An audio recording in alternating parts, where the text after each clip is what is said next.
Yes, indeed. We are back. It is me, it is I, one man.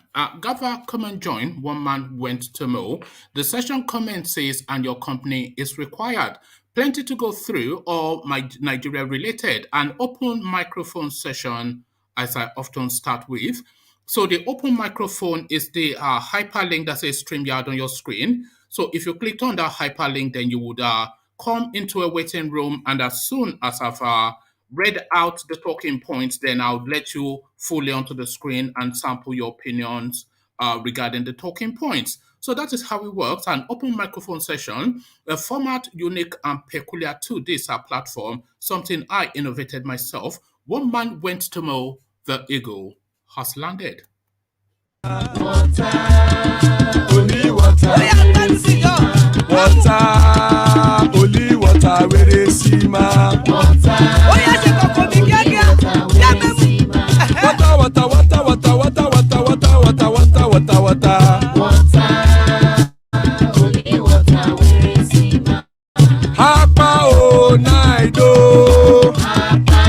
Hapa o naido.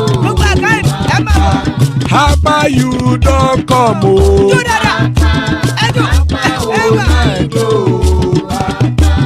Hapa o naido.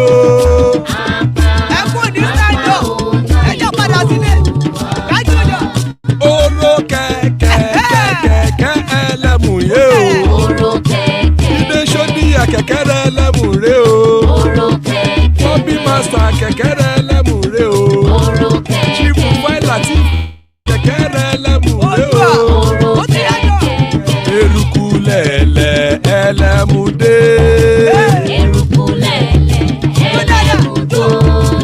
Eruku lẹ̀lẹ̀ ẹgbẹ́ ẹlẹ́mù dòdò jàre o. Eruku lẹ̀lẹ̀ Ghana ti dé ẹgbẹ́ bọ́ọ̀dì o. Ọmọ ẹlẹ́yẹ ẹ̀yẹ o ó dilé o. Odúyẹ̀lá ẹ̀yẹ o ó dilé o. Petro Sọ́nàmẹ̀ ẹ̀yẹ o ó dilé o. Petro Sọ́dúnkẹ́ ẹ̀yẹ rẹ̀ ó dilé o. Ẹlẹ́kọ̀ ọ̀run mú ìní o.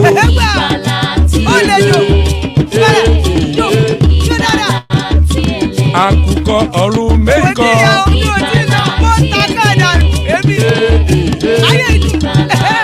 Ikú kò ní rí wa gbéṣe o.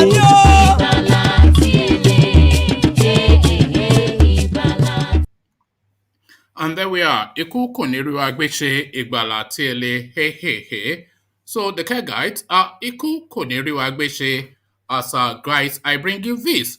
So yesterday or the day before, we went through in detail summation by the an article, rather an expose by the London Economist, pointing in the direction of the Buhari administration and especially the Nigerian army for not only colluding with terrorists and insurgents, but also stealing and selling land weaponries to the insurgents and the bandits. So this was the allegation made by that esteemed British publication. It could not be ignored, and it has not been ignored. Guys, I bring you this. Your narrative is false, handiwork of dark forces. Nigerian army reacts to the Economist article that exposed its officers. So that's the tongue twister that we're contending with. Your narrative is false, handiwork of dark forces. Nigerian army reacts to the Economist article that exposed its officers. So now quite what that response is. And I'm not wanting a response that I say it's a lie, it's a lie. We want a detailed response because the allegations were detailed. No, just not to play racism or just to say it is the opposition party or not some flimsy, weak-minded something. We want something of substance as the rebuttal to that weighty allegation. Something of this level of substance are fact-checked. Fact check.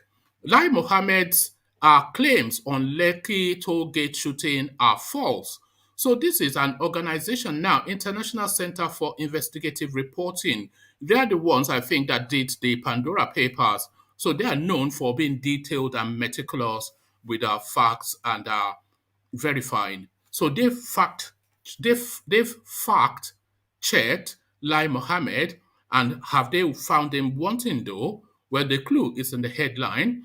Lai Mohammed's claim on Lekki Tollgate shooting are false. So we find out exactly, and this, by the way, is not just some empty head chanting. I think they've actually gone through it blow by blow, and to debunk now what Lai Mohammed has put out in the public space. So we find out exactly what's to be gleaned from there. So what do we glean from here? We are not useless. Nigerian army reacts to UK paper. So that more of the same, essentially, of the first headline. So we could do either or with those two headlines. Uh, Buhari to visit Saudi Arabia, Europe on Tuesday to attend Lesser Hajj and undergo medical checkup. So I've lost count now, just within the space of this year alone, how often this guy has gone now to the United Kingdom for his injection. So this sick note now, this is just unbelievable that this man that is visibly and factually sick and of frail health is the one that still continues to straddle a nation as complex and as diverse as Nigeria. Little then that the nation has spiraled into just the chaos that we find ourselves in. So he's off again, no sick notes to get his injection.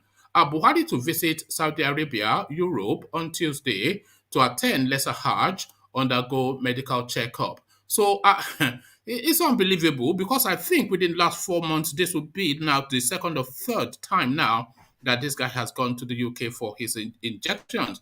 So now, this one now quite disturbing. How Fulani bandits coordinated attacks on Oyo Correctional Facility to free warlord Wakili, others, and other criminal headsmen in detention. So to the heartland of Yoruba land they have gone now, and this again, we keep saying unbelievable on this platform, and I keep wanting to caution myself not to use that term, but it is unbelievable that because they are alleging now that these are foreign bandits now, and you recall that Buhari tells us that the Fulanis don't recognize borders. They certainly don't recognize culture as well, or give respect to anything, as they way into Oyo to open up the prisons there. So to Oyo Alafin, again, how Fulani bandits coordinated attacks on Oyo Correctional Facility to free warlord Wakili, other criminal headsmen in detention. So the audacious now, the audacious move, the audacity of these people, all that to be explored as well. So kick back, sit back, charge up your glasses. You can't have that wine now because it is that time of the day that allows it, and it is a Saturday after all. So have a wine via One Man Wednesday's permission, and then enjoy this as now we take a breath to get into the fullness of the throes of it. Another Python dance. Do I pop? O Mary Wonizu, Woniroya, Abakare, Mama Daora, Unapuri Mary Nandi, win the war. Python dance 1, Python dance 2, now Python dance 3. Unapuri Mary Nandi, win the war. Python dance 1, Python dance 2. Na Python dance 3, Unapuri Mary Nandi bu onyedu aimo, O Mary Wonizu, Biroya, Abakare, Mamanda Ora, Unapuri Mary Nandi win the war. Python dance 1, Python dance 2, now Python dance 3. And there we are. Inandi Tiwene War. Python dance, Python dance. Inandi Tiwene War. Inandi Tiwene War. As guys, I bring you this. Your narrative is for. Actually, let me not bring you it from there. Let me bring you it from here. Same narrative essentially. We are not useless. Nigerian army replies to UK newspaper. So as I said in the preamble, this is something that we tackled previously. The London Economics doing an expose on the Nigerian military forces, saying that they they steal and sell on weapons to insurgents and bandits. So that weighty and allegation, as I said, from that esteemed a publication could not be ignored, and it has not been ignored. We are not useless, Nigerian Army replies UK papers. The Nigerian Army has said that it is a globally respected agency. This is in response to an editorial by The Economist of the United Kingdom on Saturday, where the Muhammadu Buhari administration was described as incompetent and criticized for being unable to curb corruption. The piece was titled "The Crime Scene at the Heart of Africa." The publication also accused the Nigerian army of selling weapons to insurgents, just as it pointed out that insurgency, secessionism, and banditry threaten Nigeria.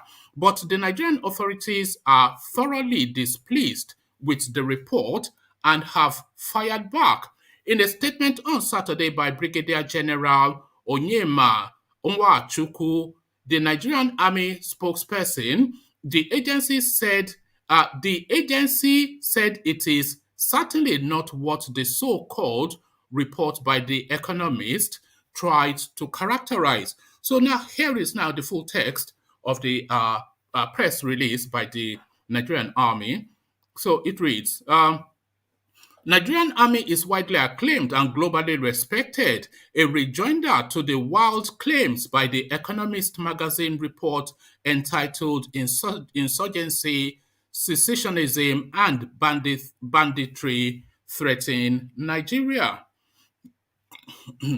The Nigerian Army has been notified of a recent article published in the online version of The Economist, a London-based magazine, titled Insurgency, Secessionism, and Banditry Threatening Nigeria, which was ostensibly crafted to denigrate, demonize, and destabilize the Nigerian government. The report also contained some unimaginable slurs targeted at the Nigerian military and the Nigerian army in particular, to which we would like to respond. Even as the real intention of the otherwise. So now note this now, because when we covered this story the first time, there were some characters on the platform you looking to immediately attack the magazine and disparage it. The Nigerian army itself that stands accused, they are not doing that. So listen to this. Even as the real intention of the otherwise respected Economist magazine in publishing such toxic concoction weaved up as report on Nigeria government's response to the multifaceted security challenges assailing the country is yet to be unraveled, the source of the article is very clear. It is one of those deliberate falsehoods and noxious narratives orchestrated by a network of detractors and coven of dark forces working very hard to adorn the Nigerian army in the unfitting garb of infamy. The vile report, which The Economist chose to offer its platform for publication, spared no effort in trying to vilify and rubbish the image, character, and reputational standing of the Nigerian army, but it failed woefully. As a professional, hardworking, and globally respected institution that has continued to occupy such deserved, glorious position in the Committee of Global Defense Forces, the Nigerian Army is certainly not what the so-called report by The Economist tried to characterize it. Even more ludicrous was the embellishment of the said report by the notorious unprofessional media outlets that were quick to republish the obvious falsehood. Hold on. How is it conceivable that an international magazine worth its name and professional reputation would agree to lend its medium for a hatchet job of an article without as much as committing little effort to finding out the real truth about the Nigerian army? How is it imaginable that the Nigerian army that has distinguished itself as a worthy contributor to global peace and security through regional, continental, and international peacekeeping and peace support operations will be characterized as mighty on paper? How can the Nigerian army that has restored democracy, brought peace to troubled lands, and stabilized the sub-region through the dint effort of hard work, commitment to duty, discipline, and professionalism be so denigrated? Is it the ghost soldiers of the Nigerian army that has weathered the storm of terrorism and insurgency of Boko Haram and Islamic State of West African Province terrorists in the northeast part of the country and parts of the Lake Chad region? In case the Economist magazine and those who fed all the lies it published do not know, the Nigerian army working in a joint environment has been able to stop ISWAP, a formidable international terrorist organization, in its tracks in spite of all obstacles, including arms sales blackout on its way. The Economist and its ilk ought to have known that the Nigerian army has long distinguished itself as a professional force that does not toy with accountability nor shirk from its statutory responsibility of defending Nigeria from external aggression or internal insurrection. It is not. Is it not curious that an otherwise respected international magazine could so easily be sucked in by the antics of the conflict merchants and agent provocateurs who are uncomfortable with the steadfastness, patriotism, unwavering commitment, sacrifice, ruggedness, and resoluteness of the Nigerian army in stamping out terrorism, banditry, and other violent crimes assailing the country and the West African sub-region?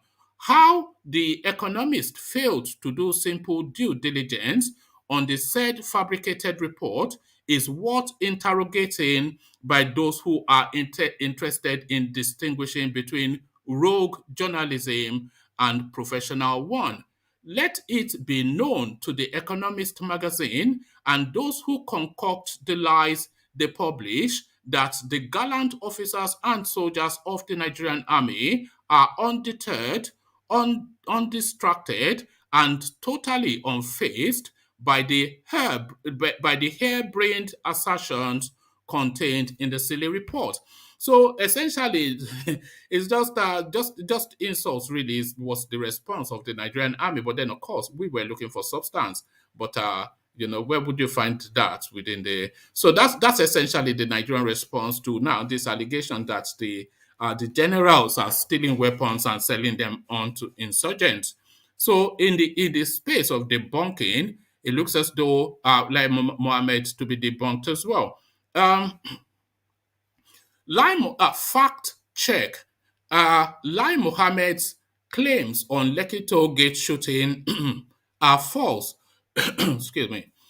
In Nigeria, a memorial was held on the anniversary of what has come to be known as the 2020 Lekki Tollgate shooting. The incident happened when security forces came to dispel a protest christened #ENDSARS, primarily championed by the Youth Against Police Brutality.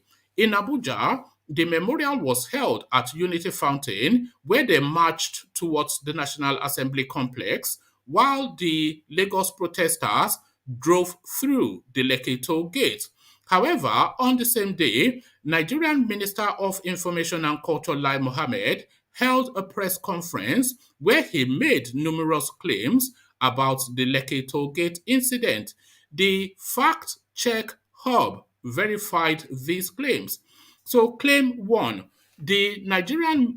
claim one, the military did not shoot at protesters at the Lekki Tollgate on October the 20th, 2020. So that's the first claim that is in contention. The minister, during his speech made on Wednesday, October the 20th, 2021, stated that the military did not shoot at the protesters at Lekki Tollgate. He said, with the preponderance of evidence against any massacre at the Lekki Tollgate on October the 20th, 2020, we are once again reiterating what we said a year ago, that the Nigerian military did not shoot at protesters at Lekki Tollgate on October the 20th, 2020. So that is the claim. So now this subheading is the findings. Findings show that the military actually shot at the protesters at Lekki Tollgate on October the 20th, 2020, according to multiple media reports from both local and international media. For instance, the BBC stated that the military men were shooting into the air where the protesters were gathered on the said day. Before we left the scene, they, the military, were shooting into the air, and while we were trying to find a safe cover, I saw a young man who seemed to be struggling for breath. I think what must have caused his situation must have been the sudden shock of the sporadic shooting from the military, and of course, the environment was tense. The shooting continued for about 20 minutes, and we had to lie on our chest and move away from the crowd because of the high risk of stampede. My editor had approached one of the soldiers to identify us as journalists before they allowed us a safe pass. We could only do that after about 20-25 minutes of continuous shooting, the report reads in part. So that is the BBC account, an on-the-floor account by a BBC journalist. So that fact one, so shots were fired for a good 20-25 minutes, if not half an hour. Similarly, the protesters who were present at the Lekki Tollgate on October the 20th, 2020, told the CNN that the military men shot at them while at the protest ground. For instance, a woman who also lost her son to the shooting stated that the son, after being shot by the military men at Lekki Tollgate, died in her arms. The viral video of soldiers shooting at protesters was captured by a popular Nigerian disc jockey DJ Switch, which was shown live on her Instagram handle on that day. The video also featured in a report here by Channels Television. That's another fact. These are categorical facts, not he said, she said. But it continues still. It says, also, a former spokesman of the Nigerian army, Sani Usman, said that the soldiers fired blank bullets at the Lekki Tollgate where the protesters were present. He clarified that the soldiers shot blank bullets and not live ammunition. So those are the facts now to counter Lai Mohammed's assertion. So now this is now the verdict that the International Center for Investigative Reporting have come to. So the verdict, the claim is false. Multiple reports show that the military shot at protesters at Lekki Tollgate on October the 20th, 2020. So that's claim one. So claim two. So this is the second claim now being made now by Lai Mohammed. There were neither bodies nor blood from Lekki Tollgate incident. The minister said in his speech also, and there was no massacre at Lekki Tollgate.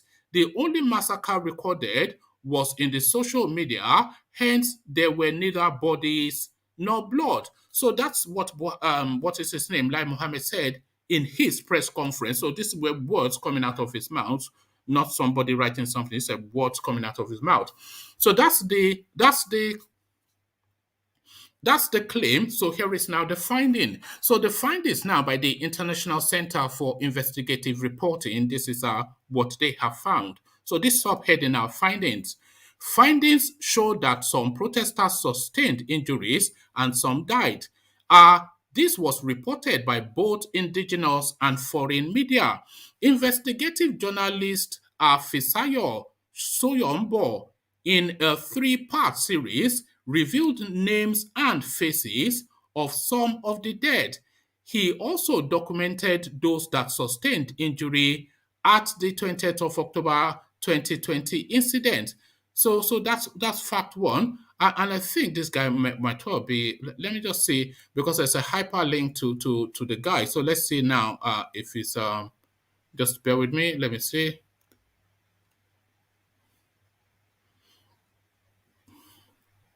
Yes, there actually there's a list of name and photos. Let me just give you a name and well, not so much the photo, but a name. So this one of the chaps that lost his life, Ola Lekon Biggie Abidin. So Biggie being his nickname, in his 20s, of course, most of them are young people. So yes, investigative journalist Fisayo Shoyombo, in a three-part series, revealed names and faces of some of the dead. He also documented those that sustained injuries at the October the 20th, 2020 incident. Similarly, CNN reported with graphic imagery of injury and death from the incident.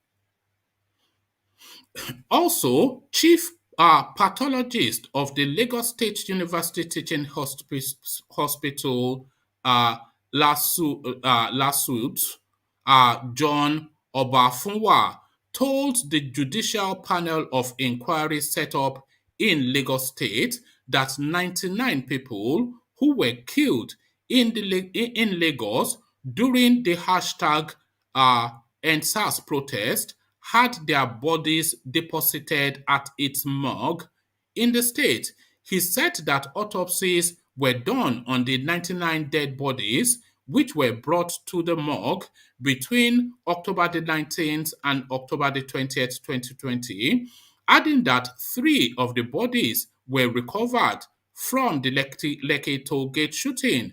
Furthermore, the Lagos State Governor Babajide Sanwo-Olu, in an interview here and here, admitted that 2 people were killed in the Lekki Tollgate shooting. So the verdict now of the investigative journalist, so the verdict, the claim is false. Multiple reports show that people died and some others sustained injuries from the Lekki Tollgate incident. So Lai Mohammed, of course, are living as ever up to his name. Lai Mohammed, Lai Mohammed, as they've now rebranded him within the Nigerian space. So it's just dancing on the grave of the dead, really.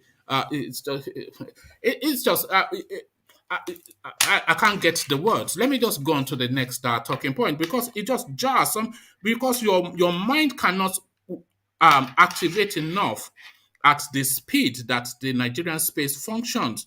People were shot, killed by the army, captured, both eyewitness, audio-visual, international reporting, and you, on the day of the commemoration of their passing, you straddle the media space to dance on their grave. So there you have it. Buhari to visit Saudi Arabia, Europe on Tuesday to attend lesser Hajj and undergo medical checkup. So sick note is off again. President Muhammadu Buhari will on Tuesday leave the country for Saudi Arabia and later proceed to France and Scotland, where he is expected to begin a fresh round of medical checkup, correspondents report. Correspondents gathered that Buhari will spend up to 2 weeks on his medical tour, but his first point of call is Saudi Arabia for Umrah, otherwise known as Lesser Hajj. Correspondents learned that the president, after performing the Umrah, will then go to Europe for his medical examinations. In August this year, Saudi Arabia had announced plans to gradually begin receiving Umrah pilgrimage requests from abroad. for vaccinated pilgrims, starting after about a year and a half of not receiving overseas worshippers due to the C-19 pandemic.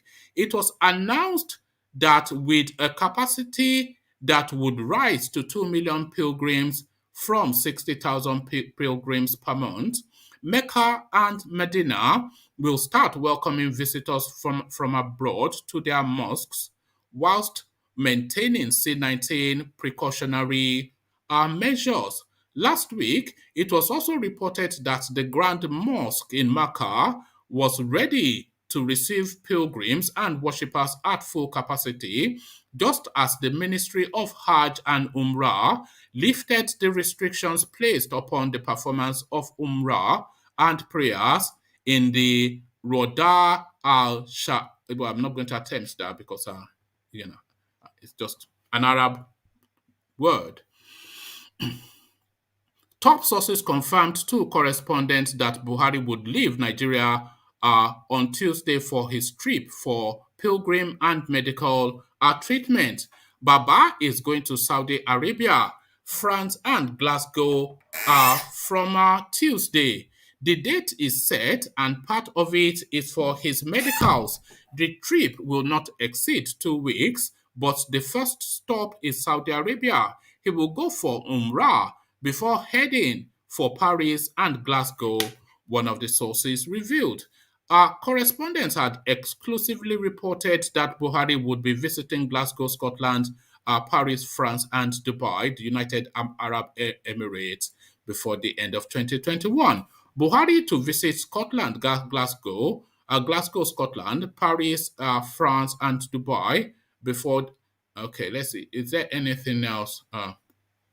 Okay. Meanwhile, the president's health has been a source of concern for many Nigerians. Correspondents in December 2020 had reported how the inability of President Buhari to make critical decisions on insecurity and the depressed economy had become worrisome to many Nigerians, a situation which his dementia and other undisclosed illnesses he is treating could have contributed to. So I think it's now widely known that this guy does have dementia.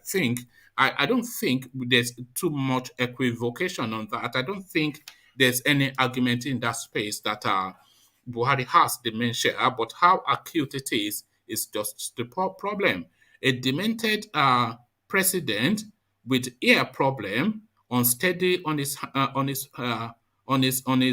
feet, but a man that functions via binary instincts of tribe and religion. So that is the potent mix that we're contending with in Nigeria. It had been reported that his medical conditions had forced him to jet out of the country at least 6 documented times for treatment, spending more than 200 days since 2015 when he assumed office in his first term. Correspondents had examined a timeline of the president's trip abroad for medical treatments since he assumed office on May the 29th, 2015.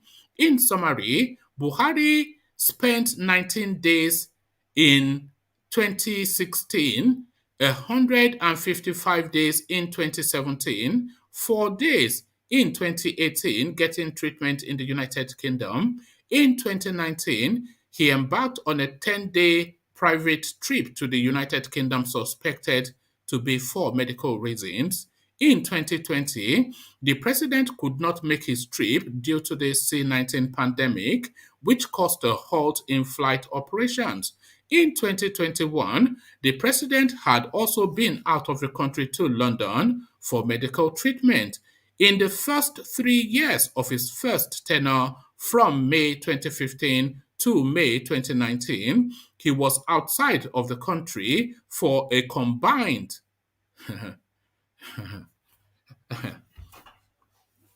So now you know how many days makes up a year, don't you? So listen to this. This is this guy that we're contending with. In the first 3 years of his first tenure, From May 2015 to May 2019, he was outside of the country for a combined 404 days. 404.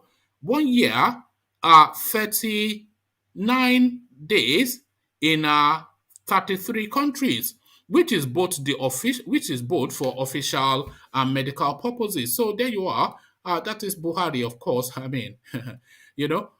So still Buhari somewhat how Fulani bandits coordinated attacks on Oyo Correctional Facility to free warlord Wakili, other criminal headsmen in detention. The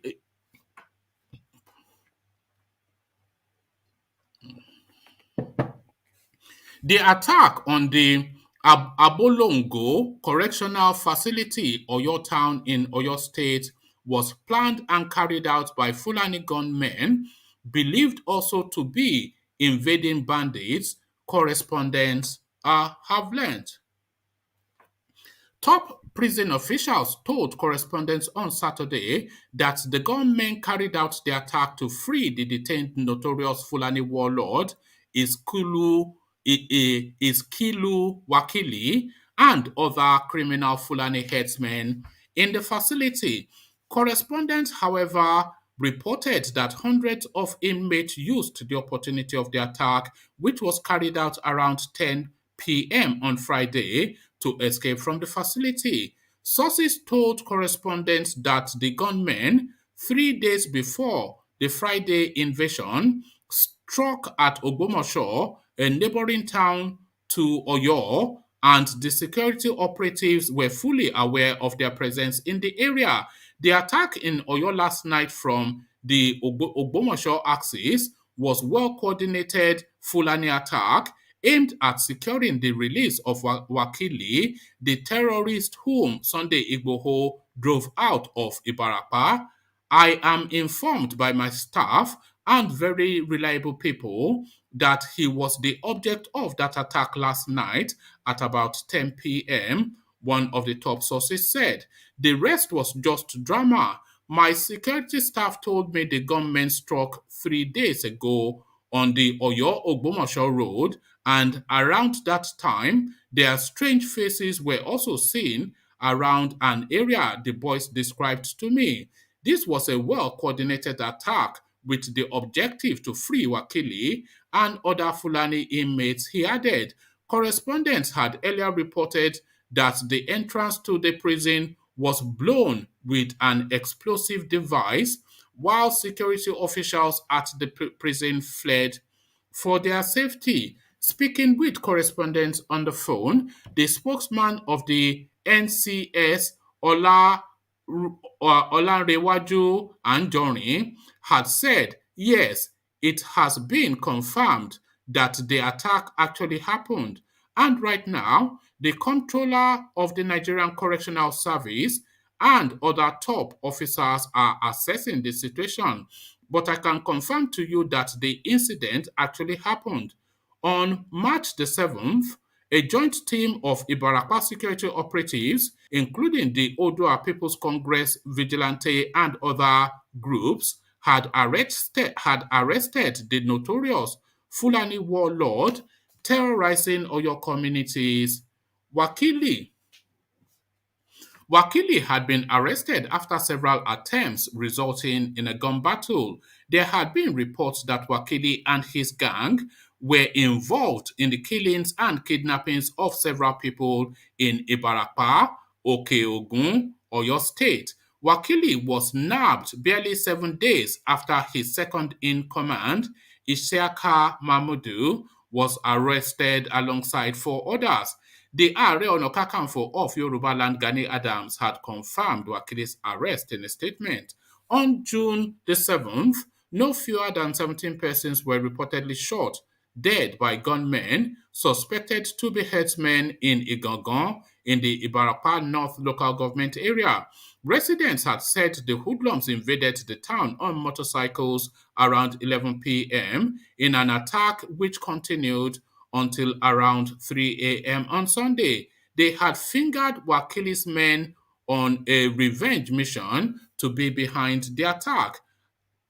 At daybreak, residents reportedly saw corpses of children and adults littered some places in the town, whilst houses and vehicles, including a truck loaded with cassava flour, were razed by the attackers.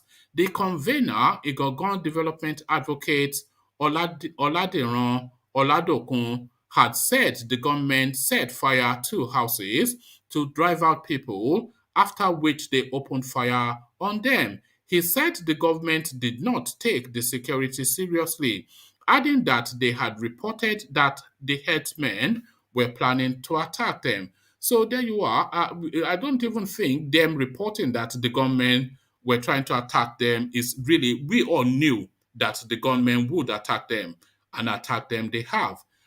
The space moved and apprehended Wakili, but then of course we don't know if actually they got him out of detention. But good to see you, gentlemen. UK Ola, Charlie Boy, Ovie, and Ajale Coco. So to you, Charlie Boy, first I come because you said you have to go to work. So are you there, Charlie Boy? Yeah, I'm here. Okay. You see, that's somebody like he. I know. I see that's somebody like he. I know it was true. I know the Nigerian will kill them. You see. Killed who? What are you talking about? See, I always show you the two olds come back. The two olds set you free. See, and the guy that was lying. You see, I know they killed the people in Lekki. I don't. So okay, you are going to Lai Mohammed straight away. Yeah, so I know you he was should lying. give me a heads up now. Lying. I think we all knew that he was lying because the evidence is so overwhelming. Because how can CNN lie? CNN can lie about that, you see. Well, CNN can be mistaken, but they are not mistaken in this instance. Categorically, I think what's happening. I think what's happening. You know that CNN saying it too, but for him to save his, he know he did it, but he just don't want to tell the truth. He doesn't want to tell the truth. Like he should tell the truth, and the truth will set him free. What's happened to parents of those kids? Parents of people who die. How they feel? The Nigerian government lying to them. Faith didn't kill their loved one. I suspect that they're not especially enamored. They're not happy. Certainly, I think we can conclude and why would you hide the body? That's shameful. Yeah, we're getting rid of. Get rid of the evidence, don't you? That's just this is what criminals do. That guy Loma Army to go to jail. That guy should go to jail. So next person should take that guy to jail. 100%. He should be tortured in jail. No, he should. I'm saying he should. That guy's a liar. He's an idiot. Why? How can you lie to people? See, this is the reason why he's making people more angry. To say Nigeria. This is the reason. He's making Nigeria more divided. Making Nigeria. This is the reason people want to split Nigeria. People want to get Nigeria. How do you want Nigeria? People being killed. And the Nigerian government hide the body and not tell your loved one. How you feel to be in one Nigeria when the loved ones are being killed and they hide their body? You see? This is shameful. Okay. Charles, I'm going to post a link in the comment section that documents the names and some of the faces of those people that were actually died in Lekki Tollgate. Yeah. And same guy sent a fire jet to Ebola. Shame on that idiot. Sent a fire jet to Ebola. When he's hiding the body, that guy's crazy in the head. No, he's not the one championing that fighter jet to Igbo land. That's more Abubakar Malami, but one and the same. Those people don't have brain. They don't have brain. They're like animals. Well, they do have a brain, but they use it for evil. That's just the thing. In a modern world, how can a guy hide the body of a loved one? Even how can you hide the body of a loved one just for political gain? What does that get you? Nothing. What does that get you? Just tell the family you kill the people. Just say the truth. Don't lie about it. Are you expecting them to admit that they did kill people? Is this what your expectation is, Charles? No, but they should admit. Come on, they should admit. They are not going to admit it. Come on, Charles. You know better than that. If they keep doing this, what they're doing, Nigeria's gonna end. I'm saying this right now. They keep acting. I think we'll end sooner. They keep acting like this, and they're gonna be the one who end Nigeria. I'm saying this. Why is the reason why Nigeria end? He's gonna be the reason. Has Nigeria not even ended? Is the question, because I don't think anybody is really vested in Nigeria anymore. But and this guy is going to like Paris for his sickness. That's sad. He's going to pay for his sickness and go to Saudi Arabia. Who does that? For 100 days, he was sick out of the country. That's sad. For 100 days, and the whole year he went out for his checkup. That's sad. That's shameful. The 404 days, they were not entirely for checkups, but he being now the most traveled Nigerian president, largely for checkup and sometimes for other matters. But he's just never in that country for longer. 404 days in 3 years. I mean, And that's a year out already now. 404 days. That's a year and a half. Buhari rarely talks to the people. You know, Buhari's the only president in Nigeria. He doesn't like to talk to people. He doesn't like to talk. That's what people don't know. That's why people don't know he's alive or not. He doesn't like to talk. He prefers to do his own talking via the barrel of a gun. So he talks with action, and that action, shooting. See, this is sad. A president of a whole country going out of the state, and this is the reason why I don't blame. This is why part of the world, the whole world's laughing at Nigeria, laughing at the president. Look at this guy. Look at the president moving, going across the country just for checkup. That's shameful. Why can't you build a nice hospital in Nigeria for it? Well, I've never really bought that argument. You go for what you can afford, don't you? The fact that they go abroad to get the checkup does not mean that they don't have hospitals in Nigeria that are fit for purpose. So, the fact that you have nice houses in Surulere does not mean you can't live in Victoria Island. So that's a bit of a misnomer, that argument. But let me take you to the space, Charlie Boy. So now, this thing, the expose done by the British Economist magazine, essentially just describing how useless the Nigerian military are. So they've come out to debunk it, but it's just a long-winded, lengthy, essay, but no substance to it. So what do we conclude then? Do we conclude then, as the Economist said, that the Nigerian military essentially just useless? Yeah, Nigerian army are useless people, in my opinion. They're the ones solve the crime. Most of the killings in Nigeria is solved by the army. Other armies behind the killings happen animals. They're behind the killing. They pretend on the gun, but they're behind the killings. That's what they pretend. They're behind all the killings in Nigeria. They're killing innocent people. Every time they kill people, See, the crisis happening in the East is by the army. They're behind all the crisis. They kill all the people. The army are killing people every day. They're behind all the crisis. That's why I think the army should stop killing people. Why are you killing innocent people? They protect, but they can't even fight Boko Haram. But they go to the East and go to where and kill innocent people. But they can't fight people. That's shameful. Why are you killing innocent people for no reason? Just shooting them. So if you protest in Nigeria, they'll kill you. If you say the truth. Let me tell you why. Let me tell you why they do that. They want to subdue and cower the people because they only know fear as a tool. They know that they don't have the capacity to run a country in a modern space. Buhari certainly, even in the 80s, he didn't have the capacity, never mind in this space in time. He doesn't have the intellect, he doesn't have the grounding, he doesn't have the exposure. So he knows that people know that he doesn't have what it takes. So rather than concede, he's going to beat you down until he beats the spirit out of you, and then you're cowered in fear, and then he dominates you with fear. He's ruling by fear. This is just what he's doing. They are bulky from Daura. And all me got something. This is why some of the people in Nigeria attack the army. I don't blame them for attacking the army. Because what they did to them, I don't blame them. Well, maybe they shouldn't, because the army are just there to. The army is not the government, and the army is not the problem. The problem is the echelon, the poor decision making, the lopsidedness, the parochialism, the tribalism, the religious jingoism. So all the isms that Buhari is, that is the problem. See, why always use the army just to scare people away? He just used army just to scare people away, just to attack them. If someone says the truth in Nigeria, they'll attack you. Look at this whole. If you say the truth in Nigeria, they'll come to your house and kill you like that. They don't care. They shoot you. The army just I'm happy the world is not realizing Nigerian army are evil. I'm happy the world is realizing all the evil did. Why are you saying they can't even fight Boko Haram? How can a Boko Haram bomb a train and you're the army? That's shameful. It tells bomb a train to Kaduna and you're the army and you kill innocent people. To me, that's shameful. It's amusing people. How can a terrorist bomb a train and you're the army? That see, and see, because the army are terrorists.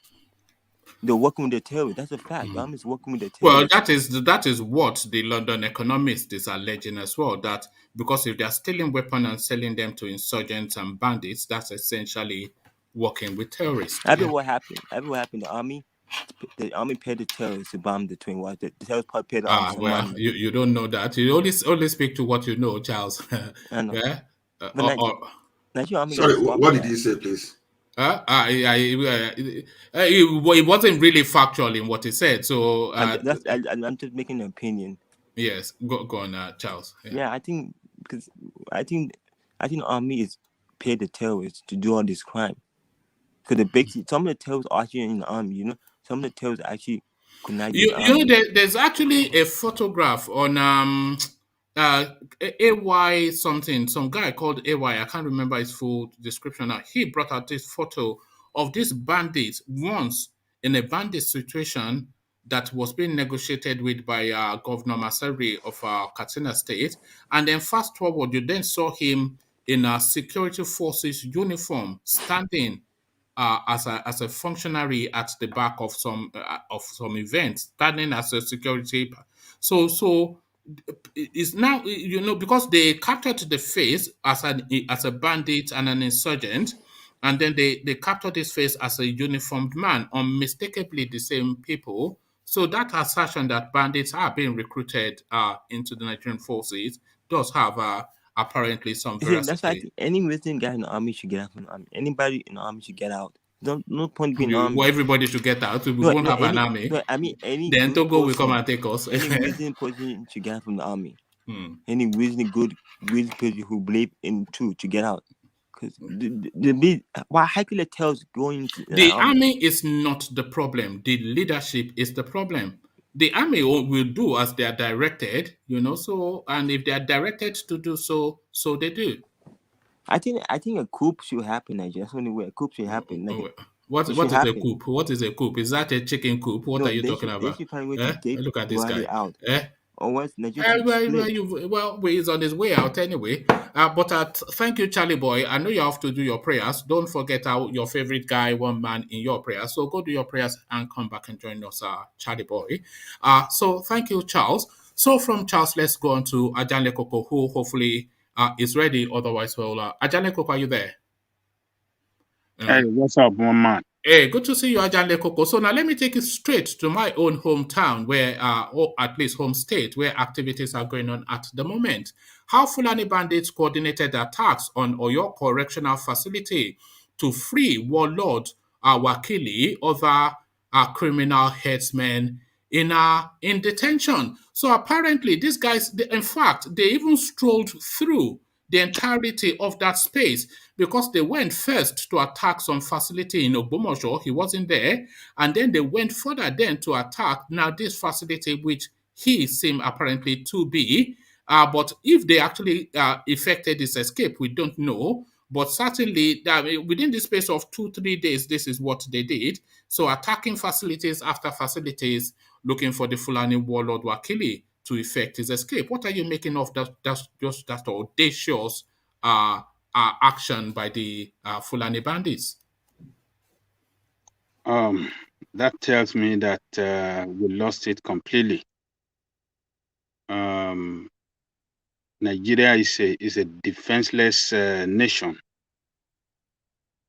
If those people can carry out such an attack, for 2 days without any security or any security at anywhere to stop them, that tells me that we are a defenseless nation, and nowhere is safe. It means that they can come anytime and attack anywhere and just get away easy. It's very shameful and they can go to 2 correctional facilities, one in Oshogbo and the one in Ibadan, and attack those 2 places at free will. It's unbelievable. It's unbelievable. If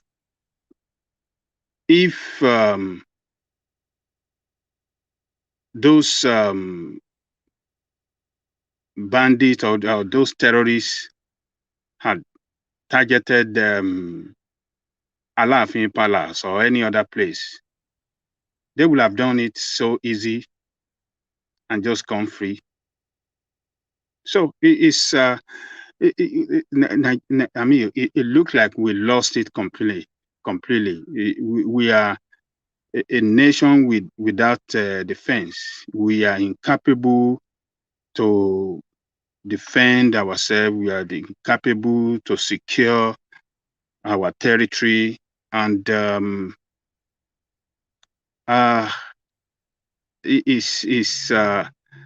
it's taking a new dimension now. It's taking a new dimension now, and the nation have to stand up. Everybody have to stand up. We are not safe. Anywhere you are, we are not safe. We don't know what could happen in Lagos. We don't know what could happen anywhere. Anywhere can be attacked. Any place of interest can be attacked anytime. Anytime. These people and I think that is the message that they are sending across. Ajale Koko, let me bring you Gani Adams' response to this attack now, which might well chime with your response. Bandits playing out a script. Nigeria is in danger. This is Gani Adams reacting to the Oyo prison break. It's just a short one. The Ààrẹ Ọ̀nà Kakanfò of Yoruba land, Gani Adams, has condemned the attack on the Oyo State Correctional Facility. Adams noted that the attack on the prison exposed the vulnerability of the correctional facility and the security agencies guarding it. Correspondents had earlier reported that the Abolongo facility in Oyo town was attacked by gunmen on Friday. So it goes on. Reacting, Adams, in a statement by his special assistant on media, Mr. Kende Aderemi, said the invasion of the Oyo town prison by bandits has exposed the poor security situation in the country. According to him, the invasion was a national embarrassment, adding that Oyo State and the entire Southwest has never experienced such an attack in a very long time. Adams said, Oyo town has never recorded such an incident in its long history. It is unfortunate that insecurity has triggered various types of menace. Following the attack on the Abuja-bound train and the Oyo prison attack, there is certainly no doubt that the bandits are playing out a script that will later engulf the entire nation. It is, indeed, very ridiculous to hear such unsavory news coming from an ancient town. However, I want to express my concern to Kabiyesi, His Imperial Majesty Oba Lamidi Adeyemi, and the Oyo State government. I am also using this opportunity to urge the Inspector General of Police to look into the security situation in Oyo and address the problem in the most professional manner. Oyo State is very sensitive to the Southwest, and we cannot continue to live in fear. So he learned on that, and Ajale Koko, I was just having this conversation with Charles. You heard that essentially what they are seeking to do is to rule us with fear.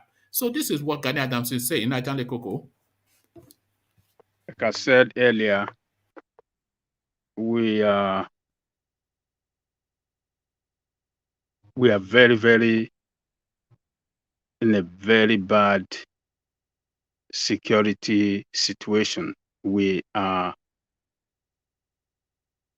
not safe at all. Nowhere is safe. I mean, this attack that was carried out at free will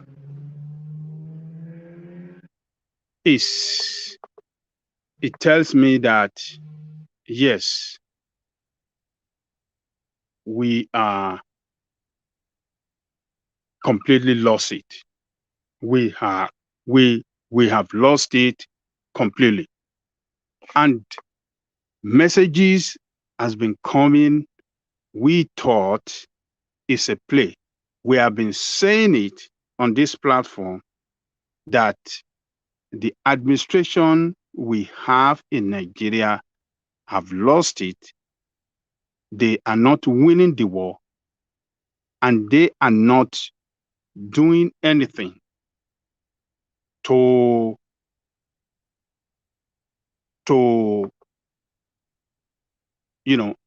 strengthen their position. They are not making any efforts to improve on their strategy. And everywhere is I mean, we are losing at every point. We are losing it. We are losing it. It's so unfortunate, and we are in a big mess. Look, what happened here is so bad that in the Southwest, it tells me that the entire Southwest is not safe right now. The entire Southwest is not safe. And maybe this time, the elite will now stand up and try to understand the Yoruba nation. This is what people fighting Yoruba nation has been calling. This is what they've been saying, that this situation is bad and that they should wake up. Is it too much of a stretch to conclude that an attack on Oyo-Alaafin is an attack on the Yoruba race, essentially? Because Yorubas is not Lagos or whatever, Ogun State or whatever. Yoruba is Ile-Ife and Oyo-Alaafin. That is really the core center of that race of people. You know, for Fulanis to they just strolled through from Ogbomoso to Abolongo or whatever that place is called. You know, they were going from facilities to facilities looking for their warlord, and nobody even said Kilon Shelembe, and never mind even trying to stop them. So I mean, it's dark times, you know, dark times. It's really bad. It's really bad. We are under attack. Do you want me to give you a moment and come back to you? Give me 1 minute. All right. Oh, okay. Let me go on then to Ola. So Ola, are you there or Ovie? Ovie, are you there? Or UK or Sam or anyone? Okay, I'm here, John One Man. All right. Nobody was there to fill in the breach anyway, but good to have you back. Yes, so you carry on, yeah. So One Man, we are not safe in the Southwest. And when Southwest is not safe, everywhere in that country is not safe. So, look, this thing. Wow, just stay with me. I will join you guys in a bit. I will join you guys in a bit. I'm setting up. Okay. One man. That's Ovie again. So yeah, Ovie started from day one. He has been here with me, and still he comes in stumbling and breaking cutleries. So I carry on, Ajanle Koko. So this thing have been happening. We have been seeing it happening right from the north to the Middle Belt. We have been seeing it. We have been shouting that this administration is not doing enough to wrestle the insecurity problem that we are facing in the country. But you know, NDA was attacked. It was like a child play. But what did we get in response? It's all about lie, propaganda. Everything is based. They are running the nation with lies. And when you run security situation with lies, we can't get a fruitful result. So it's human life. Security is about human life. And you cannot run it with lies. You can't run it with propaganda. You can't play politics with it. This is what it has taken us to. So what happened in your land is a call. It's a clarion call that everybody must stand up now to fight, to see this as a threat. This is a big threat to the security of Yoruba land, and all the elite in Yoruba that have been waving off we that are agitating for Yoruba nation, that let us get out on of this contraction called Nigeria because of this insecurity problem, because of this Fulanization agenda, because of this Islamization agenda. Maybe now, maybe they will see real with us and they will start to stand up to do something. It's so shameful that we have to wait to get back to this stage. It's very shameful. All the elite in Yoruba land, I believe they can see it now that nobody is safe. If these people can do this and get away, they could have done it to attack the Alaafin Palace. They could have done it. They could have if they wanted to, you know. What's to stop them? They will have more than 3-4 soldiers in Alaafin's palace now. Yes. And the soldiers, the guard in the prison, they ran away now. When they see from the jihadists charging at them, chanting what they chant. And the prison facility, I believe, is more fortified than Alaafin Palace. They will have done it to attack Alaafin. They will have done it to attack the Oni of Ife or any other palace. Ajale Koko, Gani Adams, he believes that the Fulani bandits, they are playing out a script. Do you agree with that? And what do you think that script is? How do you think it would unfold? What do you think the end game is? He said they are playing it out of script, or what did he say? They are playing out a script. It says that is what. Just hold on. It says bandits playing out script. Nigeria is in danger. So they already have a preset plan, and they are going through the phases of it. So they are playing out a script. Maybe they want to be too straightforward about it. I guess what he's trying to say is that they are carrying out an agenda or instruction, from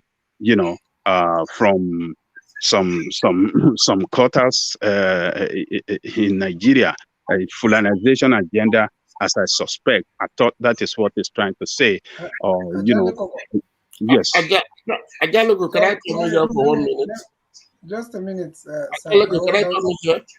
Remember, when I first entered the program, I told you to go back to our history. They have never given power to any Yoruba or any South that is not in the military. Obasanjo was able to come there because he's a former military. They put Awolowo was there, they gave him the power. Abela was there, they killed him. Which military was Goodluck Jonathan in? No. Jonathan was there by circumstances. Right. They gave to Jonathan. Jonathan was there by default. That is why they tried as by default. Jonathan wasn't supposed to be there. So even when you can't Obasanjo too was there by circumstances. Yeah, but he was both as a military head of state and a civilian. Yeah, but he was a former military. So they don't see all I said here is that they don't trust us. So we don't have after Tinubu spent 36 billion. Look at the way they are treating him. You know what is 36.5 billion. So the script they are playing now is where are you getting that figure from? Where are you getting that figure from? What is the chairman of APC? That's what he called. He told him, chairman of APC, former board of director. That's what he told him. Tinubu was the one who brought this guy from Chicago that helped Obama win the district. When he took him to Nigeria because he's from Chicago, I even went to the meeting. I donated money to the campaign for Tinubu. I thought Tinubu donated money. When they took it, that's when they cleaned him up. For the first time, so you donated money to Buhari, and then what for Tinubu? Tinubu what? Tinubu, no, what Tinubu was trying to run for Lagos. For Buhari now. You donated. What Tinubu was trying to run for Lagos, 1999. Tinubu came to Chicago to campaign. 1999. 1999. But we didn't know that Tinubu is going to bring this man up. And Tinubu was the first person to tell this man is a sectional person. Buhari is a sectional person. But like what that man said, that major, that Yoruba major, they were able to convince Tinubu to come and join them, that he's the best person to Nigeria. Tinubu came, Tinubu joined, Tinubu put his money. They brought Axel Rock from Chicago. Axel Rock went to Nigeria. He cleaned Buhari up. He told Buhari how to wear suit, how to go to that area. Even when you go back, he went to TV in Lagos University, all those things, to show that he can be a democratic president. You know, this guy, and you know the funny thing, you know what I think now? Buhari actually is not the one ruling the country. What they are doing now is he's like what they do. He goes to London every 2 to 3 months. They give him stem cell. Stem cell will keep you alive for a while. You go there, you come back every 3 months. You come back, you get another stem cell. Stem cell injection. That's what they keep me alive. Oh, all right, thank you, Sam. So coming quickly, and then we'll go back to I was going to say what Ibagani Adams was saying. It most, I think Adani Koko was looking at it from a different angle. I feel like that's exactly what is playing out. Because to be honest with you, it's politics that has made, as much as it's true that someone like Igboho and some of the pushbacks that they got from the Southwest, it's helped because now the people were, these attackers now knew that these people are now sensitive, and their senses are alert. Their security, their threat perception now is alert, and they can, fight back. But these people, as much as that is going on, if they want to attack, they have the means. You understand? They have the weapons, and the most dangerous part is that they have the access. You understand? They have the access. The logistics. They can do that. It's a bit different from what you have in the Southeast, because in the Southeast, these people don't even have access, to be honest. Because anywhere they discover that these people are, they'll just go there, and you understand. You already know that. So that's what makes it more dangerous in the Southwest. So it's what do you think is propelling it? Do you think the greater hand that is propelling everything is an Arab hand? Do you think it's the Arabs that are actually orchestrating what is going on in Nigeria? Oh, definitely. The president of, the problem is that our people, many of us, do not use our senses properly. The president of Turkey said it, that these people he said it on national TV. It was not a hearsay. I watched the press conference, or the press briefing, whatever. He said it clearly that these people are operating in Nigeria. The terrorists they are looking for in Turkey. The same thing. What is the meaning of ISIS West Africa? ISIS is not in West Africa. It's founded by, I think, in Syria and all these, Turkey and all those areas. But they have West Africa province, which is what the government of Nigeria said they are fighting now alongside Boko Haram. So definitely, this thing has that Arabic extremist, should I say terrorist movement to it. Definitely, that's for I sure. wasn't even thinking Arabic extremist. I was actually thinking Arabic governance, and I was thinking the Saudis especially. What I think the greater play in Nigeria is a Saudi move to seize remotely that country. both for the mass, the population, and the resource, because they still think they're in some religious war, Christianity versus Islam versus Sunni versus Shiites, you know. So I think and also it's the scramble for Africa also, you know. It's the second scramble for Africa. You know, this thing they did in 1945, the Berlin Conference, where they went and shared every part of Africa. Is it 1919? Look at that. It's even you're educated though. Eh?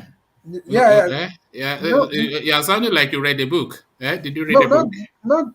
Definitely. We all knew these things from reading and watching documentaries and reading. I know, you know. So because I was not born in 1945, so the thing is that the thing is that, Mama, you don't start that, me. No, he didn't get the joke that I was trying to make with him, but carry on. No. I understand. I'm not taking any kind of offense. No. What I'm saying is that this is just another scramble for Africa. So these people they use, and you know, religion is the easiest tool that they can use because they know that the black people, especially, they are very sensitive to some kind of higher power. Or when Buhari goes to Saudi, and they promise him Al Jannah, just go and deliver the savages. Imagine him thanking. Is it thanking the government of Turkey that they allowed the Syrians, refugees? Yes. You know, all those votes they are voting in the UN, Palestinian. He did not thank Benin Republic for taking in the people that his people's. Imagine that. So is the thing. So these people are coming in again. Is the scramble for Africa, to be honest. And the thing is that our antennas are usually a bit lower when it comes to the Arabs. We usually just think west. One man, it's really laughable if you guys are thinking people like places like Saudi. It would be in interest of scrambling for Africa when we have that era is gone. The era that's scrambling for the world right now. The country with nuclear bombs. You have to talk about China, US, Russia, UK.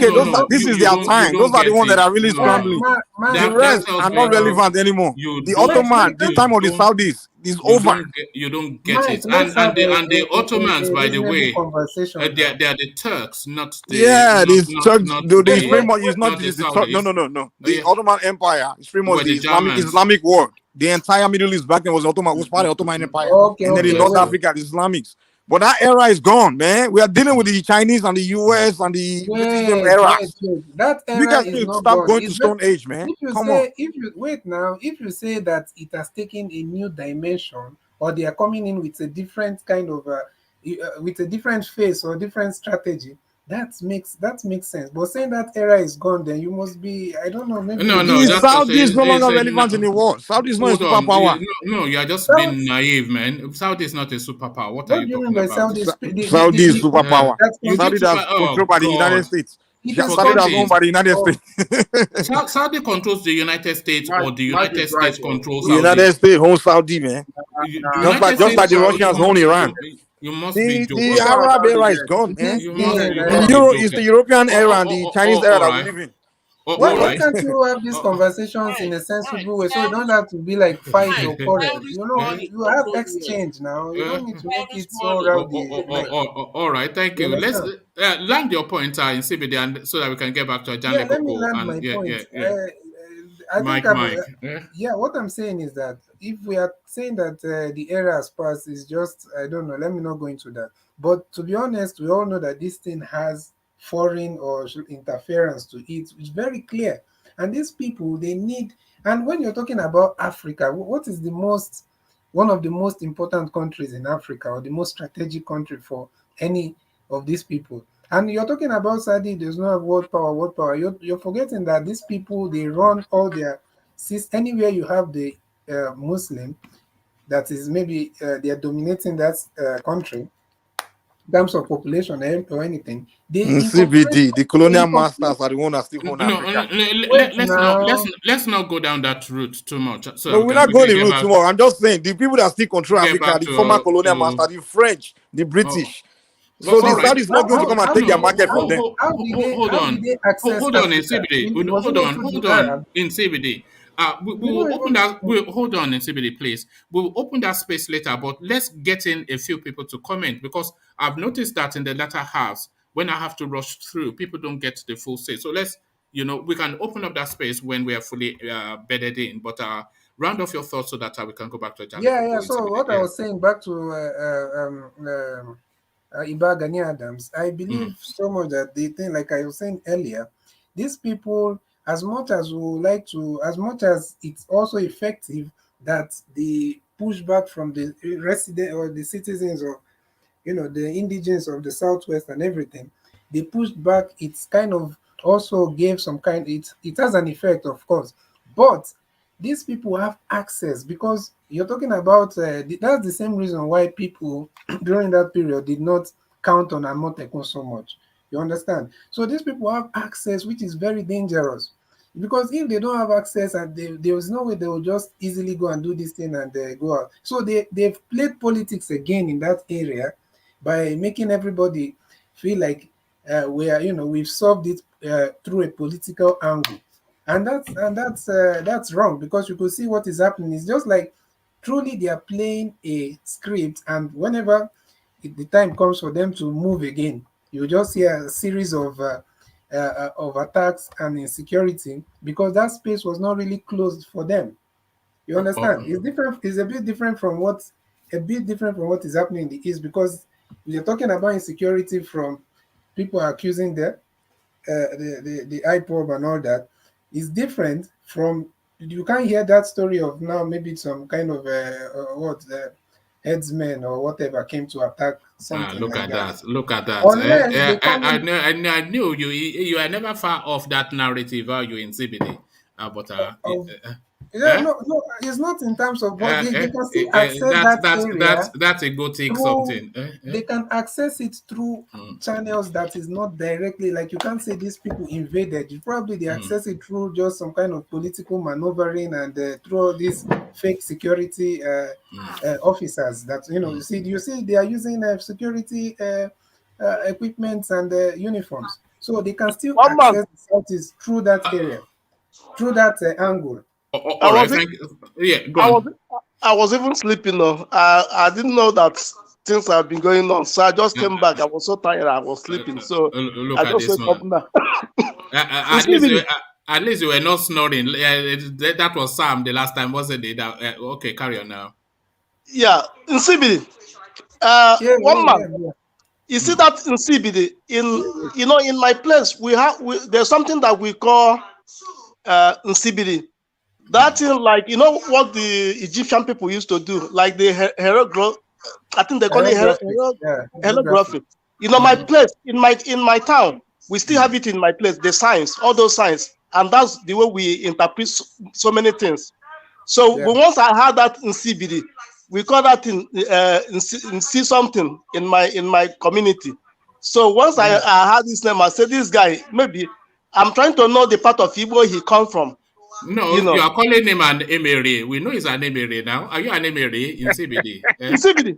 In CBD? What part are you from? The man with spiritual power. Are you an Emery? In CBD? You're still accused. Are you an Emery? Oh, no, Imo State. Okay, Imo State. Okay. Yeah, because where I come from, I'm from Ohafia, so we have that science. We talk to, in my place, those old men, there's a thing they will put. They will communicate with them within themselves. It was the entire. It's not just even in that space. It's widespread across the whole Southeast and Cross River and Akwa Ibom. The Africa. Yes. Because there's what we call Okonko. So Okonko have those in CBD of something. So they talk to that's the sign they talk to people. Before, the Igbos and if you go into the history, the Igbos. Okay, sorry to disturb. That's why it's always CBD wants to grab land now. We've always been suspicious, but you have now exposed in CBD. Mike, I have to be careful. You have to be careful. Don't mess with the CBD. You'll be one now. They told you it's an Abameda, from Abame, that is CBD back to Ajanle Koko. So Ajanle Koko, round of your thoughts on that space. I'll acknowledge Alexander's super chat and then I'll carry on the conversation. So back to you, Ajanle Koko. First of all, I want to let Mike know that wherever in this world that you see Sunni Muslim, Saudi Arabia influence exists there. So don't underrate Saudi Arabia. Saudi Arabia is one of the power in this world. You cannot push them back. That religious power, that Wahhabism, Islamic sect that they control, they spread all over the world. That's a power if you don't know. So you better know. Don't underrate Saudi Arabia. So let me go back to. I saying everywhere it's Catholic and the Rome's. Come on. The Sultan of Sokoto that you see, all where you see Muslim they Islamic all take their directives from. They take directive from there, and yes, they were financed and financed by Saudi Arabia. Yes, they have their religious loyalties. Yes. You don't know. You don't go and their economic loyalties to the colonial master. That's all. You don't know what religion. You don't know the road that religion. You are just talking. Mali, Senegal, where they are Sunni Muslim, they are loyal to Saudi Arabia and not to France. That's what you are telling me. You are being naive. You don't know. You don't even know their influence in the United States here. To the boat, Mike, if that answers your question. Yes, so the religion aspect is different. When you talk about economic and national, you don't know the power. You don't know the power they hold in the economy of United States. They are one of the, the power of holding United States economy. You don't know it. They are the largest oil supplier. That's all. They are the largest. Well, there you are. He said that's all. He call it that's all. I see. And they have no choice. It doesn't say that way to the US. All right. Thank you, Mike. I don't really want us to dwell too much on that because Mike will never really see it. He doesn't want to reason with any other person. Everything about what I'm saying is the person with the gun is the most powerful person. The man with the people with the nuclear bombs are the most powerful people. If not anyone that has some resources. They are partners with America, not that they are owned by America. Hold on, Sam, please. Mike, let me just ask you this. Do you agree with that phrase, the pen is mightier than the sword? Do you agree with that phrase? Say it again, the what? The pen is mightier than the sword. Do you agree with that phrase? Well, the man who possesses the sword possesses the pen. The person with the biggest sword is one that possesses the pen. That's what you have to understand. Let me explain. Let me explain what that means to you. The pen is mightier than the sword. Somebody that is able to control somebody's thinking is mightier than somebody that wields a physical threat over that person. Do you consider that? Somebody that is able to control your thinking, your mind, is more powerful than somebody that dominates you with a physical threat. Do you consider that? But what I'm explaining to you is the people. No, it's a question. Answer it now. Okay, thank you, Mike. No. That's what I'm answering. What I'm trying to answer is the people that control the. But in present day, the people that control the sword also control the pen. That's what I'm saying. The people that control people's mind the most, at least the US got more influence in people's dominate the minds of the Africans more than the Saudis. They control more of the media and the narrative of. Hold on, Mike. Hold on, Insecurity, please. You've not answered the question though, and it's a fairly yes or no question. Do you know the questions? So just answer it so that I can then take you to where you want to disagree with. Do you concede that the person that controls somebody's mind is more powerful than somebody that controls that person via threat or violence? It's supposed to be. Right. But that's not the case we're having here. So this is what I am saying. That's not the case we're having. The Saudis, they control close to 1 billion. They even claim they have 1.5 billion strong adherents that they control their minds. Do you know how often they pray? One man. The Saudi does not own the religion. All right. The Okay. Saudis don't own the religion. All right. You can't say Saudi don't own the religion. You understand? The religion is the religion. You can't say every Sunni Muslim in this world is loyal to Saudi Arabia. You can't say that. Look at this guy. You are talking like Saudi is not the owner of the religion. It's unbelievable. You are disappointing. This Who controls the world? Who controls the economy? Who controls the world? Who controls the economy and the media? Yeah. Mike, look at 9/11. They are all Saudis. But who did they attack? They attack Iraq. They attack Afghanistan. They didn't attack Saudi Arabia. But all the people that attacked 9/11, they have Saudi Arabia passports.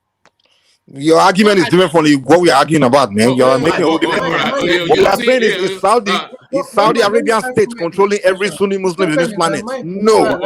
So you can't tell me the Saudi king that's controlling every Sunni Muslim in this planet. Every Sunni Muslim understand that Mecca is in Saudi. You don't know. They don't believe Saudi owns the religion. Muslims are loyal to Prophet Muhammad, not Saudi Arabia. Thank you, Mike. Ajale Koko, move us from that space because, like I said, this will just go on forever. Mike would not yield. So let's just. Sorry, CBD, please don't open that space anymore. Let Ajale Koko just proceed. Let me just chip in this before I go ahead. Saudi Arabia, they are the biggest buyer of arms from United States. Go and check the record every year. Why are they buying the arms?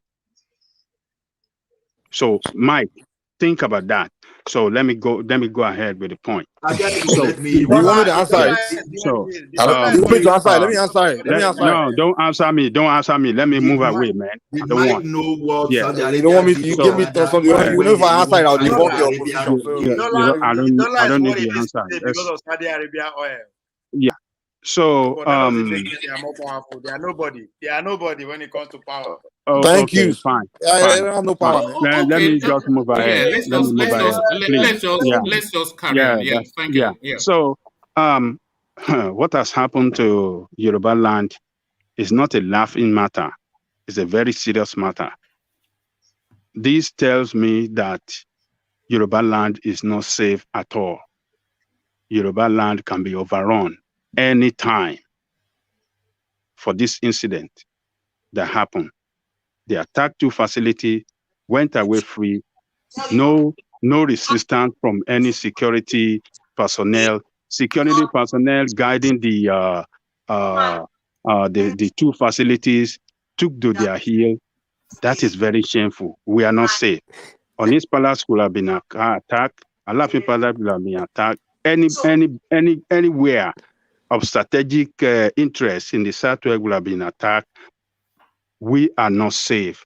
The elite must stand up and think twice now. What Yoruba Nation agitators have been saying, that this contraction called Nigeria, is time for us to get out of this contraction for our safety, for the safety of our nationhood, Yoruba Nation, now and the future. This is a message. We have been hearing this message, but we've not been taking it serious. The elite, because of what they are eating, the jekuje that they are eating here and there, they're thinking that nothing is going to happen. This tells me that something bigger is coming on Yoruba land. It's going to be very, very disastrous. But if Yoruba like the elite in Yoruba land, if they like, they should keep on sitting down and be watching and thinking that, oh, they are still permutating with Nigeria, thinking that things is going to work. Nigeria is moving towards doom, is moving towards anarchy, is moving towards disaster. Disaster that when it happens, nobody will be able to fight it, or nobody will be able to bear it. It's gonna be disastrous. Yes. This is what it tells me. One man, can I say something? It tells me. Can I interject? Sorry, hold on. I feel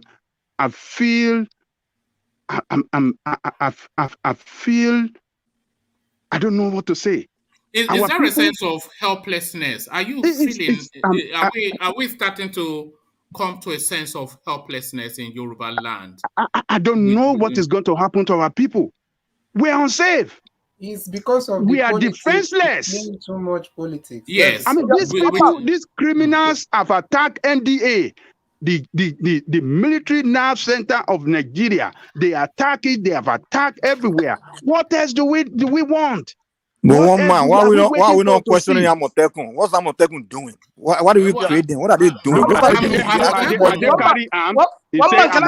Can I say something? Why are we not questioning Amotekun? They should be the one coming out to explain what's going on. We created them to do their job. So if something is going wrong, why are they not coming out to speak for us? One man. If they need weapons, they should tell us. We give them weapons. Don't allow Mike to distract us, man. Yes. It's not a distraction. I'm feeling logic. It's wrong with Nigerians. The question you are asking is not reasonable at all. What I'm saying is we should be focused on how we can solve our problem and not just sit down and complain. All we do is complain. Everybody, please. Sorry, including you. When I say everybody, that usually includes you to Insecurity.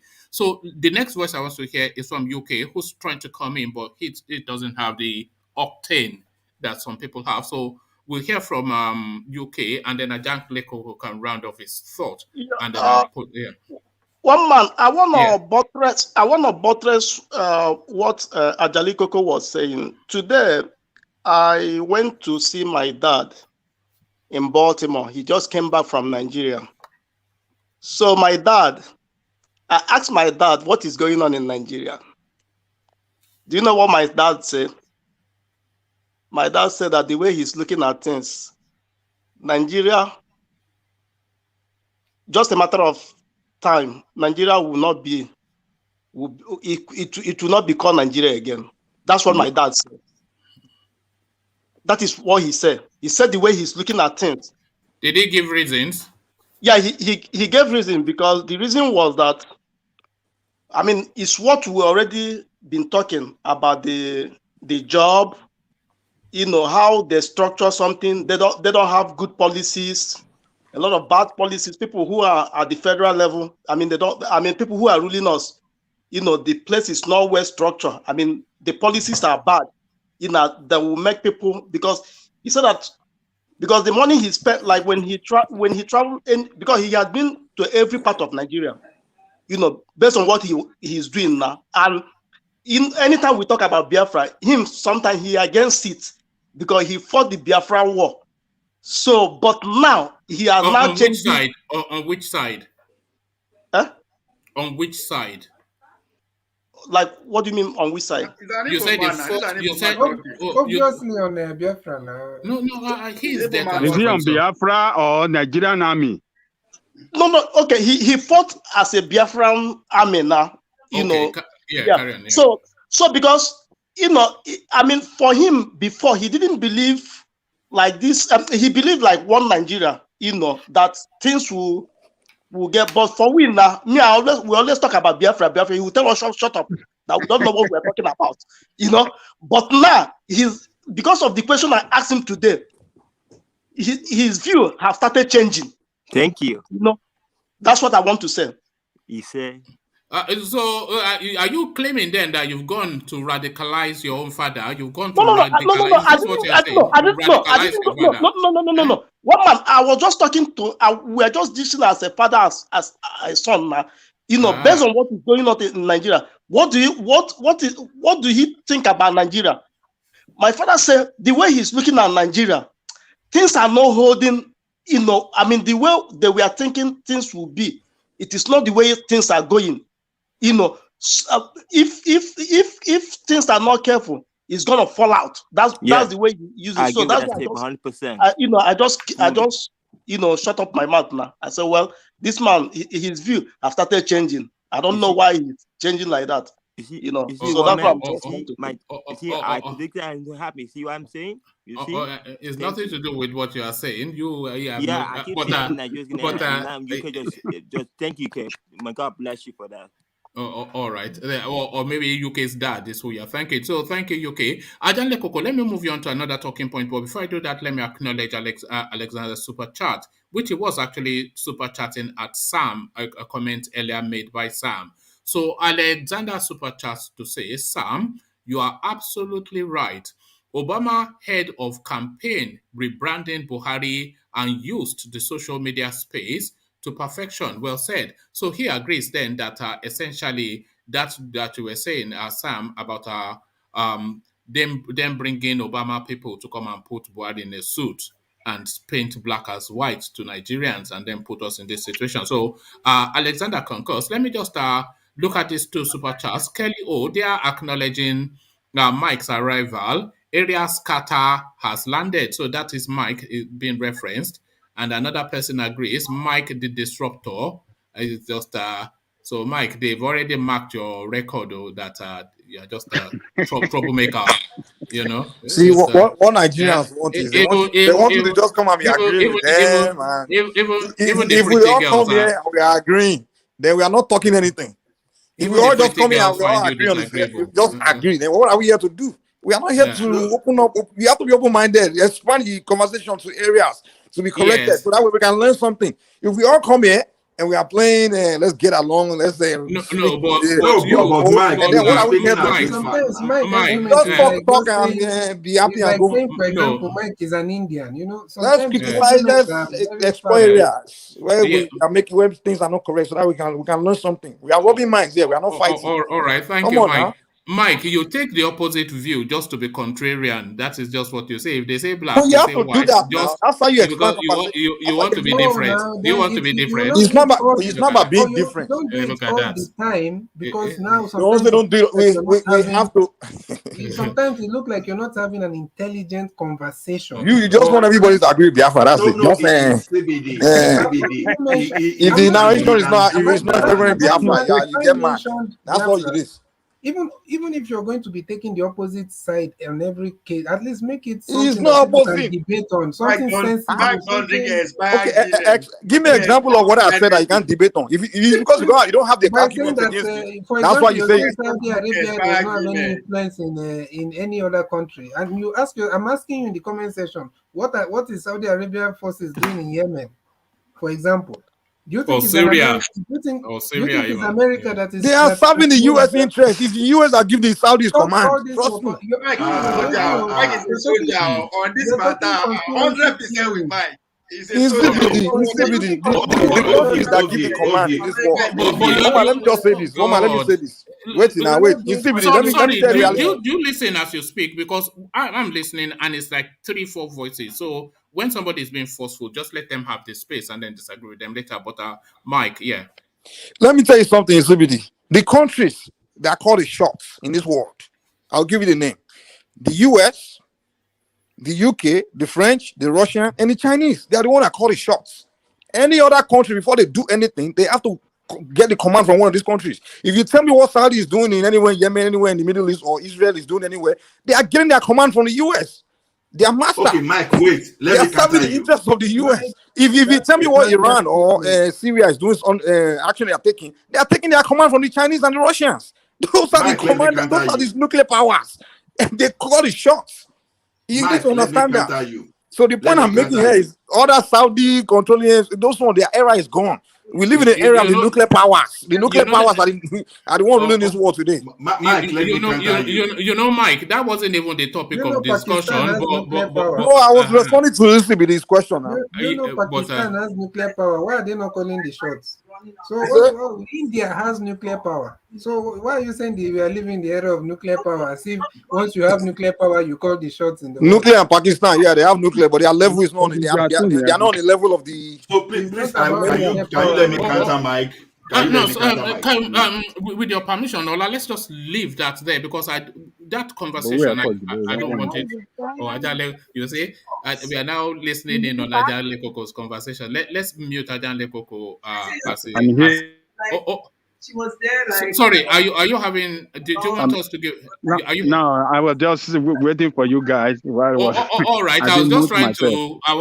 to reduce the space so I can come back to you. So I'm back with you now. Let me acknowledge Alexander Super Chat again. He says the country is slowly, steadily imploding. So that slow and steady is now ratcheting up. It's fast now imploding because we are not necessarily alarmist on this platform. When I pick out the talking points, I just go to a particular portal and I look through the first 10 or so trending news, and it's usually amongst that first 10 that I pick the talking points from. So it's not necessarily being alarmist. The country is fast imploding. This is just the thing. But I thank you, Alexander, for the super chat. So Ajale Koko, let me take you to a different space now.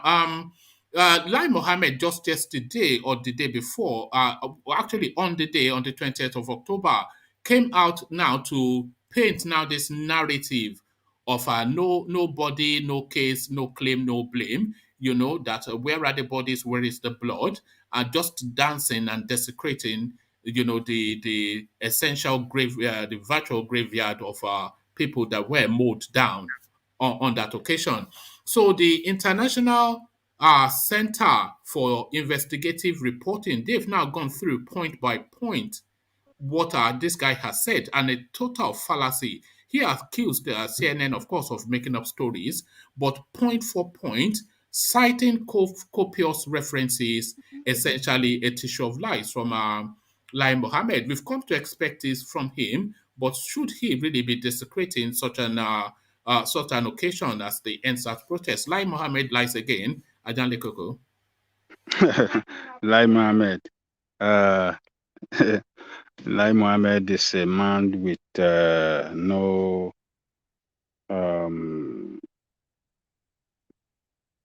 iota of truth comes out from his mouth. He lies all the time, and I'm glad that international print media are coming out against him and bringing out the fact against them, and particularly the Lagos State Judiciary Commission that was set up on the NSAS protests and killing revealed that 99 people were killed. A pathologist came there and testified that at their own mortuary or so, they got 99 people that were killed as a result of as a result of army unleashment of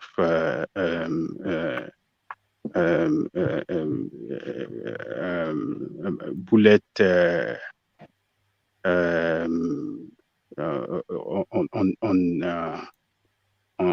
the masses. So it's unfortunate that we have, just like I always say here, we have people running that nation that lies all the time.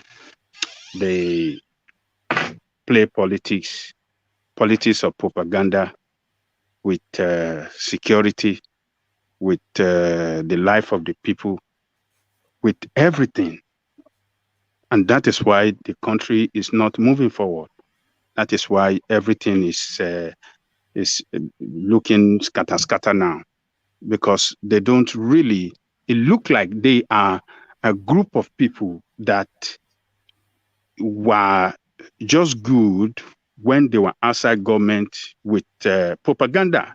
They were running a very effective propaganda then that works, that won election for them. But now they got to power, the propaganda doesn't work anymore, because it's one thing to win election, it's another thing to run the government and make things work effectively for the benefit of the people. So because they are propagandists, they are liars, government, you can run government with lies and propaganda. It doesn't work. And that is where we find ourselves in that country. This group of people running Nigeria, they are liars, they are incompetent, and they lie openly. They lie openly. They lie openly to our face every day. So Lai Mohammed is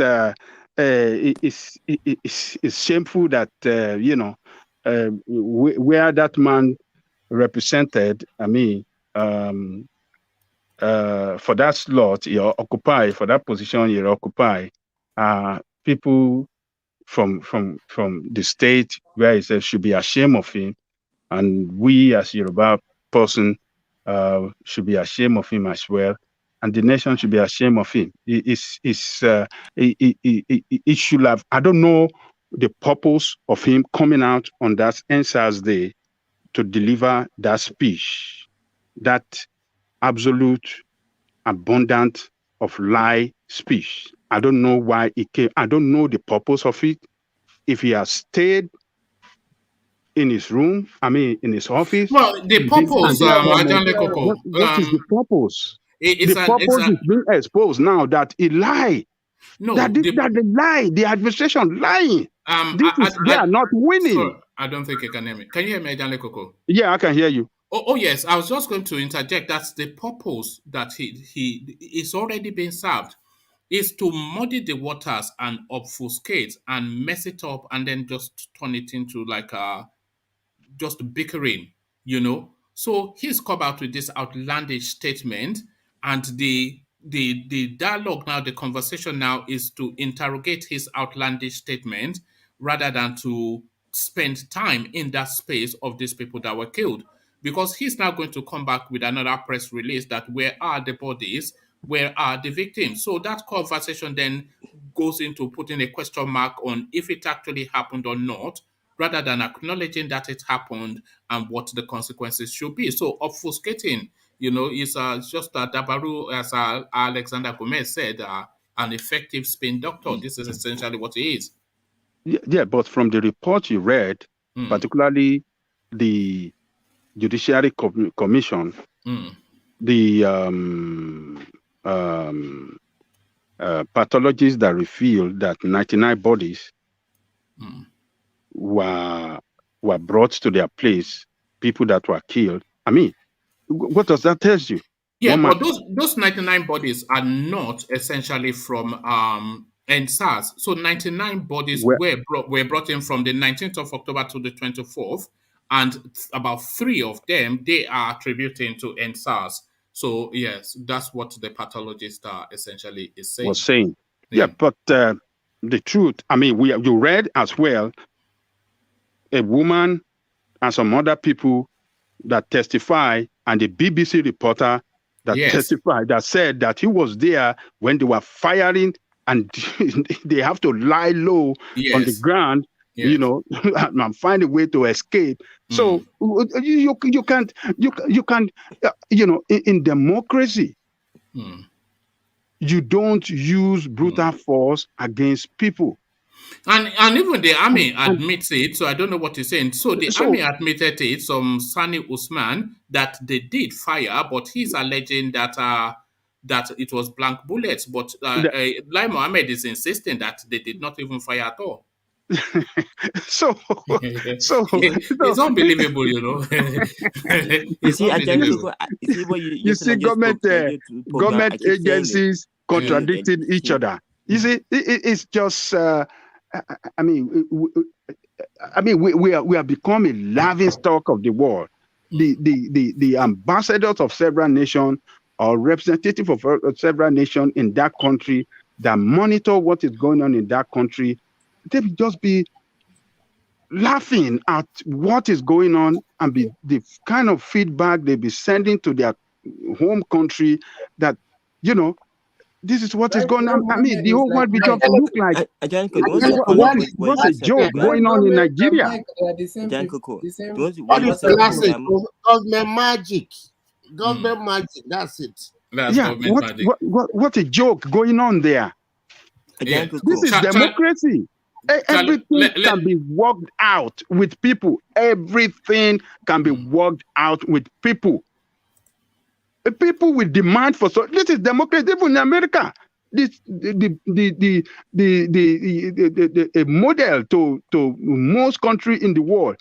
You see demand of every day. People demand for everything, and they work it out among each other. And that's why they progress. But you see representative for people that don't want to work anything out with their citizens, but to lord their draconian interests on their citizens and force it on them. And when they don't want to take it, when they push back, we kill them. I mean, it's barbaric. One man, it's barbaric. All right, thank you, Daniel Koko. Charles, you wanted to come in. You see, Daniel Koko, Nigeria. See, I see. Daniel Koko just say Nigeria do programmer. You see, Daniel just say what I just said. Nigeria are liars. See, Nigeria come a lie. They killed the Eastern programmer. They the real liars. You see. That's what I'm saying. No, everybody knows that they are lying. They lie. But nobody is disagreeing with you, though, Charles. They all kill the Eastern, but they all kill the Eastern, but they're the liars. You see, the Easterners, the Eastern space, that is subjective because no, it's not. Because the East also, especially via their platform, they make up stories. Saying that, you know. So what you hear, Nigeria. No. But it's the Lekki space. No, it's not the unknown gunmen. That also known as SN, behind the federal government, Mohammed. You know, federal government behind it. The federal government are the unknown government. If he could lie about the killings in Lagos, he could lie about everything. I don't trust Nigeria. Thank you, Janko. Thank you for saying that, Janko. Thank you. Man, all this our diplomacy and political correctness is not helping matters. How do you mean? No, when we are trying to you see, when somebody says something, say no, we go. You know, all this thing is not helping. If it's helping, it would have helped all of us. In that no. What Charles was saying was that Ajande Koko is right, that Lai Mohammed is lying, and then he then tried to link that with the killings that is going on in the East, and is making the attribution to the government, but it's not entirely attributable to the government because we know that a lot.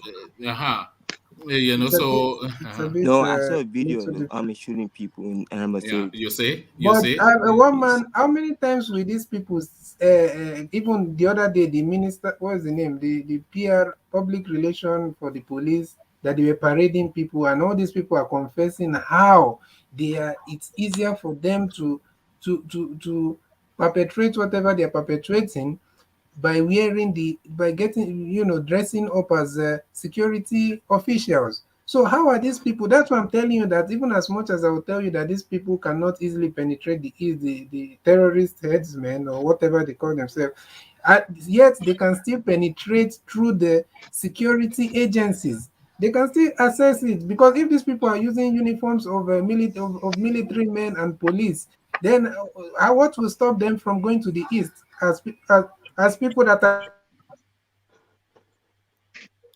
All right. And Duguru do as one man, can I interject for 1 minute, please? Yeah, carry on. Yeah. I just want to ask, because you were saying something about the unknown gunmen. Do they have a face now? Do they have a face? Because you mentioned ESM now. How do you mean? Well, no, according to Abubakar Malami's press statement just yesterday, a lot of the attributions are being attributed, because all the activities that we hear, they are attributed to unknown gunmen. But now the account that Abubakar Malami was giving, that off the back of their panel investigation, the attribution, 180 something, nearly 200 people attributed to activities that they are hanging on Nnamdi Kanu via his directive. So is it that unknown gunmen or IPOB via ESN, and the government is making the attribution? One man, you see, let's do away with Malamu. I like to call him Malamumu. But that is a half-baked quarter system sound, Right. That press briefing he gave yesterday is more like exposing himself the more, Right. So That man, there's nothing upstairs, so don't go about what he's dishing out from his mouth, you know? There's nothing upstairs. He's a senior advocate of Nigeria and the Minister of I Justice. just said to you, he's half-baked, he's half-baked. That man is not ripe enough to be Attorney General of a federation. That man is fully idiot. Republic of Nigeria. One man, before Malamik start talking, is it not time enough to produce us somebody who is DSS and all those? Can they find who is killing the Igbo people out there? That is their job.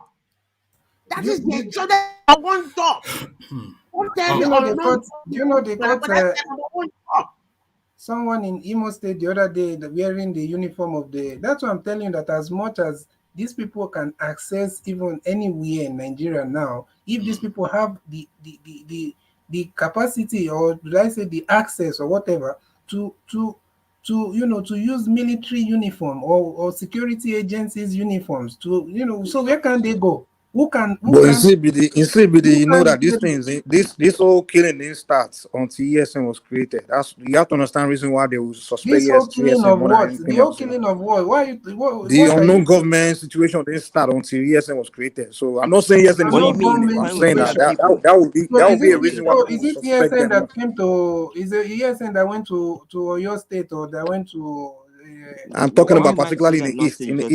Who started with the rhetoric? Who brought the phrase unknown gunmen in the first place? No, the point I think you are misunderstanding me. I'm not saying ESN is the one doing it. What I'm saying is that the thing was not happening until ESN was created. So that gave them reason to start suspecting ESN to be the one. What was not happening exactly? These unknown government stuff. Now, the East, we all know the East was the place that was quiet. The only thing that used to happen there was just maybe armed robbery and stuff. But there was no unknown government killing and all these things now.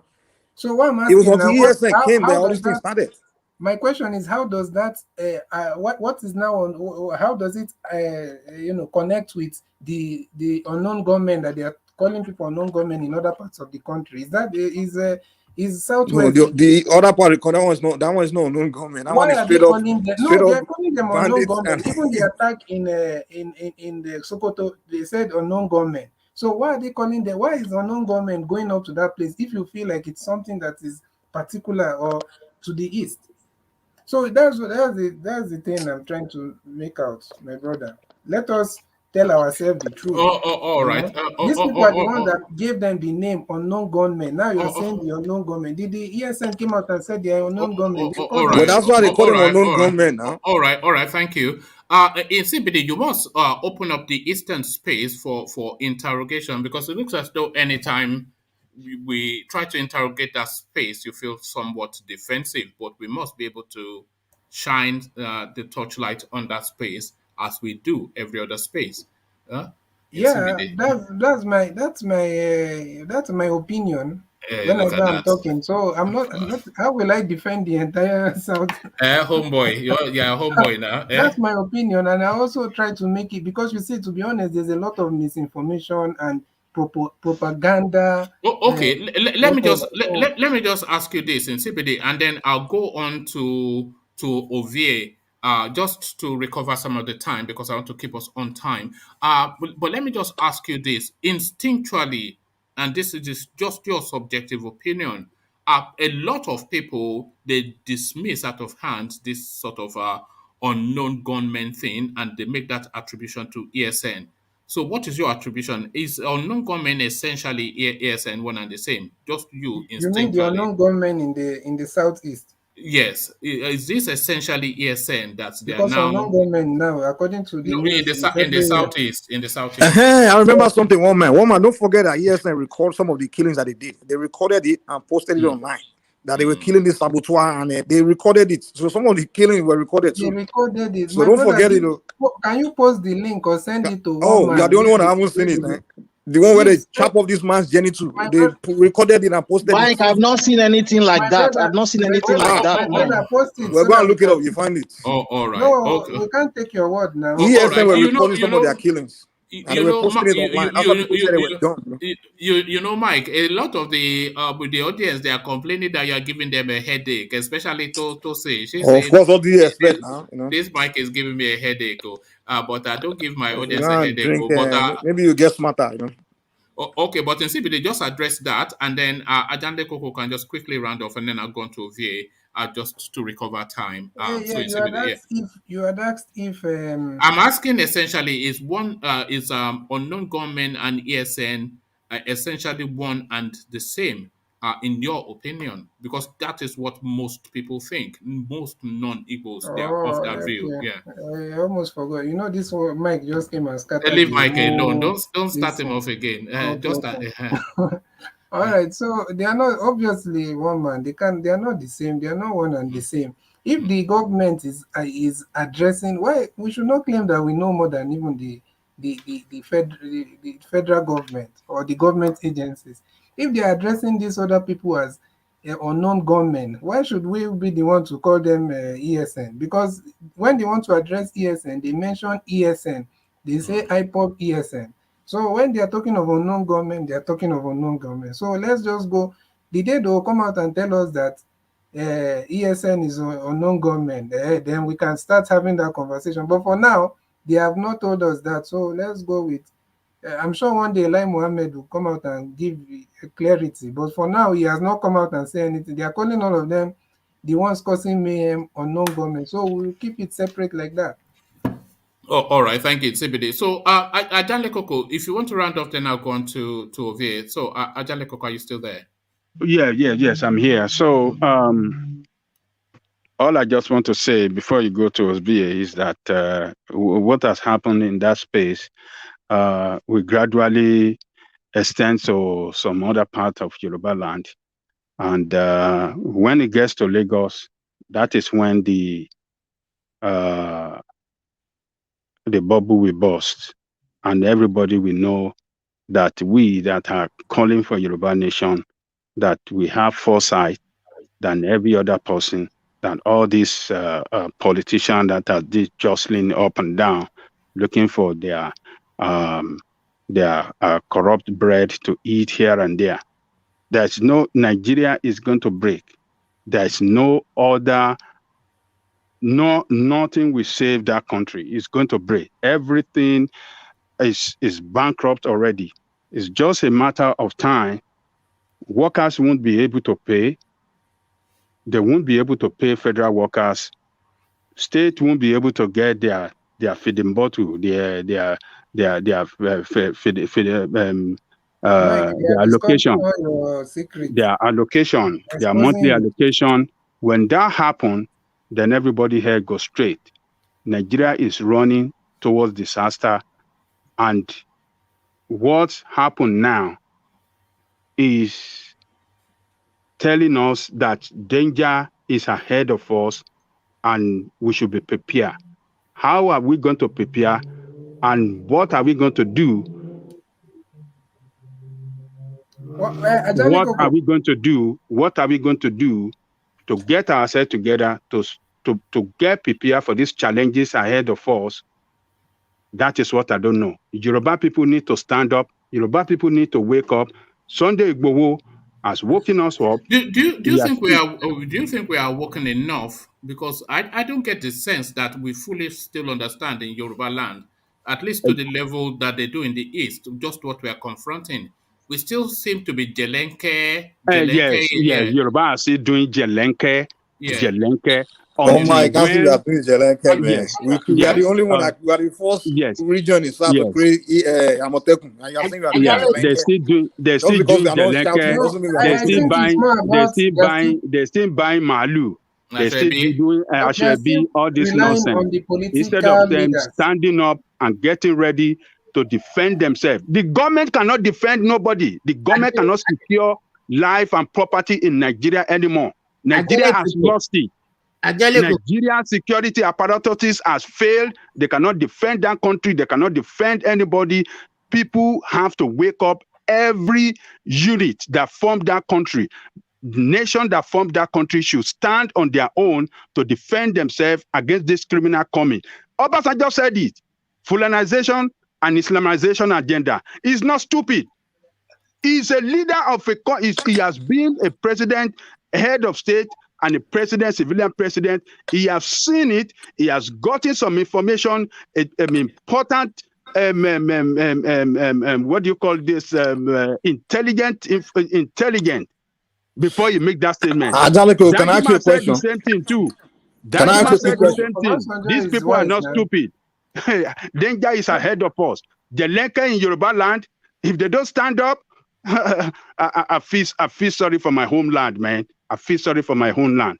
And also, sorry, Angelico, do you also... So sorry, Ajanle Koko, I just had to create that space for you to land. So thank you, Ajanle Koko. Sorry, Insebide, I just wanted to, move on to but I'm still referring to, if I'm not even making a comment, I'm just telling all right, him, go on. He said that maybe when it started happening in Lagos, I was trying to also bring it to his oh yes, it's going to happen. These people, for what they've done today, they can carry out any attack on Lagos, on some important facility in Lagos, and that is when every Yoruba will see it clear that danger has coming on them, come on their nation. Yeah, look at that. That's what I'm going to. It's not happening in a large scale. It's not happening in large scale, but it's already happening in Lagos, in Lekki, in Ikorodu. They are kidnapping people. It happened to my Megad. It happened to my Megad in Aja. He went to buy food that he's going to eat. Yeah, kidnapping is a small thing. Kidnapping is a small thing. You will start seeing explosion. When we start seeing explosion, that is when everybody. What happened on the train explosion is not going to stop. It will start spreading across the country. That is when we will know that yes, we are in for it. If we don't enter second chance. So, one man, let me let you give another person chance. All right, thank you, Ajanle Koko. Stay with us just for as long as you can. So let's go on then to Ovie and take him to a different talking point. So Ovie, just laughing up and down. No. Because it's you guys, the alarm that you guys are sorry is so funny. We are here scramming Nigeria will end next week tomorrow. Why the chairman of Calvado Global Service Limited, in the person of Mr. Femi Otedola, just bought First Bank. Yes. No. Actually, okay. Ovie, hold on. I wanted to introduce that story actually to Ajanle Koko, but since you have now come into that space, let me bring it. Otedola acquires substantial stake in First Bank of Nigerian Holdings. So now Otedola essentially takes over First Bank. First Bank of Nigeria's parent company, First Bank of Nigeria Holdings PLC, says billionaire businessman Femi Otedola has acquired a substantial stake in its business. According to a notice signed by the company secretary Sheye Kosoko, Otedola's stake in First Bank Nigeria Holdings is now 5.7%.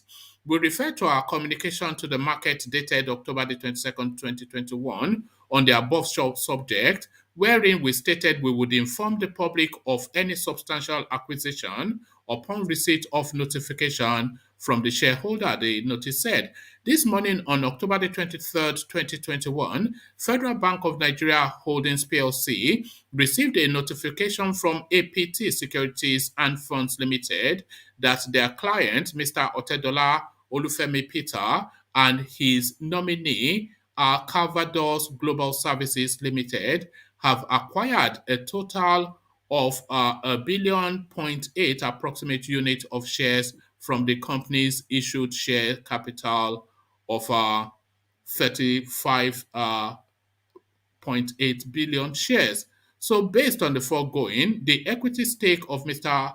Otedola Olufemi Peter and his nominee company is now 5.7%. So the largest shareholder now of First Bank, Otedola Ovie, you wanted to speak to that? I mean, they said I was just laughing. I'm laughing because Ajanle Koko is, who is more experienced, has seen so much Nigerian than maybe if not all of us here. He's laughing. I'm laughing because that's why I'm laughing. He said, "How do we survive?" Let me finish. Okay, he said, "How do we survive?" Even though I'm not a practicing Christian, I think the Bible said many are confused are choosing. Make the war happen, or anybody will survive. It's a new Nigeria for that person. I mean, we go die anyway. So that's why Nigeria is not going to get better. I know that. As it get worse, the more the level of people where they feed the hardship could increase. What did you just say? You said Nigeria is not going to get better. Can I finish? No, you just made the statement. It's not going to get better, but you're the one advocating for, oh, Nigeria can work, Nigeria will change, but you are just saying Nigeria is not going to get better. Allow me to finish my sentences. You will not stop cutting me short. Stop cutting me short. But that's what you said just now, Ovie, not cutting you short. I'm still talking. I have not finished. I'm still talking. I've not made my point. No, you made a definite. I have not made my point. You made a definite statement. I'm still going. Allow me to get. Let Ovie land, man. Let him land. Yeah. I gave you time, you guys, but let me finish. It's not going to get better until it gets to a boiling point whereby I don't have to tell you to come out on the streets. I go come out, I go meet you there. Then we go settle the matter. That's where I'm going. It's not going to get better. You say the next place we go come out go do better than what Buhari is doing. No, it's going to get worse. It is a good thing. It's a good thing in the sense that now the majority of us, they feel now to the point that when they'll push us to the wall, we don't have children to fight back. We are not there yet. That's my point. Yes, it's not. I agree with you, Ovie, man. I agree with you on that one. Yeah. What I mean? Allow me finish before I jump on what I'm saying. It is not going to get better. It's a continuous statement. We are speaking English here, for God's sake. I'm not be one man when it comes to English, but are the people one or two together? Definite statement. I'm still. I'm not put a comment to all my what I'm saying. You just jump in because the full stop. One man, let me support this point. Let me support Ovie's point very fast. Yeah. See, what you guys understand is this: what's going on in Nigeria today is not new in Africa. You understand that in Congo, right? This thing has happened in Nigeria, where insurgency all over the place, right? When Mobutu died, when the new Congo started, there were insurgents situation that started in Congo where it was even worse than Nigeria. I will have Herdsmen and Boko Haram, just two of them. In Congo, they have about 6 to 7 different insurgency all over the country. Everybody thought Congo will break up, it will end this and that. It went on. Do you know how many Congolese died within 2000 and 2006? 2 million. Till today, Congo still remains. That's what I'm saying, that we are not learning from other part of the world. We don't learn from. That's the problem in Nigeria. We don't go and study. There's nothing that can happen to you that's not happened to somebody else. Yes, instead of us to be spending energy to go and study what happened in that place and learn the mistakes they make there that they couldn't fix the problem, we are busy just Nigeria will break. Oh, he's about to. No. That's not what we should be doing. We should be studying. Yeah, but for every Congo, there are other examples now. Nigeria is not suited to be one country. This is just what there's no country in Africa that's suited to be one country. They have the Congo. All the ethnic group are web insurgency. They are only insurgents. They are to the point where even countries around the world call the United Nations say, listen, let's split that country, man. It's too big. It's too big. They have too many empires. They have more tribes in Congo than Nigeria. And every tribe have their own ESN. It was so crazy that they were killing. Their own ESN. Guess why the country they never split? Because the Western countries, they were benefiting from the country being one, and they are benefiting from the destabilization, the stability that was going on there, because the stability allowed them to continue to steal the resources there. They kept it that way. They kept the country one. So we need to learn lessons from all these things, man. We are saying Nigeria will break. If all these superpowers don't agree with the Nigeria will break, it will never break. My friend, wake up. Nigeria is not working and it will never work. Wake up, Mike. Yeah, the same thing they said about Congo. Congo is not working, it will never work, and it's still not working to today. And the people have been trying to break up. Do you know when they've been trying to break Congo? Since 1961. You see my they still haven't broken up to today. So you guys you want them to break up or not? When you have contrary opinion, instead of you to listen and hear that will now go just begin, it's not going to work. Yeah, like and nobody even hears when 2-3 people are speaking. Nobody even hears, but you think they are listening to what you are saying, but they can't hear what you are saying because they are hearing 3-4 voices, so they are not really hearing anything. But you think you are the point that they are listening to. But let's listen to Ovie some more, and we take Ovie to. Yeah, carry on. Yeah, I've always asked this question: where our billionaires, what are they saying? What is their body movement according to all this that is going on? Our intellectuals, We declare as a country they burn. Somebody's. You don't want to attack Choyinka again? Yeah? No, see, you want go another way entirely now. Yeah, carry on. My point is, we did hear they share everywhere they burn. Somebody is putting his bill in that same place where he say they burn. That should force you take a pause and think. There's something you are missing. There's something you are missing. And I keep saying most of the things that we're talking about, I just deliberate to just swear about what is actually happening. Now, rich people benefit from chaos anyway. If you take us way back, maybe 3-4 months from now, this whole thing started about, Buhari Jibril from whatever, now Kuba everywhere. From there, it went to Biafra. Again, it transferred to release Kanu. Now the argument is not that, IPOB, SN, them be the unknown bandit. Are you kidding me? The X-Men are unknown bandits. There's nothing to argue about that. So when they argue about ASA, it's a distraction from the obvious. And as far as I'm concerned, they are not unknown government, they are terrorists. No. So what did you say? The unknown gunmen are what? The X-Men and the unknown gunmen. They are. In the east, they are across the country. Yes, anywhere you hear unknown gunmen, not them. Either they are Nigerian Fulani or they are external Fulani. They've said it over and over again now. Why are we saying all this? Now, going to that publication where the Economist they produce. Are you serious? Not be here we sit down, our own Air Force man, naked everything on TV, that how they went to beg the CIA to accept this man. So they know who he is, they know where he comes for them to give go ahead. So why are we so shocked of what is happening? Now, wait till they make me laugh with that. I am not surprised. So we should not be alarmed. We should not be alarmed. Hold on. We should not be alarmed that the Nigerian armies are allegedly stealing and selling weapons to insurgents. That should not alarm us. One man, I think me and you have spent a quality time on the problem with the Nigerian force. We say na boot on the ground. I say no, the leadership is gone. So what are the effect you are seeing? The leadership is controlled by the Fulani herdsmen, bandits, and terrorists. It has nothing to do with the competence of Nigerians in that uniform. That has been my argument over the years. So all this thing we are seeing, that the man is a general for God's sake. This man has been feeding fast in his teenage days. Up to today, Nigeria is taking care of him. One day they argue, no, all these are premeditated. Is to send us to the wrong at the end of the day with the chance, make it go, as if we know we'll go before. Before we know, we'll bring somebody. They are creating a narrative that they're going to sell to us at the end of the day. We need security, yes. They will sell it to us to emerge. So all this is a discussion. I'm sorry if I'm going into, about it. So I'm not alarmed. I'm smiling because it's written, it's out there. Most people consider it a conspiracy theories, but it's playing out now. The man will stand one and say, it's not on point. Ovie is never on point. It's just once in a while. One man is never on point. Why do you say it's never on point? Because Ovie will lead you to that point when you say this brilliant point is about to land a brilliant point, and then he will deviate it to whatever it is. So it's 80%.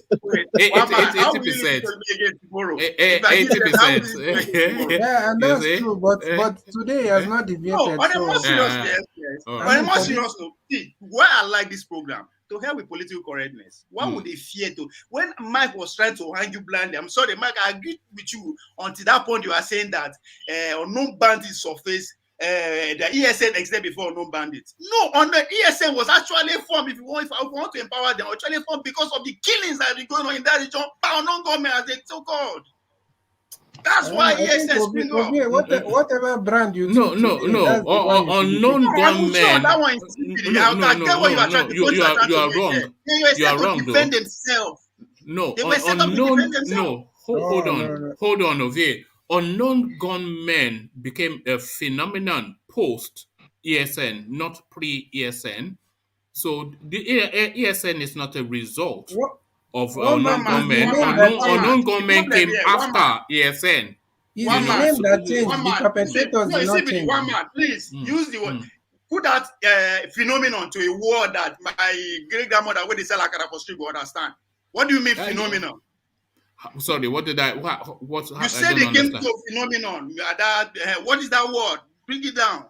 No, what I can't even recall what I said. But what I'm saying in essence is that the unknown gunmen, they came after the formation of ESN, not before the formation of ESN. No, so ESN is not a consequence of unknown gunmen. Unknown gunmen came to become an entity, a known thing to contend with after ESN was already in existence. And I think that is the space that Mike was speaking to. The Biafra movement. Listen, the Biafra movement. That is just the name that changed. And listen, yes, it's not the perpetrators. Yeah, the name changed. The Biafra movement, the agitation, whatever, is being in existence. But that arm, the military arm, if you want to call it, was formed to defend the killing by the unknown gunmen, as you want to put it. No, it was a response to Fulani bandits. It was a response to Fulani bandits. Who are the I'm putting it to you, Mama. Let me. I am telling you that the Fulani bandits are the Fulani herdsmen are the bandits or unknown gunmen. Okay. Then hold on. Expand on that space then, because you just said it. So expand then on that space. One man, we call what is unknown bandit? This word unknown bandit, if one use them as a good new grammar, as if we just discover them, become phenomenon. If I want to use your words again here, when the Fulani, where are the 40 Fulanis became very rampant across the nation, that's where this word all of a sudden become brand new to media. You understand? So it was due to the activities of the Fulani herdsmen that coined that word out. Unknown government, just so to water the narrative that is the Fulani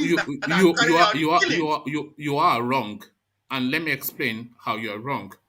Okay. You see, there's a lot of actors in that space. There's a lot There's of one actors in Nigeria today. There are two actors. The Boko Haram and the Fulani bandits. Obi, hang on now. Let him explain. You hold on. It won't now.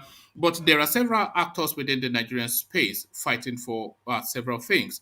We have the Boko Haram as a long-standing entity. We have the Fulani herdsmen. Yes. So we have the Boko Haram as a long-standing entity. We have the Fulani herdsmen, which a lot of people argue that they are an offshoot of the Boko Haram, but certainly they are a standalone entity.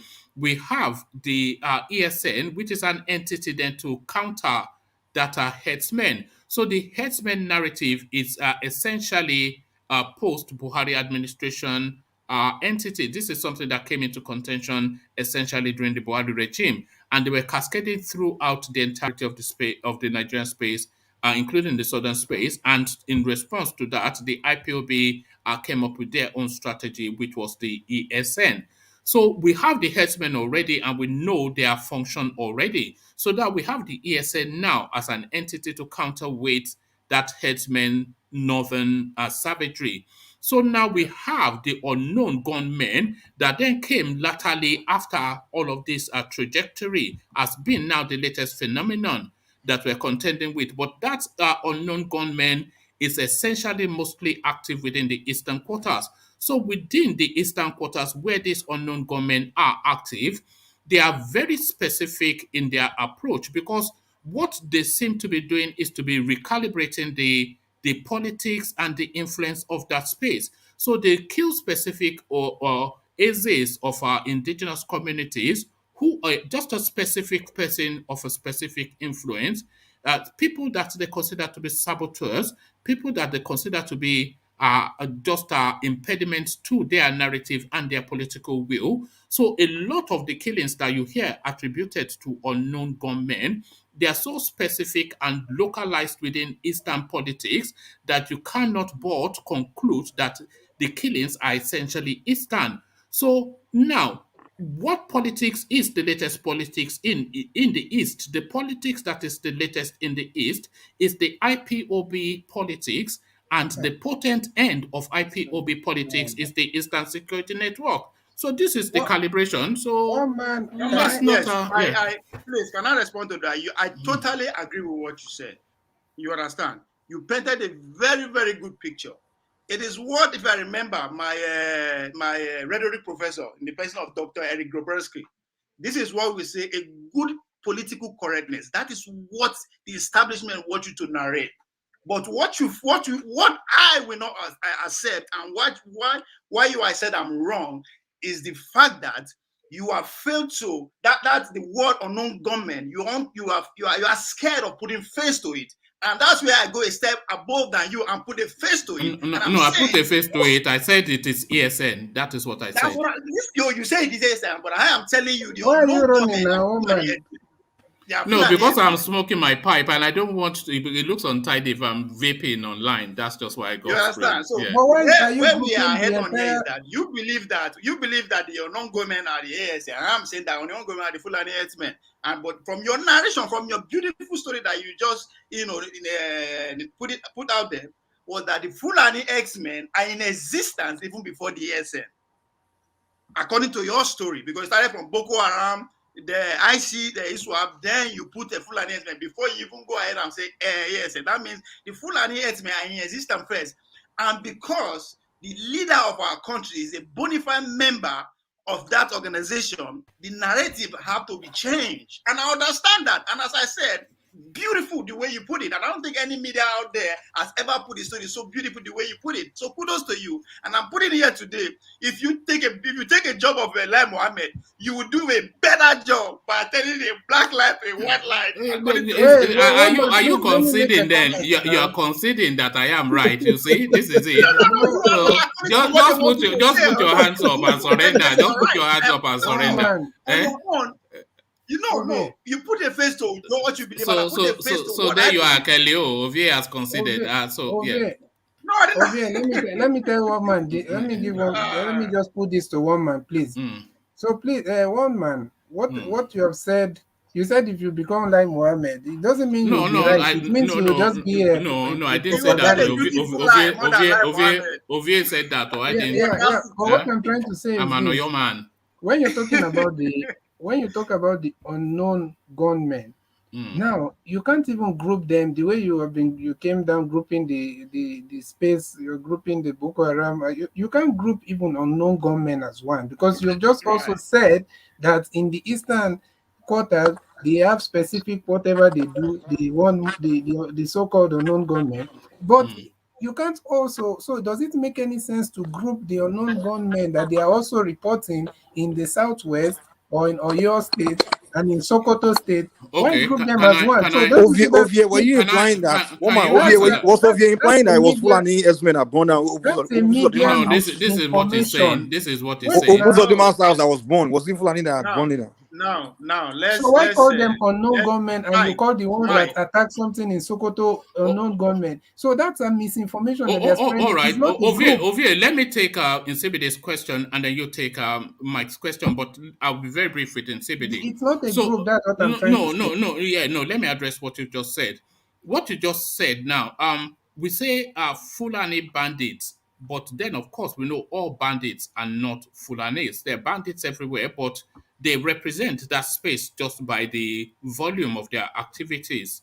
So the volume of the activities in the East suggests that, the unknown gunmen are essentially Eastern, and the calibration is that they're essentially ESN. This is what people think. No, and you know that. You believe it's a group, one man. You're approaching it like, when you say unknown gun, that's just the point I'm trying to make here. Why address it as if you're addressing a group? No, I'm not saying. I'm not saying.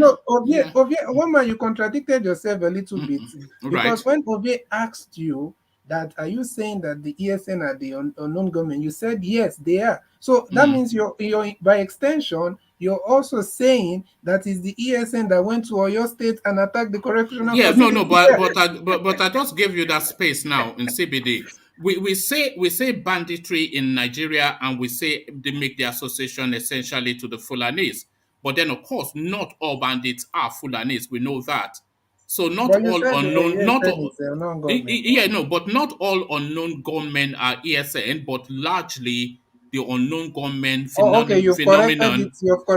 But I mean, I don't have to go ABC now. I'm speaking from a level base of understanding that, you know, yeah, so some, But yes. of But, course, I am man, not denying the whole like that. Fulani. I am not saying the whole Fulani race are the unknown bandits. Neither am I saying the whole Fulani headsmen are unknown bandits. Even them within themselves specify the Fulani who are committing the havoc. So I don't know why you argue with us. I'm not the one that says, even them, the Fulani said it, that there are Fulanis who are coming from other West African countries who are doing all this harm. And you want to say, all this time to came up. They're just reacting to what has been happening. But to Mike's question, was it your Fulani headsmen that went to burn Hope Uzodinma's house?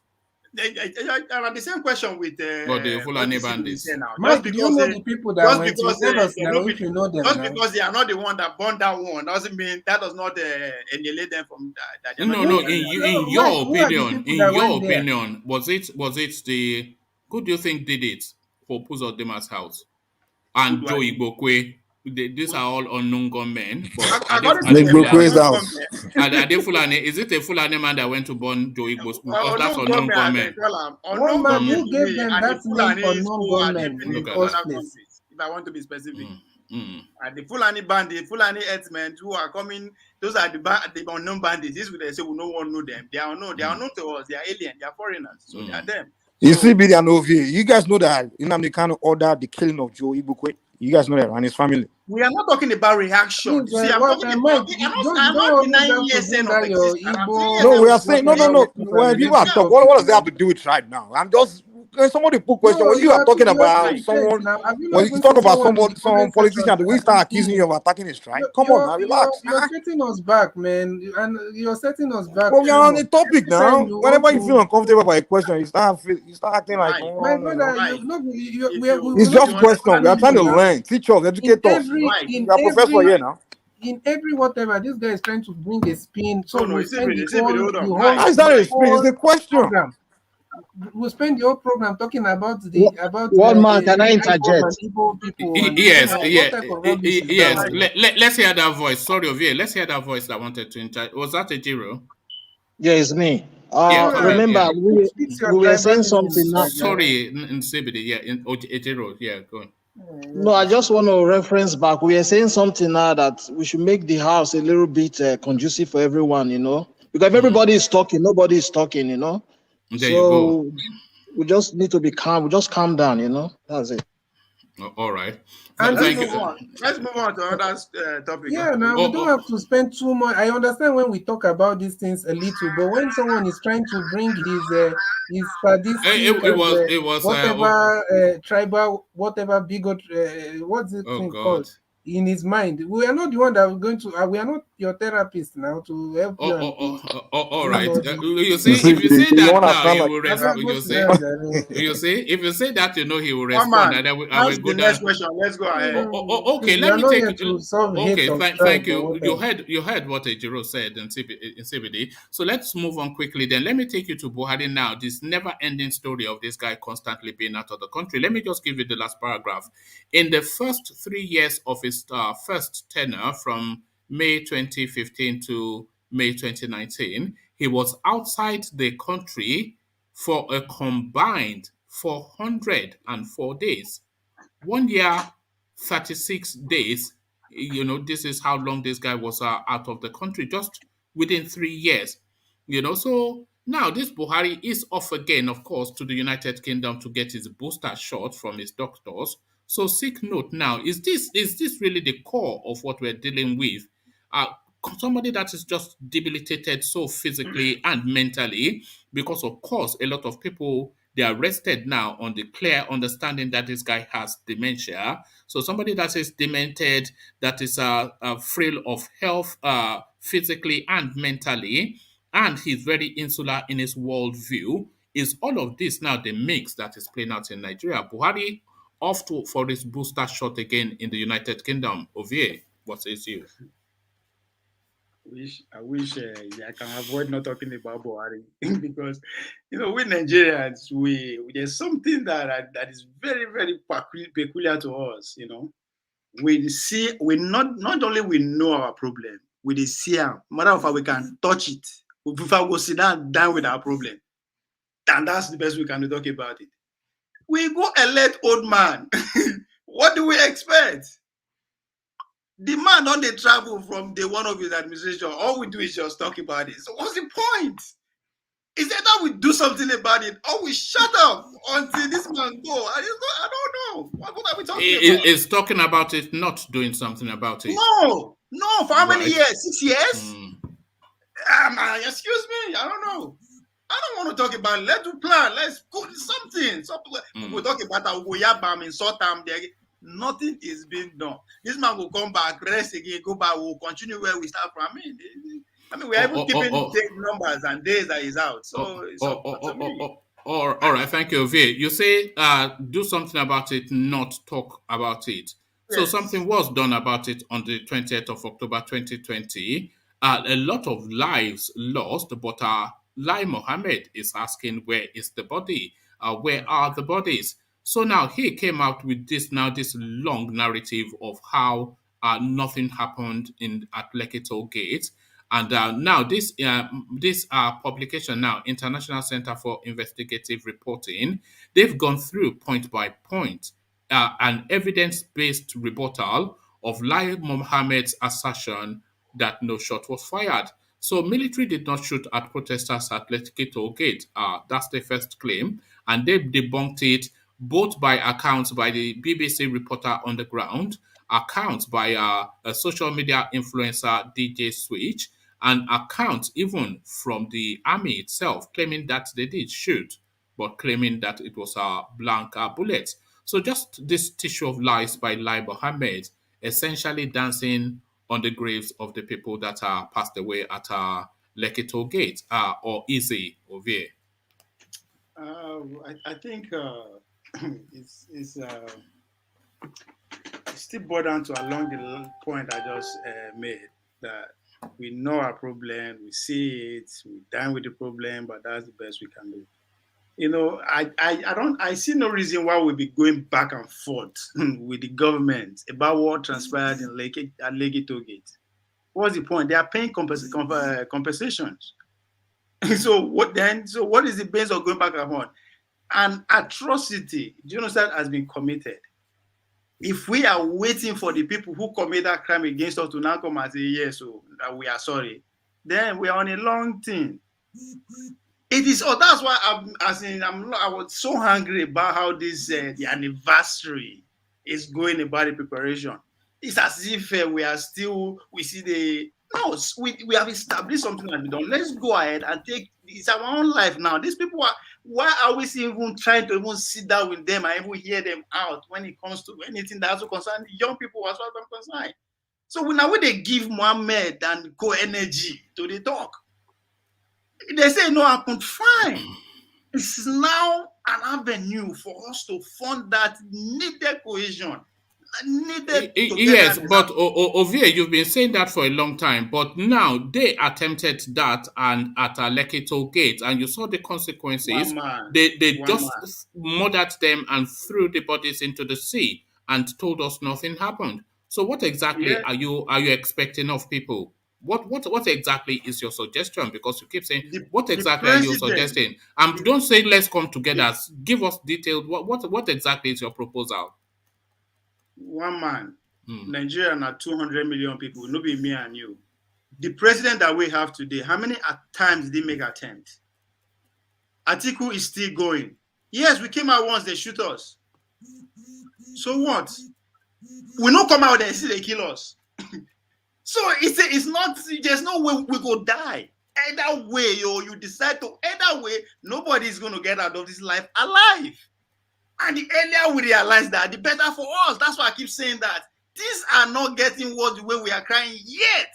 If it don't reach that level, trust me, one man, this question they ask me so, you no need to ask them. You don't. They fire us dead. Okay. More go sit down. They are still going. We have to now sit down and think outside the box. How do we avoid what I think? If I was opportune to be the leadership of people that put this together, I would recommend what the Northeast is doing. I mean, the Southeast is doing right now. Well, maybe you just sit down for us for just 1 week. I mean, just and see how powerful we are. If now waiting we preach like that, you 6 months they talk on this also, we are not coming outside. You understand? So let's change strategy. That's what I keep saying. Coming together is a first step. Me and you cannot plan a different strategy if we don't come together first. In small, in group, whatever. I keep using the reference of Michael that says that if you plan little, you get little done. If you plan much, you get much. If you don't plan at all, you get nothing done. So yes, they kill us. So what? You write work once, you fail them. Did you give up? You go again. You read, you strategize. It's like a continuous step. We are not going to live here forever. So we just have to do our own little best before we go. That's why when Ajale go, they kind of they provoke and they laugh. We go die. Let the country burn. People must survive. Let those that survive carry on the beautiful land that we want. At this point, if it is a you go live the Nigerian dream that you envision, I'm sorry, you are deceiving yourself. You can only contribute your little bit for our unborn children to the. If the like of a Bola Fashola, they say the debt that they acquire now, that will be the contribution of our great unborn children. Imagine nations they prepare opportunity and with their unborn, with their accumulate debt, that will be their contribution. So if the people that we so adore, a son, are thinking like this, and we see all we can do is to go on the street and shout, I'm sorry, we are in trouble. Yes, I agree with you, we are in trouble, but that trouble, I like him. Somebody say, why I want me to come back? Because he go fuck shit up. Sorry for my foreign language. Let me come and fuck shit up.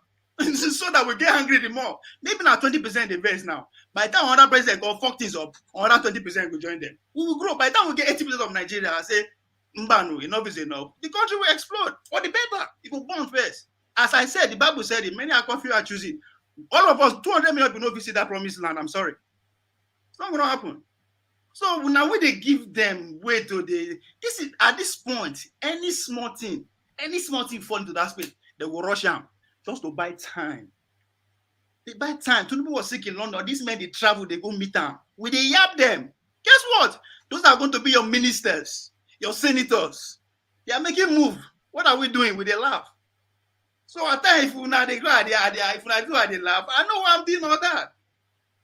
Because it's out there with the Siam. And I believe it's slavery. One of the fundamental things that slavery took from us is the ability for us to think of our own, how to own our own. The country is not ours. One man, you and who they go back and forth, who owns power pass. You make a very powerful point. Who controls your brain controls you. Who controls our brain? The education we are receiving is what? That's a turnaround. No, but that's a turnaround, though. You and I were having this debate just the other day when I was telling you that Nnamdi Kanu was more powerful than Buhari, and you were insisting that Buhari was more powerful than Nnamdi Kanu. And I will repeat what I said, that it is a mistake that I even think of that. You won't put them on the same line. What do you understand about power? No, we compare them. People will control. Let's go back to people that controls your brain. That's why I gotta go back to my point I make earlier on with you, that we are confused people. We don't know what we are doing. We just they do like this. They come. Everything that has to do with us is not. We don't have right. We don't own the right. Even the language we are speaking, we don't own the right. Our constitution, we don't know anything about it. Education, we just follow, and you expect us to be great. I'm sorry, no. We are confused people until we retrace ourselves back, then we forge ahead.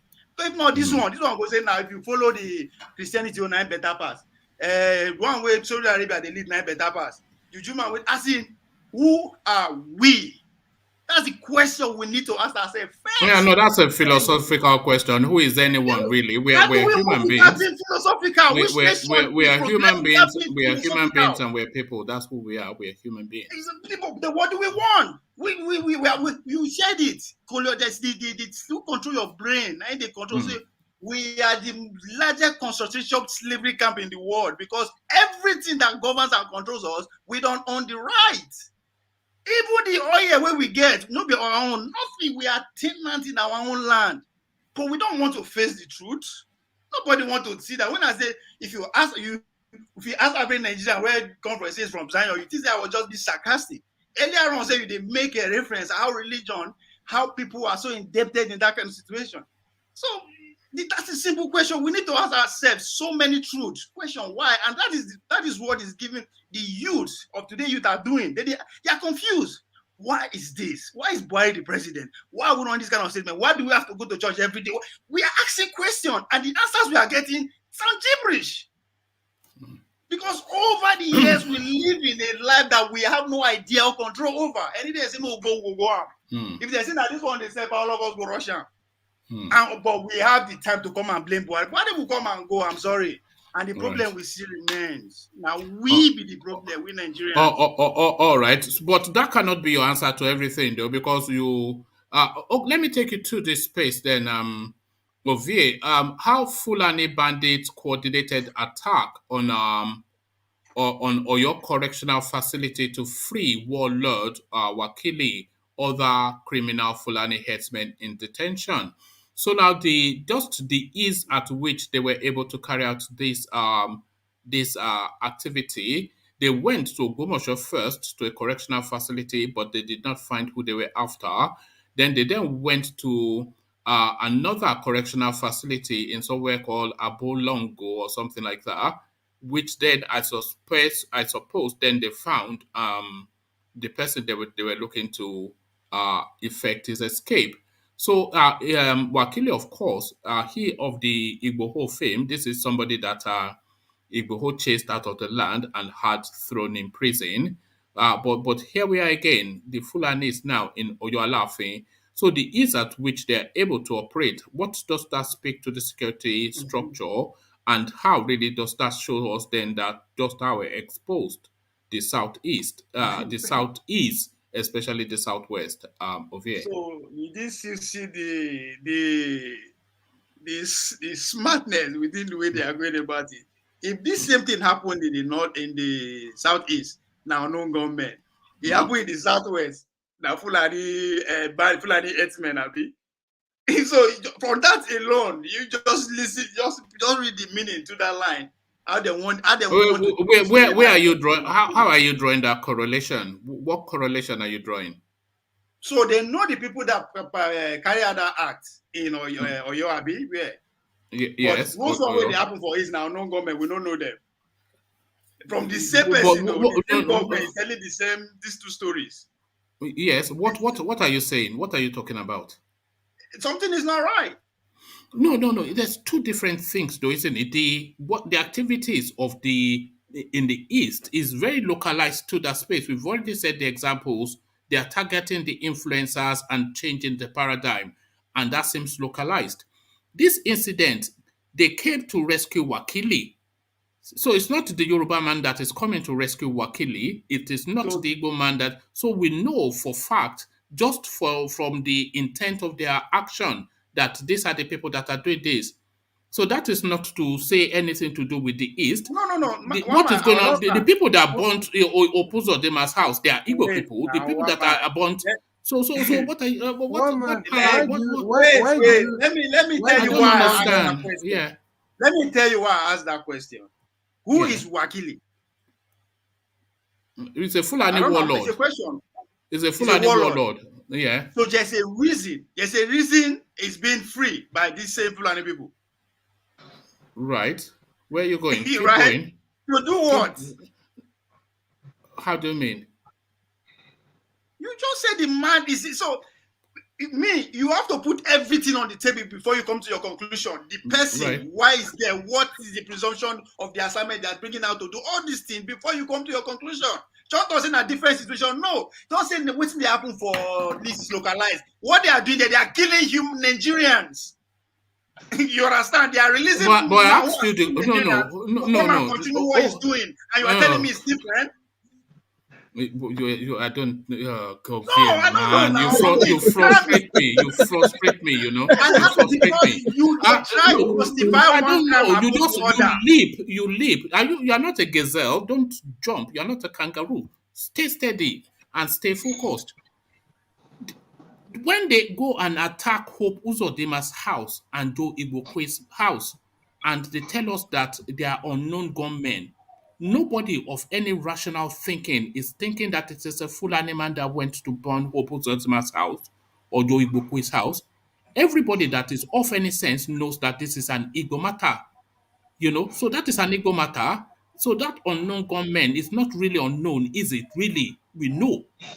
But when they go and rescue Wakili, who is a Fulani Seriki in that Ibarapa area, we know that it is not a Yoruba man that is doing it. We know. So what parallel are you? How does the two match? No. What are you talking about, my man? One man, can I interject? I want to say something. First of all, I disagree with you when you say what is happening inside is an Igbo thing. No, it's a national thing that is going on there. All right. Why did they come Ovie, come on, man. What the hell is going on? Do you understand what he's talking about, Mike? Because I don't. Ovie, just like to dance. I don't know, man. You see how it frustrates me. I mean, it's one man. There's a reason why people are supporting Ovie. Can you allow me to start? Okay, can I help you here? Ovie, instead of I don't need help. Just allow me to make my point. Can I interject? What makes you let me finish my point before you can interject. Can I make my point? I have not made my point. So what are you interjecting? Ovie, you are dancing Makosa to Afrobeat. That's what you are doing. I am not dancing Makosa. I am using one man. They speak English now. He said, let him finish his point now. Okay, finish your point. We are hearing. Finish your point. Finish your point. Let's hear. That's a Nigerian thing. Why they go land the point, Ovie? Land the point. Let's hear. Land the point. What I'm saying is that people are being murdered. Nigerians are being murdered in the southeast. Nigeria are being murdered. We're being murdered by that same man that were jailed. Now they bring out to continue what he's doing. And you're telling me it's different? Dead is dead, for God's sake. So I don't care how you want. As I said, now the same administration, I don't care how they put in narrative. It is one. You might try to differentiate with your grammar, whatever. That's you. You're afraid to do that. I'm also free to actually articulate what I'm saying. And what I'm seeing there, criminals are being free to do what? To kill Nigerians. And you're telling me that of Southeast, just the Southeast thing? For God's sake, that man, the governor of his state under Nigeria, the federal government of this country, are telling me but if we don't, hold on, Ovie. If we don't identify who is doing what, then how do we find solutions to it? If we don't identify, we have identified it now, one man. You don't just agree with my own. I have identified mine. You just don't agree with me. I have identified it. But they are not. Okay, then answer that question. So you want me to accept yours? Is that what you want me to do? I'm not asking you to accept. I'm just. It's not yours or mine. It's logic or not logic. It's not you versus me. It's reason versus unreasonable. So, what is reason to you? So I'm citing you two examples which I have cited already. Hope Uzodinma's house and Joe Igboho's house, and I can cite you other examples, but I've been on those ones and you have not really addressed it. And then you, like Mike said, dance Palongo to Afrobeats. No. Can you let me land the question and then you can escape it, because I know you will escape it, but let me land it. Hope Uzodinma and Joe Igboho's house that were attacked and burnt and lives lost, etc. Who gets the attribution for that? So don't sweep around to that. Yes, go to that space. Are we hold on. I'm asking for his opinion now. His opinion. So yeah, let him. People always say that this is a matter of life and death, right? People are dying, right? But one man, here you are, you choose to focus on property they were burned. I don't care. Look at that. I don't care. I'm more particular with Nigerians who are murdered. So you are not going to answer the question then. You are not going to answer the question. Are you going to answer the question? I'm not asking the question. I'm asking you. You ask the question. Start talking about something different. That's the problem. Let me. I have said it now. Do you want me to say the other way? If I ask you 1 + 1, you start telling me that I don't want to school. You start talking about. You are not one man when we are the top society that the ends men. I said it from the beginning. Do you want me to change it? No, so I asked you a specific. Those who brought us are FULANI men.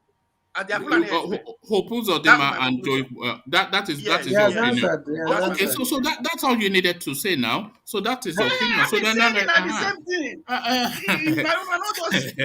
But you see, thank you. You want me to just use that house? No, people die. It's our time we start using the right time so that the international community will draw attention. The reason why the federal government don't want to name those people as terrorists so that the international eye will not be on us. So it is upon us who have the opportunity to talk to one or two people, not the whole country, to say the way it is. Those motherfuckers are terrorists. Excuse me. But the way it is. We are busy playing politics even more than the politicians themselves. But that is the thing, though.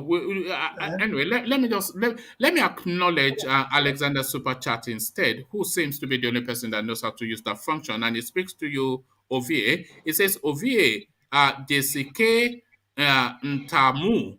Just spectacular assertion. So he was speaking to that impassioned speech that you gave earlier on. So spectacular assertion, a pat on the back from Alexander via Super Chat. So thank you, Alexander. So anyway, let me take you to another spot so that you can come. Ovie, for Alexander, they only give you $2 for your spectacular speech. Yes. Your spectacular speech.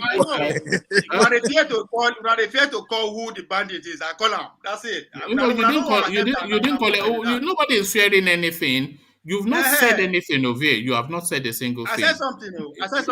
No, you have not. You have not. Ovie, you say a lot. We cannot all be wrong. You know, have you look at the comment section and see all the people that are supporting Ovie? No, you can't all be wrong. Then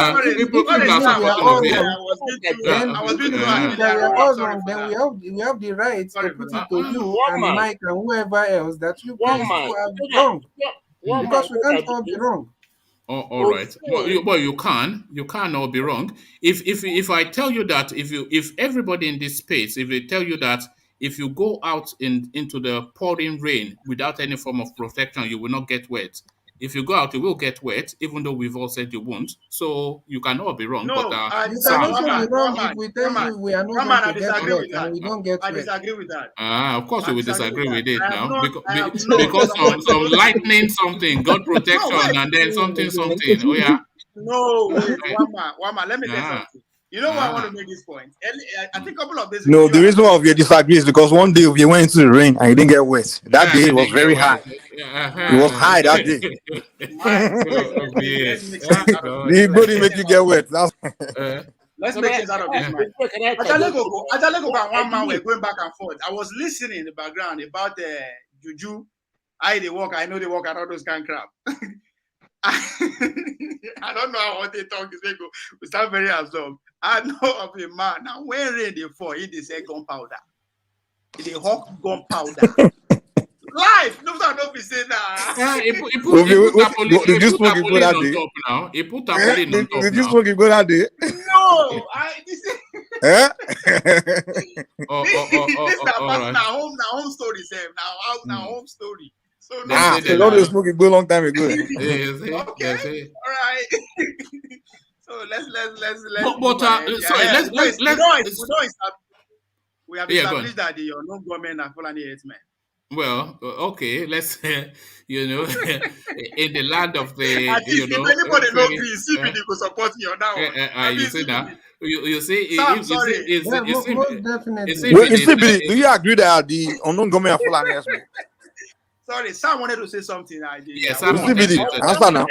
I believe in that. Or not government. They say I should not speak when another person is speaking. And you're saying, what happened is this: when the EFPN, when they started killing people in the forest, that is when Nnamdi Kanu decided to form the ESN. When the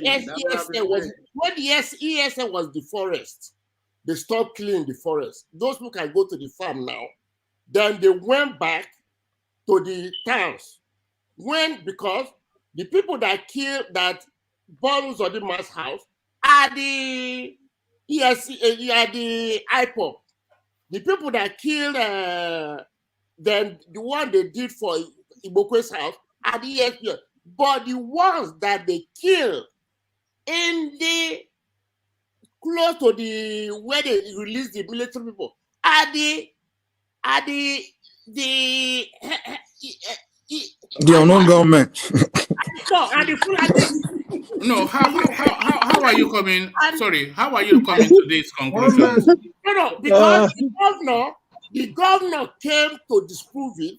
The governor said they are not the IPOP that released them. The governor Fulani man. The governor Fulani man. The governor said no. They are not the same people. So one man, can I ask? Open. Sir, once that space is open, anybody can claim anything. That space is open. One man, can I put it to you like this? And that you have to realize too. No terrorist kills and deny it. Any terrorist, when you kill, you want to make a point out of it, you claim it. That's what they know you are stronger. So if ESN, if the IPOP is cleaned up, IPOP will claim them. That's what so IPOP them by they're terrorists is what you're saying. One man, let me ask you. They will claim it.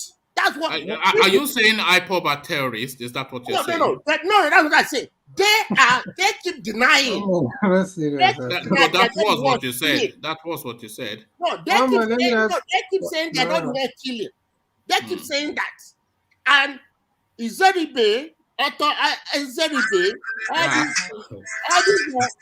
people in Igbo land are claiming that it's not. Sorry, who is playing music? That must be Michael's. No, that would be Ovie. All these people in Igbo land are still denying that it's not IPOP. Who are you going to believe? Are you going to believe Malami? That's supposed to. No. You believe what seems most reasonable, most plausible.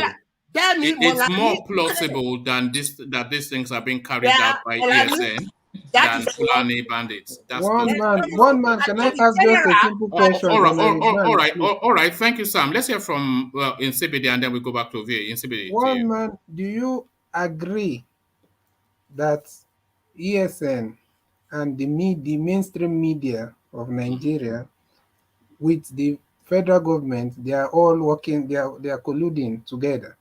Do you agree with that? To what end?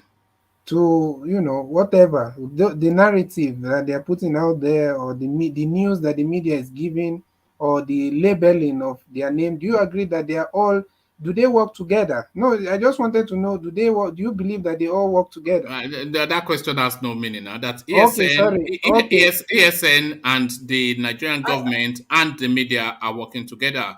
No, I'm asking that, does it make any sense to you, or do you agree that they can all work together as one? No, but it's not coherent. So it's not coherent. Okay, sorry. Wait now. Okay, let me put it this way. Do you agree?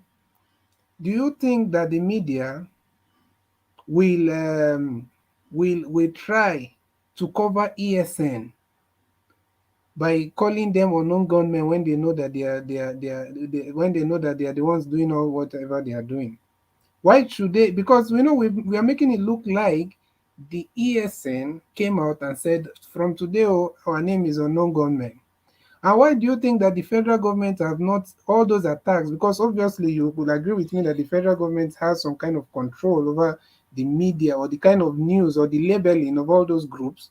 So why do you think that the federal government have not come out one day when channels will say unknown government attacks a facility in Imo State or wherever? Why do you think that the federal government have not one day instructed these people to say, this is ESN attacking this school? They should put it boldly on the news. ESN attacked this school. So why are we here making the statement? Let me answer that question. They said not to answer a question with a question, but let me just do that anyway. Why would the government or the media say that ESN carried out an attack when they don't know, when they are not able to, with any degree of certainty, make that attribution? Why would they do that when they are not sure that was what happened? Thank you. God bless you for that question. Now let me answer let me ask you one question in the best way. Wait, please. Okay. Don't block my chain of Go thought ahead. now. Go ahead. Yeah. So why? Let me also. I'm sorry, we are answering ourselves with questions. Yeah, go on. So why? Hey, this mic is a problem. Oh, wait, let me see. What has he Am done I now? a problem? The man has just come and dabaru my this thing. Wait now, It's because you are not confident in what you are saying. No, That's why. Because you say You didn't cook the lie. You didn't cook your lie deliciously. You didn't cook the lie. I don't know if they You didn't signed cook this. it up enough. I think they sent this mic. Oh wait, woman.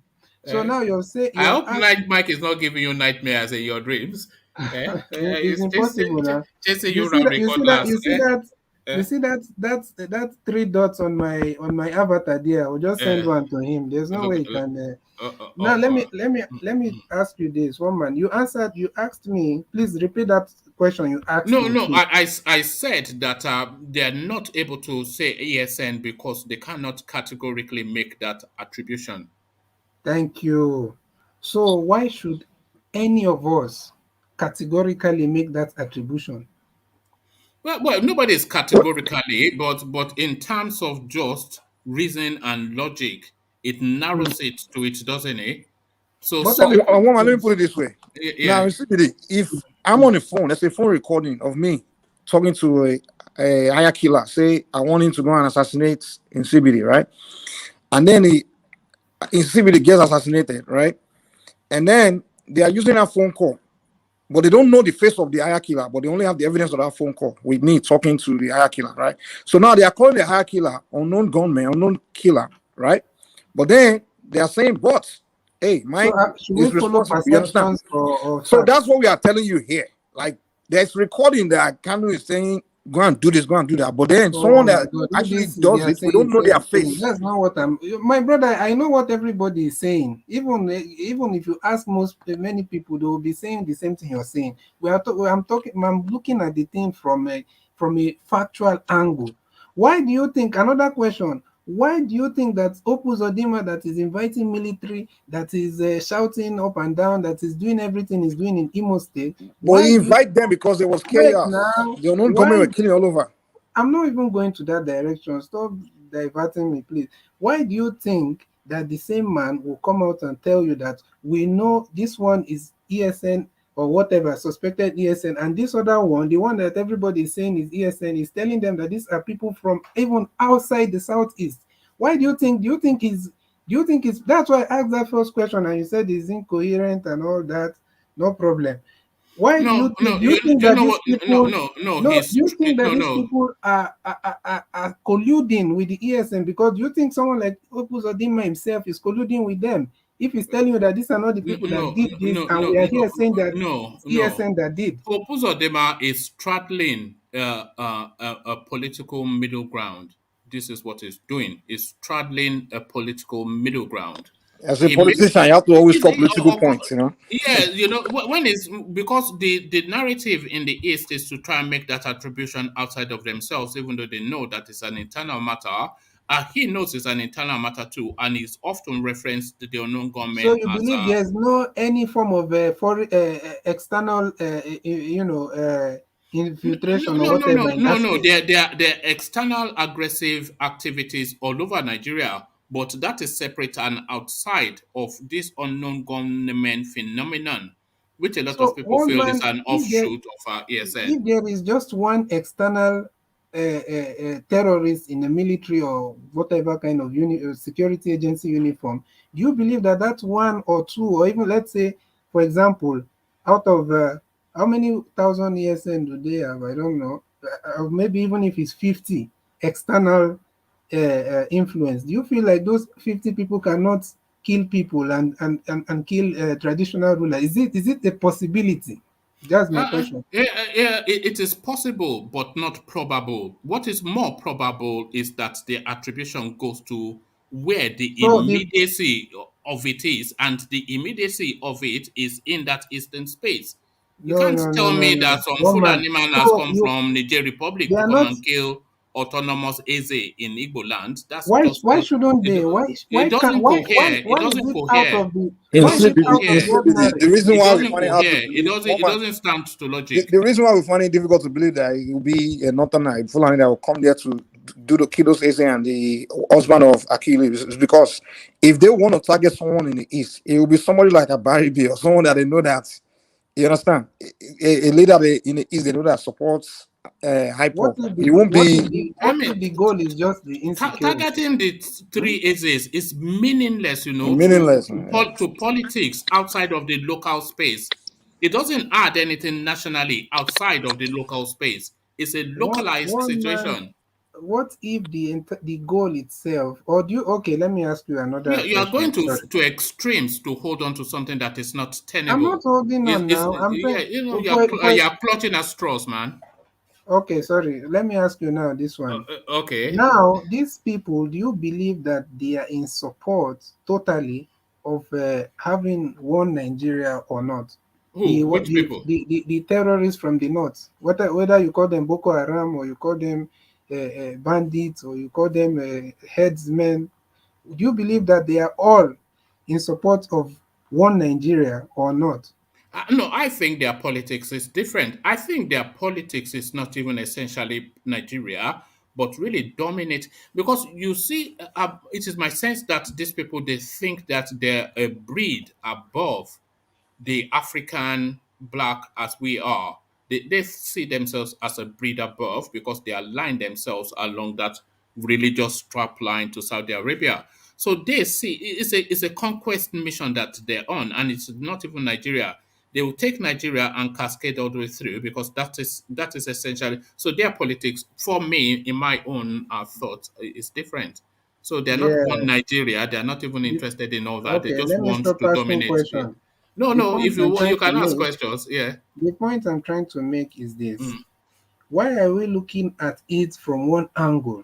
That the only thing these people want to do is to attack whoever speaks, whoever is speaking, maybe kind of is it a nationalistic or is it, should I say, a pro-Biafran, whatever sentiment in that area. So what if the goal itself, the entire goal is just to create the chaos and just create the insecurity in that area? Because there are many of them that want their own. What is the goal of Boko Haram again? Is it not that they want their own space? Their goal is not to. I think Boko Haram. Their goal is not to conquer the south and make it one country. Some of them want to actually have their own Islamic, whatever kind of nation. So what? Why do you think that such people will come and attack someone that is speaking of going his own way? If for example, if they have the same kind of interest.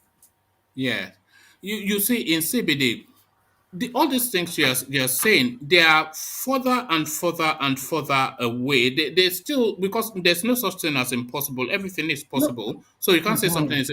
But what you are saying, they're further and further and further away from reach than what is the most immediate and the most probable. To say we're that talking. Boko Haram is calibrating on some XYZ to then land on ESN and the IPOB to No, it's because of money. It's because people saying that is a they lot should have more. attacked Abaribe or attacked somebody that is speaking about Yes, Biafra now. all And I'm of telling you that. that we don't have to look at it only in that direction. Yeah, but we do have to, because all of that, all of what you are describing is a lot more far-fetched than what is more plausible and more obvious, that this is a localized Eastern situation, and a lot of the people that are being targeted, they are localized Igbo Eastern political actors, and the targeting is localized within that space. No Fulani man is coming to attack an autonomous Eze now. I don't. So Nobody can say that. the people that are enforcing. Sorry, Mike. No Fulani man is coming to attack some autonomous Eze. That's just too far fetched. But Did you what hear seems the more story of plausible the is Igwe that was killed the local politics that is going on there, and the battle for influence, and the so it's more a localized thing than it's just far-fetched to be saying some Fulani man, Fulani. No. Okay, I so Woman, don't the think. people that are It's not enforcing, local why was lie. the This is local you see me the why wait was the now. local wait Yeah, why wait, was wait. the local king assassinated in the southwest? How many were there? I think more than Ovia, the people that are enforcing a sit at home on why? Mondays, I'm saying if you come out, we deal with you. They are enforcing a sit at home with violence. So are they the full names from the north? I mean, is that one is obvious? Why, You want to Those are you want not. to They are defend not that one? unknown gunmen either. why did the They terrorists are from the not north unknown gunmen kill? either. Those are not unknown Why gunmen did either. they We kill know them. a king in the So it's the full southwest? names that are enforcing a sit at home on Mondays.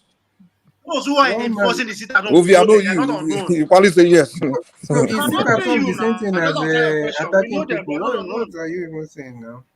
Are they the same? Is All it the right, same? just to address what your One man, you know why I question in disagree with that is CBD. a local, Yeah. not a local thing because One man, please answer the question. Why did they kill The king people that killed the local ruler in the chief or southwest? ruler in the southwest, they are Fulani bandits. this So is Okay. that is this is known. a point. Yes, that is One known. man, all Yes. this thing that is happening So is So why? because Why? I'm asking how why does do you think? I'm saying why did they do that if they are from the north? because we're suffering Fulani insurgency in Nigeria. one man. But One man, you've remember told my us word. you One told man, us you in have the used course a of this short answer. no, but you've told us in the course of this conversation that you don't have Fulani insurgency in the southeast. You've told us in the course of that. I'm telling you that they can. I said that was thank God I was very clear. I said that these people, in terms of coming as a group, you see, they're marching to go and do something. They can't, or they've not been doing that for a while. So I'm telling you that if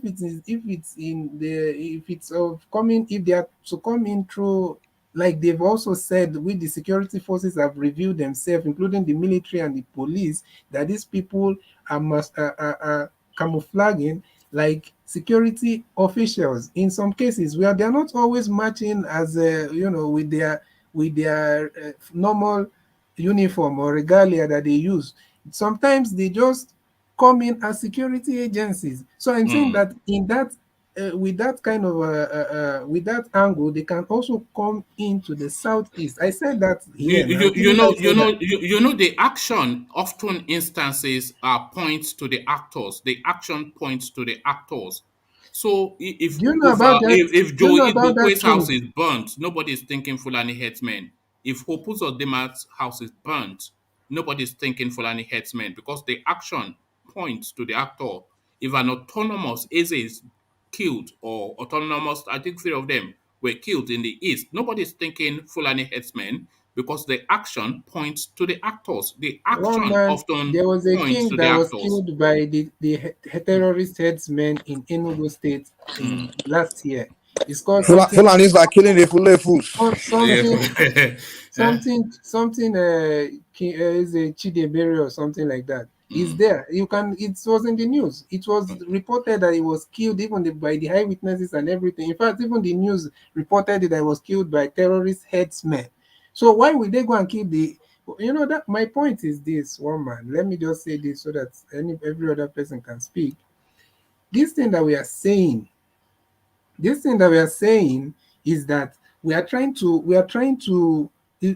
are even going ahead. I don't know. I wouldn't believe that one man is having the kind of maybe an Igbo. I can't believe that because I've seen the way you coordinate the program. But the thing is that Look at why are that. we You're a trying? politician in CBD. You are trying to No, corner me. Yeah? no, I'm not cornering you now. I'm only saying that All right. why are we saying what even the people that we will all agree that they hate ESN and IPOP more than us are not saying? And why is it so far-fetched that they cannot cause insecurity Um. for the sake of insecurity? Why are we looking at it from one direction? If it All was right. that simple, insecurity would have been solved in Nigeria a long time ago. This whole thing is just a means of causing insecurity in that region. And that's what even some of the politicians are saying. Because there's no reason for Opus Odima to say that these are foreign whatever. There's no reason for even the Ifeanyi what of Anambra, even the Abia State governor, you know. All right. Okay. Thank you, in CBD. But now I suspect and I hope deep down that you do agree with me. It's just too obvious, you know. for it not to be the case, you know. It's more, to be honest, if I'm being totally honest, I believe strongly that it's not as simple as many of us have decided to take it. It's not as simple as that. See, in CBD, I'll tell you why I disagree with you and where you frustrate me a lot is that you're a kind of person that believes that you just have to defend an Igbo man or defend your tribe, like, so by all means, by all costs, no matter what. Even if they come here today and tell you that, wait now, if they come here today and tell you that maybe one Igbo man, why are you the kind of person that you find a way to defend that man? The thing is, sometimes you just have to like speak to reality. That, okay, right and wrong, and it doesn't matter who does it. Anyone can be wrong. You understand? The thing is, I'm not against you supporting Kanu or IPOB or anything, but sometimes you can come here and say, listen, I support IPOB 100%, but this area here or this one thing here, they didn't do right. But you will never do that. You will just make them look like they are pure. Like anybody, that Eastern space is just pure. That's my issue with you. Like, and that's the reason why a lot of people tend to just get frustrated with like a lot of people from your area, because that mentality is very common among a lot of. I got a lot of Igbo friends. That's why me and them became like. That's why I just always have issue with them.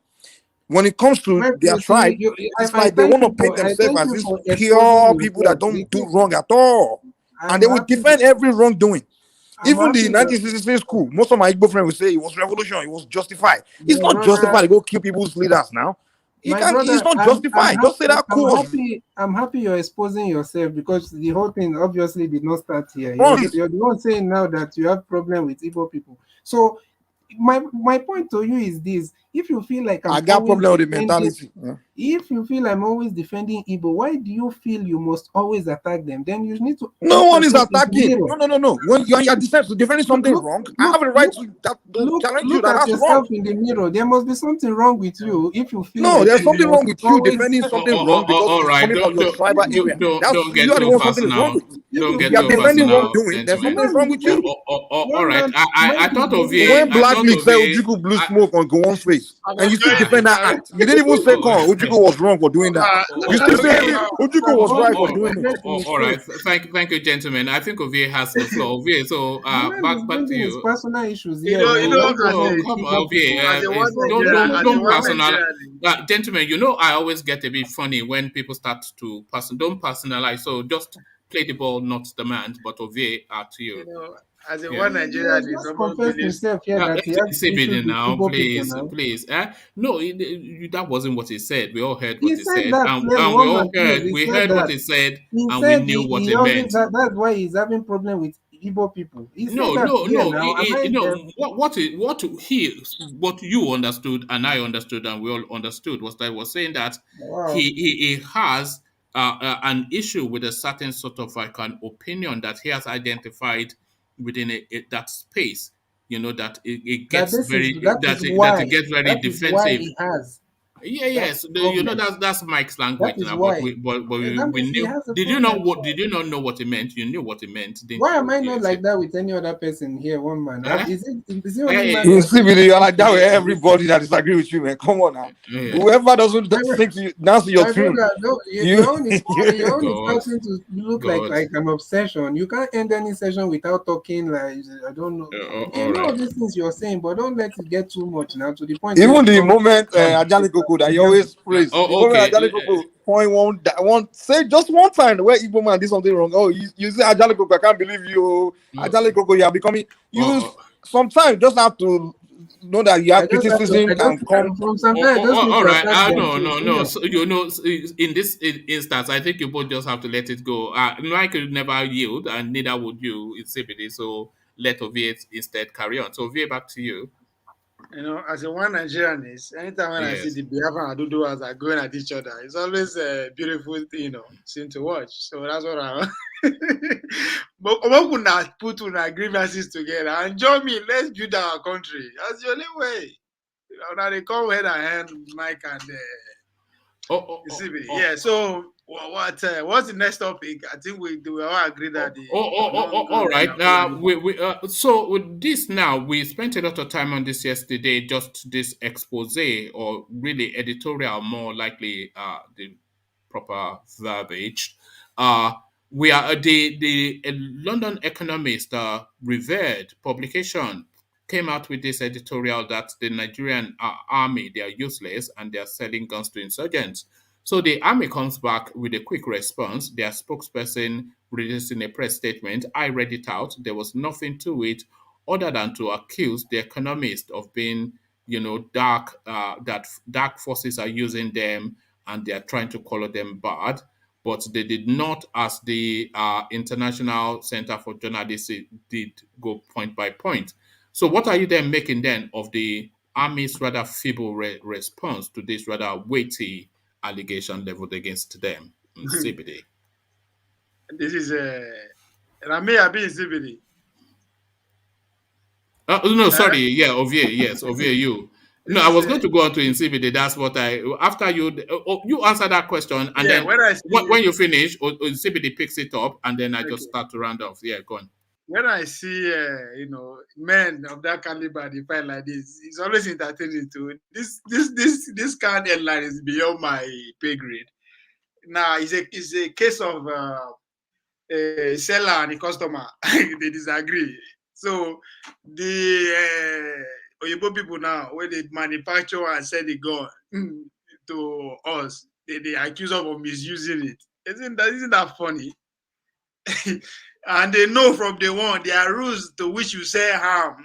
They know, but they see they said if this man Nigerians they carry money go now, they will still sell for them. So I don't know what they also us to do. This is a job. Now I think we are missing Shogore. Now Sahara reporters hot headlines back in the days, but it's no longer in the picture. So they are doing his job for him, which I believe he was doing their job for him at that time. And again, that's the brought me to what Jafar was trying to say, the credibility of these people where they, of this international media. I understand it's dated back to 18 something, but they're business entity. Now, yes, be that. We can argue that they are here to talk the truth or whatever. At the end of the day, money has to be made. So them revealing this, I don't know. As I said, am I supposed to be surprised that, oh, no, they all know that are the same. They joined hand and signed the agreement that brought in Buhari, knowing who he is, who he was, who he is, and who he's going to be. They know him more than us. So, I mean, I'm saying them now because you might say, oh, this is the economic magazine. Why am I? No, if you read the history of that magazine, now them own them. It's owned by the slave owners, the Italians and the rest. But they own the magazine up to today. So, when I'm using the word them, don't say I'm deviating or whatever. That's what I mean. Now, the people they say they gone and then they complain. Say people they sell out the disease, then stop selling it to them. So you tell me as a Nigerian, what if I do? Am I going to be the gun and make them shoot me? Or what? So I understand what they are saying, but again, I still the same theory of making sure the public are gullible to what we really should be fighting or asking for our next president, because we are going to have a next brand new president. Instead of what to be focused and be scrutinizing those what they no, they try every day do something that will focus on the outgoing president. As if you can recall him. So I don't know. It's funny. All right, thank you, VA. So, so that same question to you in CBD, just the feeble and meek response. Look at the allegation, or they are saying the Nigerian generals are stealing weapons. That's one, and then selling them to insurgents. That's two. And it's not your casual Gbadebo at Punch newspaper saying this. This is the Economist, a revered. Even in their response, they used that word, respected, revered, in reference to that magazine. So if they acknowledge that that magazine is respected and revered, and that is not an easy thing to achieve because, of course, it's an opinion space. And if they are saying this opinion space is respected and revered, and this opinion space is telling us that they're stealing weapons and selling them, and they are saying they are not, but they're not able to respond with substance other than to say it's dark forces. So what does dark forces mean in CBD? Oh, who said dark forces? Is it the Economist? No. That's the response of the Nigerian army that it's a dark force. Let me just. I think it was actually. Just give me 1 second. I'll just give you the headline, which says. It says, so this is their response now to those weighty allegations. It says, your narrative is false handiwork of dark forces. Nigerian army reacts to Economist article that exposed its officers. So that expose, then their response is dark forces, is politically motivated, as they say in Nigeria. So how is that as a does that satisfy you as a response? Yeah. From based on the whatever I'm expecting from them, yeah. I think that's just the normal answer, you know. So they say dark forces. Yeah, definitely it's dark forces. The whole thing is dark. So that is it now. It's dark forces. But you see now is the economy saying this. It's not activists, or it's not activists saying it. It's economists. Yeah. So that's what we should. And all these things we are saying, the Western media, whatever media, we cannot be contradicting ourselves. If we say the West wants is behind all these things happening, you won't expect the West to still be the people to be saying that these people are to be exposing all this now. So definitely there's these people are they have some kind of credible information, and they are putting it out there because it's not easy for, or it's not something that is common for those media houses to just come and throw this kind of Yes. information. This is really what always befuddles me, because we saw similarly when they exposed that they were buying weapons back from Boko Haram or Yeah. insurgents, and they said this was international. So why would the Economist say that? And in CBD in 2015, the Economist, they backed Buhari wholeheartedly, describing Goodluck Jonathan as an incompetent buffoon. So they backed fully Buhari at that time. So you cannot have it both ways. You had their backing and they were celebrated then, but now they are discredited. They are discredited because they are now exposing now your just crass incompetence and brutality. Yeah. No, I think then they had that issue of I don't know how true is that, but that's what I've been hearing for a while, that they hired some kind of campaign manager that managed Obama, and those people, their job I think is a PR kind of work, where they just try to polish you for the media and try to make you look good. So they could go to any extent just to make you look good, and if then it was for the benefit of Buhari and all that, for Jonathan to be called buffoon and whatever. So they did all that. It's part of the job that they were doing, to just make sure that they win that media. There's always a media war in when in political whatever when people are going for elections. There's always, so it's just a space that uh, people have to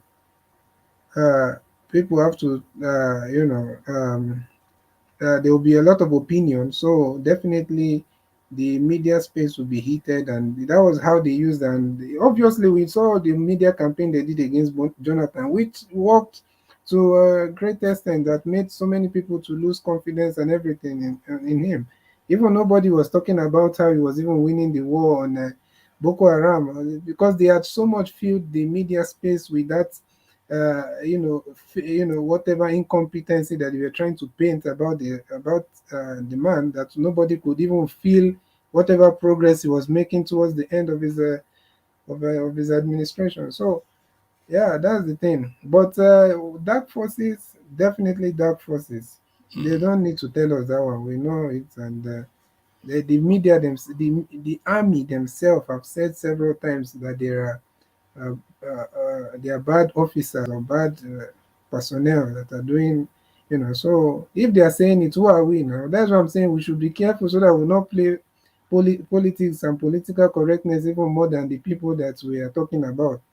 Because if somebody from there is coming to tell you that you should defend yourself, or that they are using media, and they are using a military uniform, or they are using military whatever, and we are here trying to speak grammar, then it means that there's something wrong with us even more than these people. That's why I tell you that sometimes the problem is just us, because we allow ourselves to I don't know whatever they've done to us in that country that we are now used to the to the suffering, and like Fela said, suffering and smiling, and speaking grammar on top suffering. All right. And CBD, we don't really pay too much attention to it. We don't give it too much thought if they feed it to us in small dosages, in small doses. But if we then look at the culmination of it, the sum total, then sometimes it can be alarming. So a day there and a week there, it doesn't really mean anything. But in CBD, this rather when the sum total of it was brought into sharp focus, this rather is startled me somewhat. Let me give you just this paragraph now. It says, in the first 3 years of his first tenure, from May 2015 to May 2019, he was outside of the country for a combined 404 days, 1 year, 36 days. So this is Buhari, of course, yet again to get his injection, his booster injection in the United Kingdom. This now by far double the closest person to him, the most traveled person in that country, as a president that is not, of course, is the most traveled president. So in 3 years, this guy essentially spent close to well over a year, close to a year and a half, 404 days.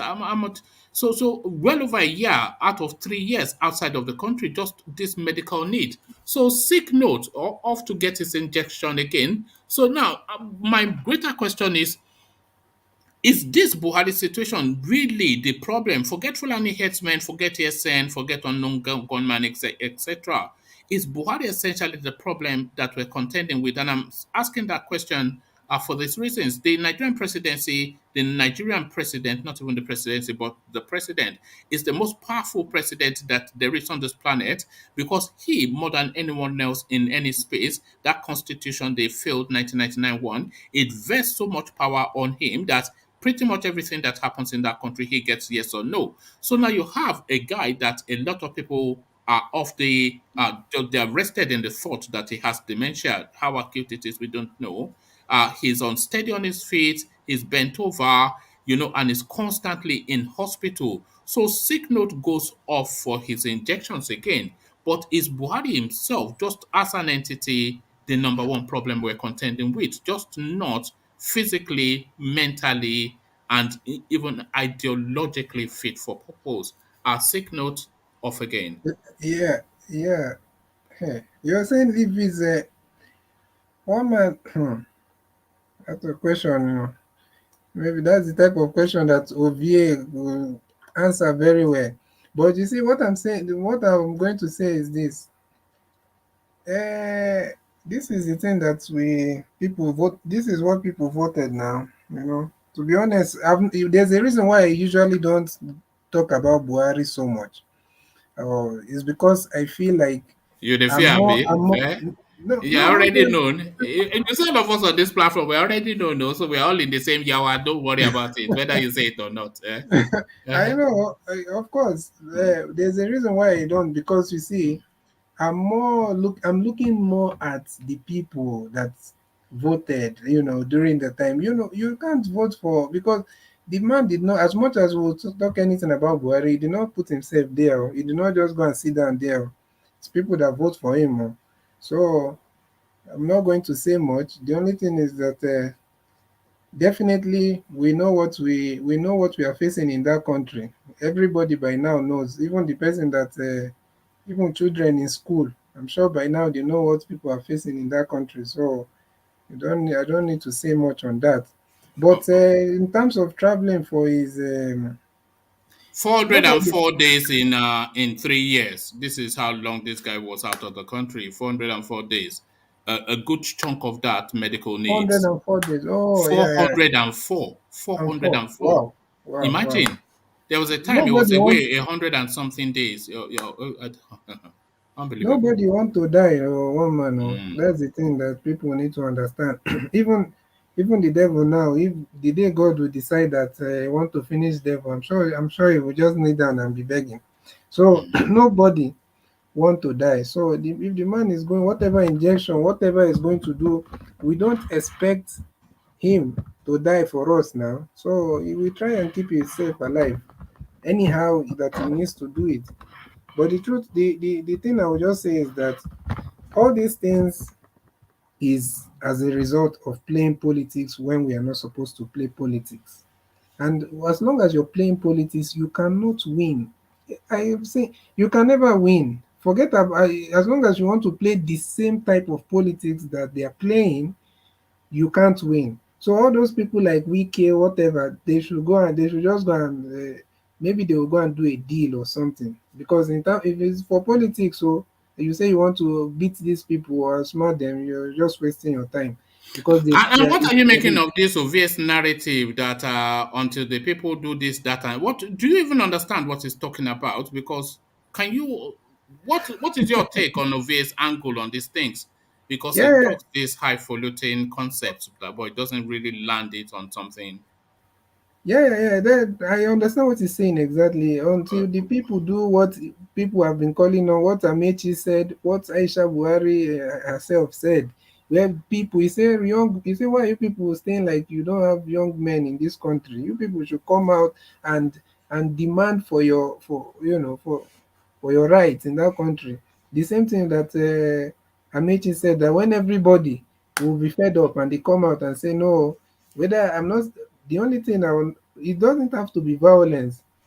People say violence, violence, violence. This IPOP say okay, sit at home. People still come out and say, why are you sitting at home? People say so. It's like you don't even listen to so much opinion of people. Just calculate what will work for you and do it. So that's the thing. That we until everybody decide to come out. And the one thing also I was supporting Ovie some time ago in the platform when he was saying about some of these celebrities, you know that many of them are benefiting from the system or even the politicians. So how do you expect them, people that do invite them somewhere to come and sing in one birthday or in one ceremony, and they are giving them maybe like 5 million, and it's the same person you want that he should not support that politician by the corner to enter. So that's why you see them still shouting "NSAS, NSAS." They tell them that SARS have ended. I'm not condemning NSAS. NSAS, I stand with it 100% that they should, the justice, police brutality. I agree. Very much agree on that. But the truth of the matter is that is it hard for you to say, okay, the SARS have ended? Why don't you even just say end police brutality as a whole? NSAS, it's just like some kind of political title, or should I say political words, heading. Every NSAS, it has end now. Why just everybody be shouting end police brutality? Because it's still going on. It's still going on even till tomorrow. So that's yeah. All right. Thank you, CBD. Let me go on then to Mike, and let me take you then to your state, Mike, and this now jailbreak by the Fulanis to effect the release forcefully of Wakili, the warlord. What are you making of that? Just the ease at which they were able to do that, Mike. So you said they went to release Wakili. Is that a fact, or is that something being just being? Well, hold on. Let me just stay there for a moment. That was its intention. Well, for the sake of the conversation, we can just assume that okay, that's No. the case. Actually, let me give it to you. It's not that long-winded. It says the attack on Obolongo Correctional Facility, Oyo State, Oyo Town in Oyo State was planned and carried out by Fulani gunmen, believed also to be invading bandits' correspondence land. So this is now where what gives it veracity. Our top prison officials told correspondents on Saturday that gunmen carried out the attack to free the detained notorious Fulani warlord Iskilu Wakili and other criminal Fulani headsmen in the facility. So this is what the prison officials themselves are saying took place. I think what we Yoruba should be asking ourselves is, we created Amotekun. So what are we doing to strengthen Amotekun, right? Further, we have the wealth. We have Yorubas in diaspora. We have Yorubas everywhere. Why are we not having a conversation about how we can? The government already we fought for Amotekun. Now we got Amotekun. Why are we not discussing how we can strengthen Amotekun to defend Yoruba land? You understand? Rather than sit around and keep complaining and look, this and that, and that's what frustrates me the most about Nigerians and even Yoruba people. You sit around and complain. You see what's going on in the country. You see what's going on in the north, the east. I mean, all these other places.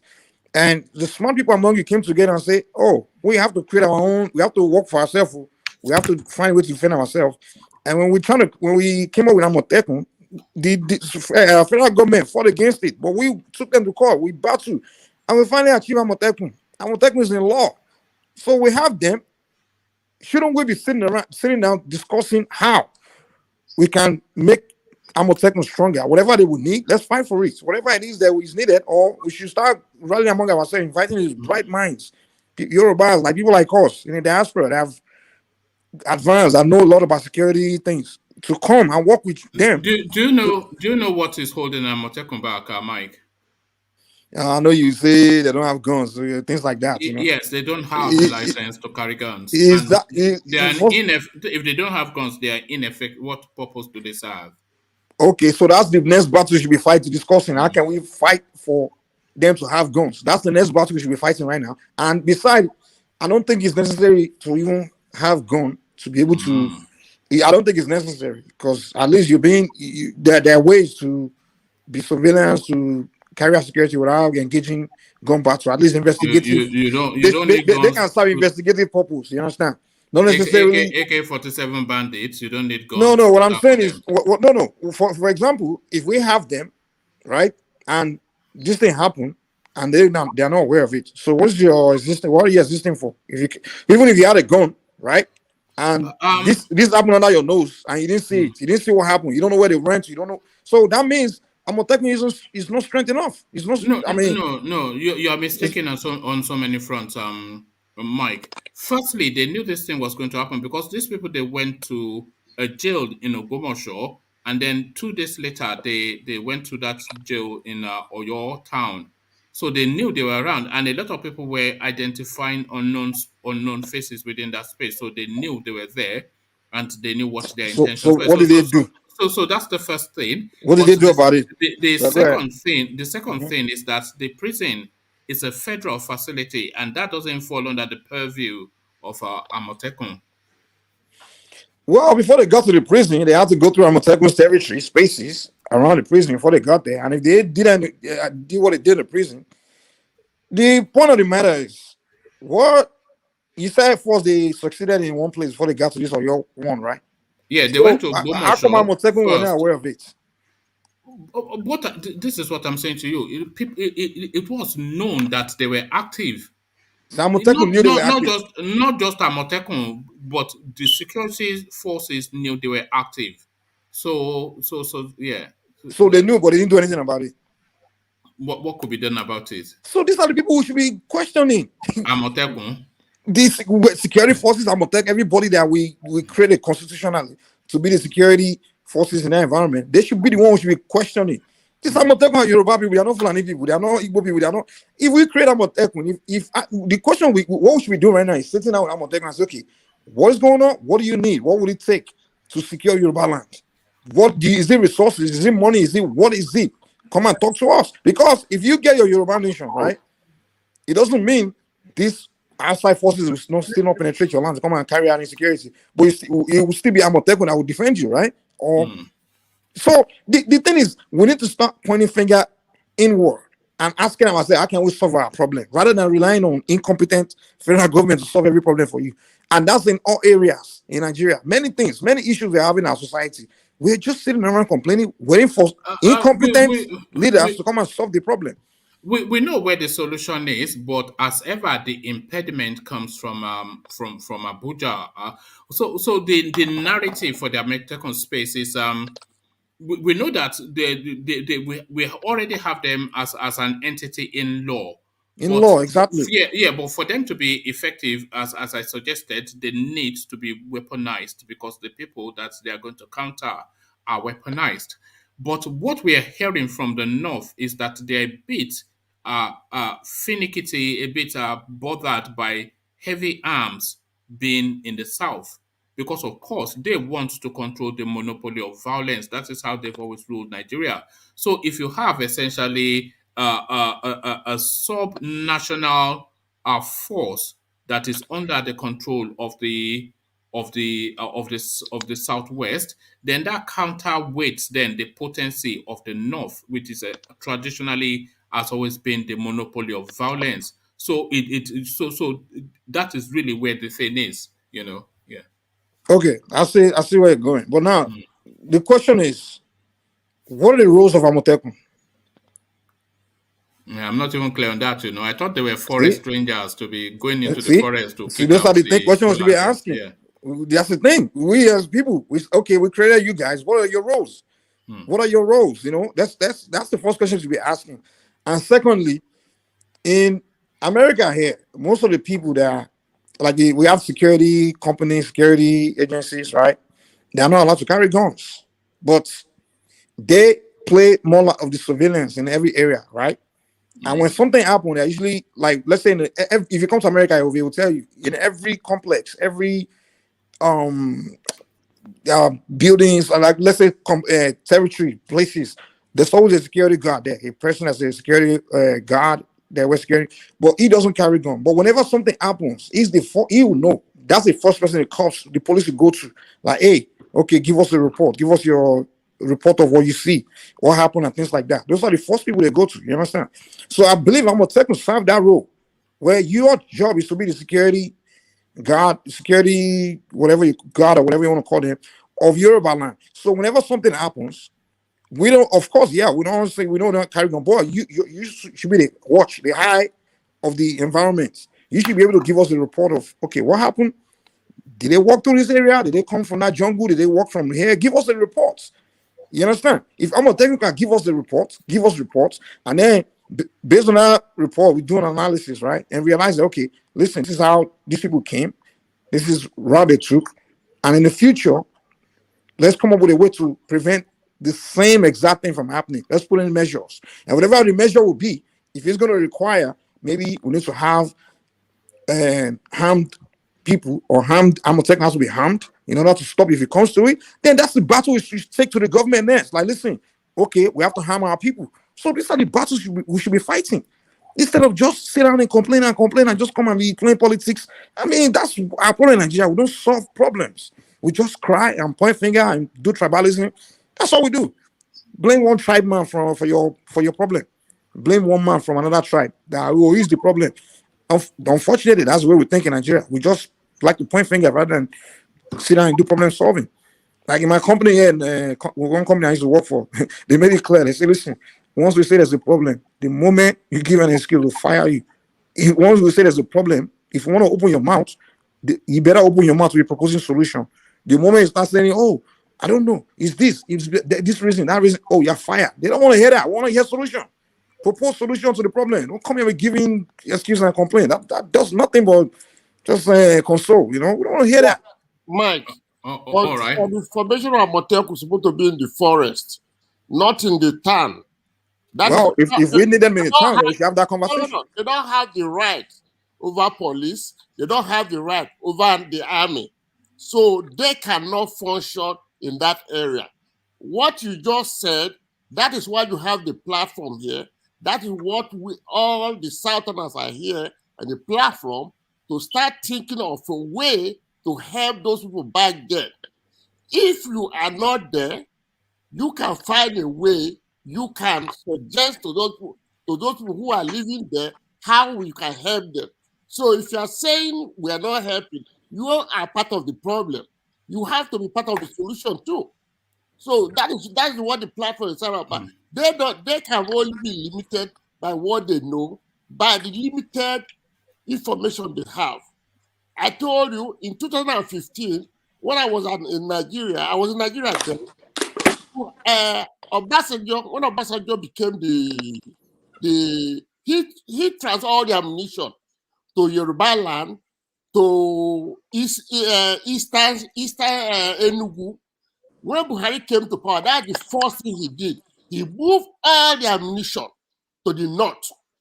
So if anything happened in Nigeria, Yoruba land doesn't have any, Sisi don't have anything to fight.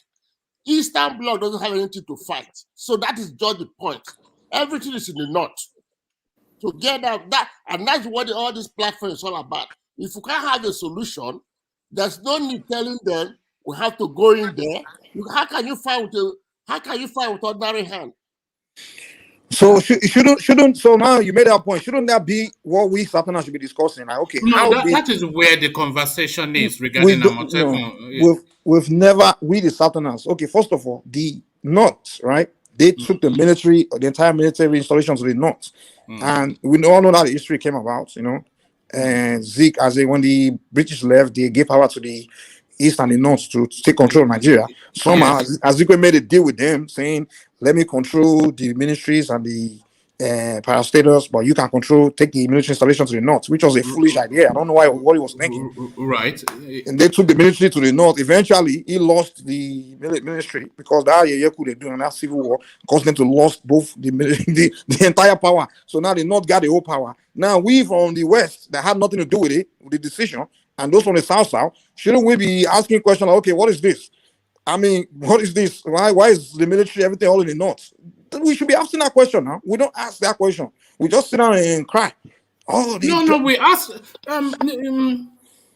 Mike, you see, the Nigerian space is just like a base instinct sort of environment. It's just survival of the fittest, might is right sort of environment. So you can ask all the questions, but you've just charted the history that the guns have always been in their hands. So you can ask questions. But that should be the basis of our argument for secession. It depends on who is. That should be the basis of our argument for secession. But that's right. not the basis of our argument. And that is where the Amotekun narrative is. Because if Amotekun is formed, we already have it instituted in law, but if it is weaponized, so they are a bit panicky that the Southwest would now be weaponized, so they would not then that easily be intimidated or subsumed by violence anymore. Because if you license for them, it depends on who is asking the question. Again, that's to go back to what I've been trying to say, to get honest. If you just ask question, it's easy to ignore you. But if we ask that question, what question? It's very hard to whatever. As the Mark is saying that whatever question, and if you want to ask your authority, no, that's hard. Not. Carry on away. It's very hard for you to ignore a group of people who are asking questions. You might not give them what they want, but definitely you cannot ignore. So that's where I keep saying together, if we are in number asking all these questions, definitely, just like what the Eastern people are doing, they are asking questions in mass as they are sitting at home. So you have to give them attention. But if it's individuals asking, of course, it's easier for them to just. It is not individuals asking, because the Amotekun is not individuals. It's the Southwestern. Amotekun. I mean, you are going to disagree with me. I think those ones are just put together to win election. No. Hold on, Sam. Hold on, Sam. That Amotekun is the birth child of necessity. You know, that Amotekun came about, it's not to do with elections or anything. Amotekun came about as a result of just the high tension of the savagery of the time. It wasn't a conversation before, but what was happening birthed it. It's a child of necessity. So that necessity, what caused that necessity? Not be them see causing necessity. I told you before, are you remember? Remember I keep telling you that. How can you cause necessity? I don't know what he's talking about. That's the problem. Now make I land the point. Let me land the point. Remember, me and you, they always go back and forth that. I don't have the money to provide weapon for those people. I don't. People where they provide the weapon, they know why they are doing it. So the necessity weapons for whom? Now them creator, not be me and you. We are just no. You. I don't know what. Even you. I don't know what you're talking about. Even I don't think even Ovie knows what he's talking about. How are these men getting the weapon they are using to correct this necessity they are talking about? The necessity there is an insecurity, Abi. That is the necessity, right? No, right? that's not what we were talking about, Ovie.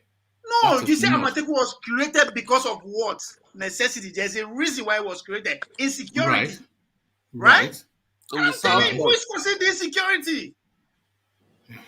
Okay, let's just get back to Mike, man. I don't know what to forget it, Ovie. You're just talking nonsense. No, it's not. People who are causing this insecurity are people not behind them. Yes, what are you talking about? Who is behind them? Is it me and you? That is not the conversation, my guy. Let Mike just carry on, man. You're just talking nonsense. I'm just giving you why you're not giving anything. I think you've gone off to smoke, haven't you? But Mike, I am giving you why I No. Please. I am telling you why I said talking. I'm sorry. I hate to say this, but you're talking nonsense. One man. It's not even. It's completely off topic what you're saying. Then when you say something else, then what about them? What about them? What are you talking about? Calm down. Come on, man. I said, listen, one man, just calm down now. I said this is my reason that is politically motivated. That is my reason, and you say I should give you reason. Wait now. I'm politically motivated. One man, I'm telling you why I arrive at that. This is mine. You can disagree with it. That's okay, but I have to give you a reason why I said that. You said Amoteku was created based on necessities. I agree. And I say, what is that necessity? Which is insecurity. And I say, who is behind the insecurity? Are people not behind the insecurity? Is it me and you? No. But who are the people behind it? Providing weapon for them to counter our box. Is it me and you? No. So what are you arguing against? You know? Like so exactly. So where am I? I'm saying that when election come, we go see who go supervise. Now you're jumping to election. See, that is why it's created. Now I'm giving you reason why they put it together. Why they put what together? The insecurity. What? Amoteku and all those uniform now it's not what we're talking about. The Amoteku and the Eastern Security Network. Is that what we're talking about? No. We are not talking about Eastern Security Network. You see, this is what I'm saying. You are talking about Amoteku now, why it was created. Okay, let me ask you a question. Have you been to smoke Ovie, yes or no? No, I've not. Yeah, look at that. Yeah, I have not smoked it. I'm here for everything. I have not. No. So no. Because we have to we have two Ovies. We have the Ovie that is high intelligence Ovie, and then we have we have before and after. Are you before or after? One man, don't deviate. You are talking about. Ovie is the Malian, man. Malian. You are talking about Amoteku, right? Aren't you talking about Amoteku? Okay. That's not what you're talking about. No, but even the direction you are look the I said this is why it was set up. This is why this is simply the narrative that I was having with Mike. We were talking about Amoteku, and he's saying that they're not fit for purpose. And I was explaining that the reason, the potency that they should have is weapons, which they cannot get. And he's saying that we should push for that narrative. And we then went into the conversation about the politics of weapon within the Nigerian space and how it weighs the calibration north and south. So that was what the conversation was. And then you then came in and just turned it into just. No, you said listen now. You said Mark said they are not fit for. And then you are saying they for election and whatnot. They are not fit for purpose, right? You said they are not fit for purpose. It did not say they are not fit for purpose. It says they are not showing the potency that they should show. And I'm saying that they are blunted by not being able to, acquire what is needed for that potency. Good. And what am I saying? I don't know. I'm saying that these things that you are complaining about them, it's not the reason why there is a reason why they are behaving like that. Who is behaving like what? No. Who is behaving like what? One man, no be Amoteku they talk about. No, there's a reason. Who is behaving like what now? You said there's a reason why they are behaving. Amoteku now. Are you behaving like what? They are behaving like what? What is your complaint about Amotekun? Why are they not put there? So you don't. You are speaking to something now. You are saying they are behaving like that. Who is behaving like what? Mama, what is your comment or concern or so if you don't even know the topic, then what are you commenting to? Okay, what are you commenting Mama, to? Listen, please, just listen now. We are talking about Amotekun. They are there. I just use the word they to refer them. I'm not talking about somebody else. They are Amotekun. That's what I mean. All right. Yes. So why is it so hard? Okay, keep going because I'm sure. Saying whatever that you think they are being put together for, I am not seeing it like that. I have my own reason why they are put together. Why they are Amotekun put together. I'm not talking about a different entity. I'm talking about Amotekun. Why it's been assembled. My own theory. That's what I'm giving.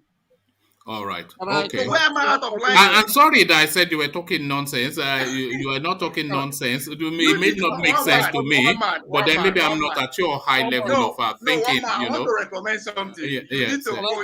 Apologies for that. That's an inappropriate use of.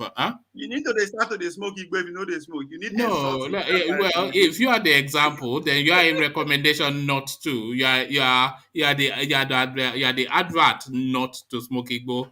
Because then I would not even be able to understand my own thoughts because I don't understand you. I never spoke. So I don't know why we are talking about Amotekun and you are going. Yes, but you have not said anything though. You just come in and you just do your head shaking something. No, I am just taking a deep contrary opinion with you guys. Now but you didn't even know what you opposite agreement with you guys. Yeah, but you don't know what you are opposing to. We are talking about Amotekun. Amotekun are they two? There's one Amotekun. All right. Okay. Okay. What? When 1999? That's when we have the second democratic government. Yeah. Obasanjo was the first one. Yes. There is army cantonment in Ibadan. That's one in Enugu. Obasanjo makes sure, because he's a former military officer, he was able to scatter. He said they can't be in one place. He was able to scatter it all over the place. He said we cannot have only the army cantonment in charge. He moved everything everywhere. When Buhari, nobody was able to touch it anymore because Yaradua was there. Yaradua was Jonathan. When Buhari came in as a military, as the first thing he did, why I was able to know that, I have a guy working with me. He fixes all big trucks. He goes to Enugu, go to Ibadan. They were moving everything to the north. He keep asking me, he keep asking me, oh, this in the night when Buhari was in power. They are moving everything back to the north. I was telling him, oh, why are they doing that? He said that Buhari's order. That's what he said. So okay, but you said sorry, let me interject. You started by saying that Obasanjo decentralized military power, is right? Yeah. That's what. Yeah. But will you agree with me that he actually did that to avoid him being, taken out at any time if the power is just so that it will be all one Nigeria, everything will be equal. Just where you wait now, no, I tell you, the man did that to protect his. Now, of course, I understand. Buhari is bringing them together in one place to secure your own power. Okay, man, I had this floor, man. You can just jack my floor. Which level now? You ask me a question, now the answer. But anyway, one man, let's get back to my point, man. What I was talking about. This guy only use the topic. I'm a good talk, man. Let's take over. All right. But anyway, as I was saying about Amotekun. Yes. Well, Sam, finish your point. Let me. But my point is this: Amotekun came later on. It's not last year when they were killing people. Those people who were rearing cows. That's how he was able to. They were destroying people's farm and all those things. So that was my point, that it was a child of necessity, but obvious now. And I said that necessity. What is responsible for that necessity? Okay, thank you, thank you very much. Thank you, yes. Let Sam just go on. So basically, one man, the point I was making about Amotekun is, I get your point. Like they don't know how to carry weapons, but now what you have to understand is a security outfit is designed for a security force is designed for two reasons. One, the eye of insecurity, and second one is a fighter of insecurity. So that part, that second part, the fighter of insecurity, that power is taken from there. They don't carry weapons. So if you don't carry weapon, of course, you can't fight. You can't get into the engagement. But the most important part of the security forces is really the first part, which is the eye of insecurity. Your job is to witness insecurity and document events of insecurity, right? And then from your documentation is where they can investigate what is going on, what's happening, how it can be prevented, and what are the issues, what are the challenges, why we have insecurity, you understand? But what are the documentation? I think that part is where Amotekun is lacking. They don't have the capacity to be documenting. At least they have the power, they're given the constitutional power to be the high of that environment, to know, to be the one investigating and knowing what's going on in the environment. So what Amotekun should be telling us is, what we should be doing when things like this happen is approach Amotekun like, okay, what is happening? Give us answers to why you guys are not able to witness these things, and you guys are not able to see it coming. You guys are not able to work with the actual police to come and do the engagement, the physical fight. But so, they can't work with the actual police to do the physical fight for reasons we've already discussed at length, because they are not weaponized too. But no, they do. No, the police are weaponized. The army are weaponized. Yes, but the Amotekun are not. But they are not. But that's what I'm saying. Yeah, but the greater point is intelligence is shared with the police. They do hand over suspects, not just the Amotekun, OPC, everybody. But then countlessly we hear that it's just catch and release. You'll be lucky to get these people locked up for 24 hours. They just release them immediately. This is what we hear. From looking at that, so what I can tell you now is where we are lacking now is the communication between Amotekun and the people that they are working for, which are the Yoruba people. So we have to open a line of communication between Amotekun and the people, right? Because this is a Yoruba outfit, a Yoruba security outfit. So that's what we need to open, that space where Amotekun can be communicating directly with the people, so that way we, the people, know what's going on. And areas where we feel like something is undermining Amotekun, whether it's the security forces or the government, and then that's another battle. They will take that will become a political battle where the people have to stand to fight for or fight. You understand? So what I'm trying to tell you is we are not doing things, we're not taking steps to correct things, because those are the processes. You understand? We have to ask questions. What is happening? What is the event? Okay, this thing happened. Okay, Amotekun, come and tell us what you know. What don't you know? How come you don't know? What were you lacking that prevent you from figuring this out? What do you need? What resources do you need? Is it funding? Well, we can create a diaspora. Yorubas in the diaspora. Wait, now let me finish. The Yoruba, we in the diaspora that are complaining that okay, we can't come, we are scared. If they communicate with us, we can open a funding, whether it's a funding account to fund for whatever is lacking, whether it's manpower or whatever it is. That line of communication is not there. These are the discussions we should be having. But we don't do that. But what we do is just cry. It's not Nigerian. We just cry every day, but we don't discuss solution.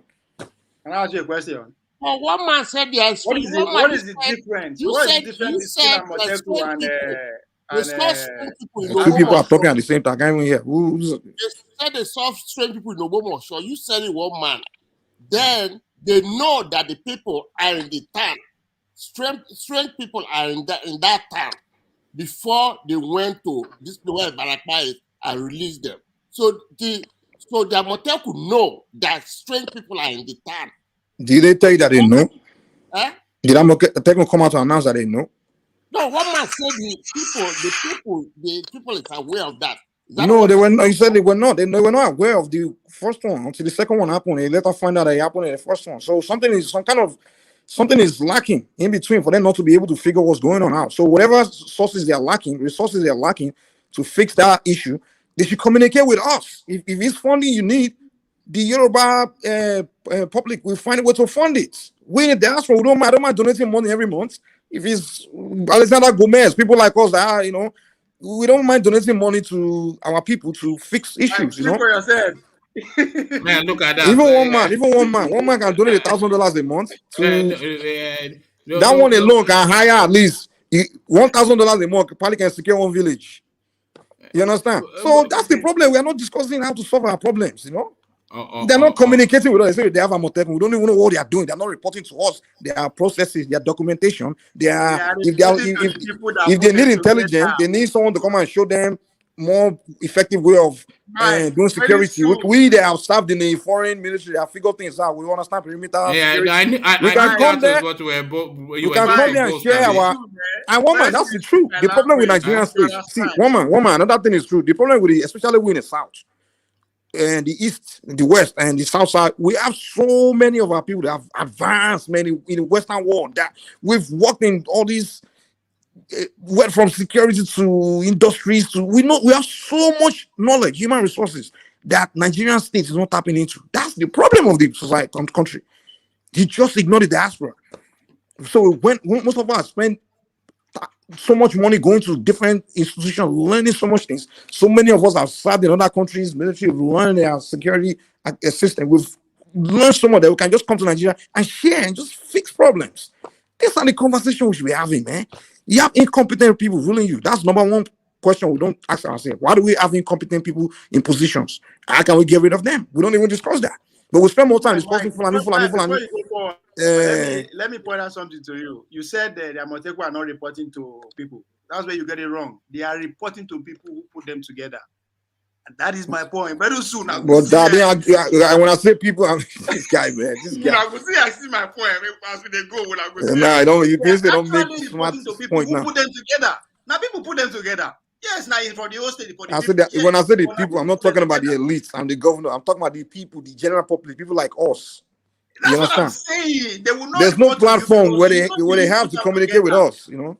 They put it together in your name. That doesn't mean. Oh, I'm not. That's not my argument, man. Don't trick me to a zone. I'm not arguing. That is not your argument. I'm just saying. So why are you arguing against? Why are you bringing? Actually making reports, not just to you, but to the right people who put them together. Yeah. So they are there for a reason. Not be for me and you, but they are there for in our. Well, if that's the problem, then that's what we Yoruba should be discussing. Like, okay, we have issue here. Let's tackle it. As we go on, you will see my point. So we need to start discussing solutions more than just sitting and complaining all the time. You know, to be honest, the solution is what we don't discuss in Nigeria. Even the woman, you know, in America, when something happens, right? Maybe a shooting or something.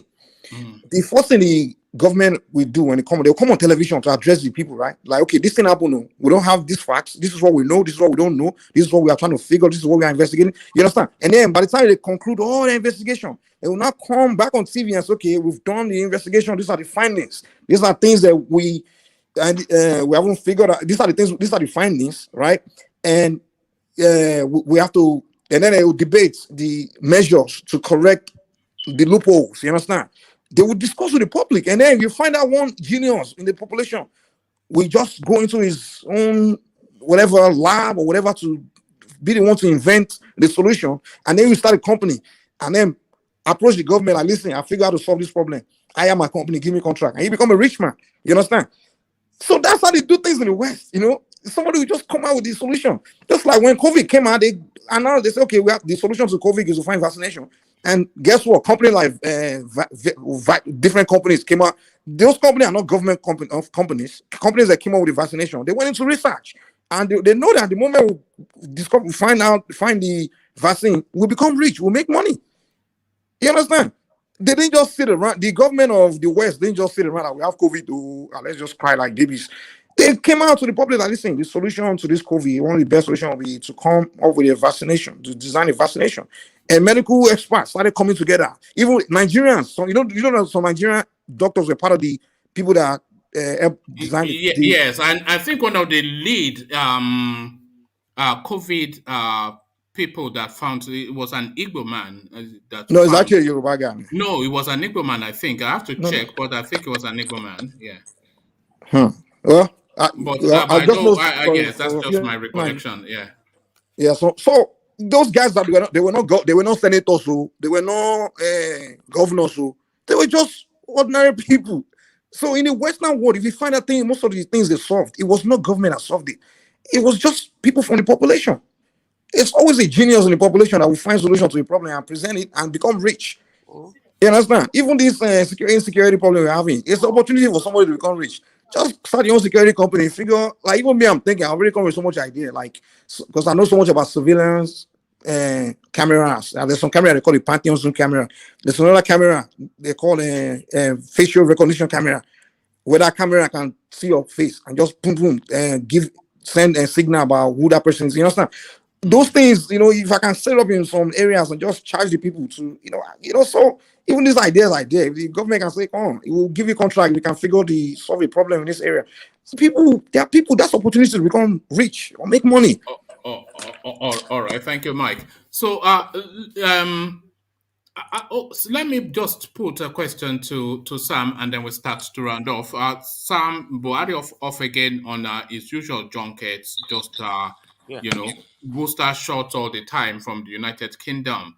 So this man now just completely comatose. You remember when Trump said that the guy is dead from the neck up or something? Remember when Trump made that statement? Continuously and routinely in hospital. Is this not really the real nub of the problem that we have in Nigeria? Yes, I told you before, when I started here, was the guy ruling us is the Malami, and what's the other one too? They are the people calling the shot. Buhari, he's he doesn't know what he's doing. What they are doing now is that they are just sending him to London. He will they'll put him, they'll give him the stem cell. The stem cell will rejuvenate him for 3 months. They will send him back to Nigeria. So every decision he's making, they are making it through Malami. So that's why Ushibanjo is not making any decision. The only people who is making, they say the presidency. And in a country like Nigeria, what we needed as a country to function, any country, a president is supposed to give us hope. When a president gives hope, that's why you see every day, you see Biden to come on the news every day. You speak to the Americans, they will talk, you speak to them, he will tell them what he's doing, what he's planning. Even what he's planned, what he feels he's going to accomplish, so and so. Even if he cannot accomplish them, he will still give the people hope. But Buhari cannot do that. So we are stuck in there just for waste of time. If Buhari can do that, the country can go. Every president, no president can do everything. All you need is hope. And this guy did not finish high school. What the other president did, Obasanjo did, he was able to pick up the elite in the society and say, okay, if you make me president, I'm going to bring Okojiwala and bring all these people.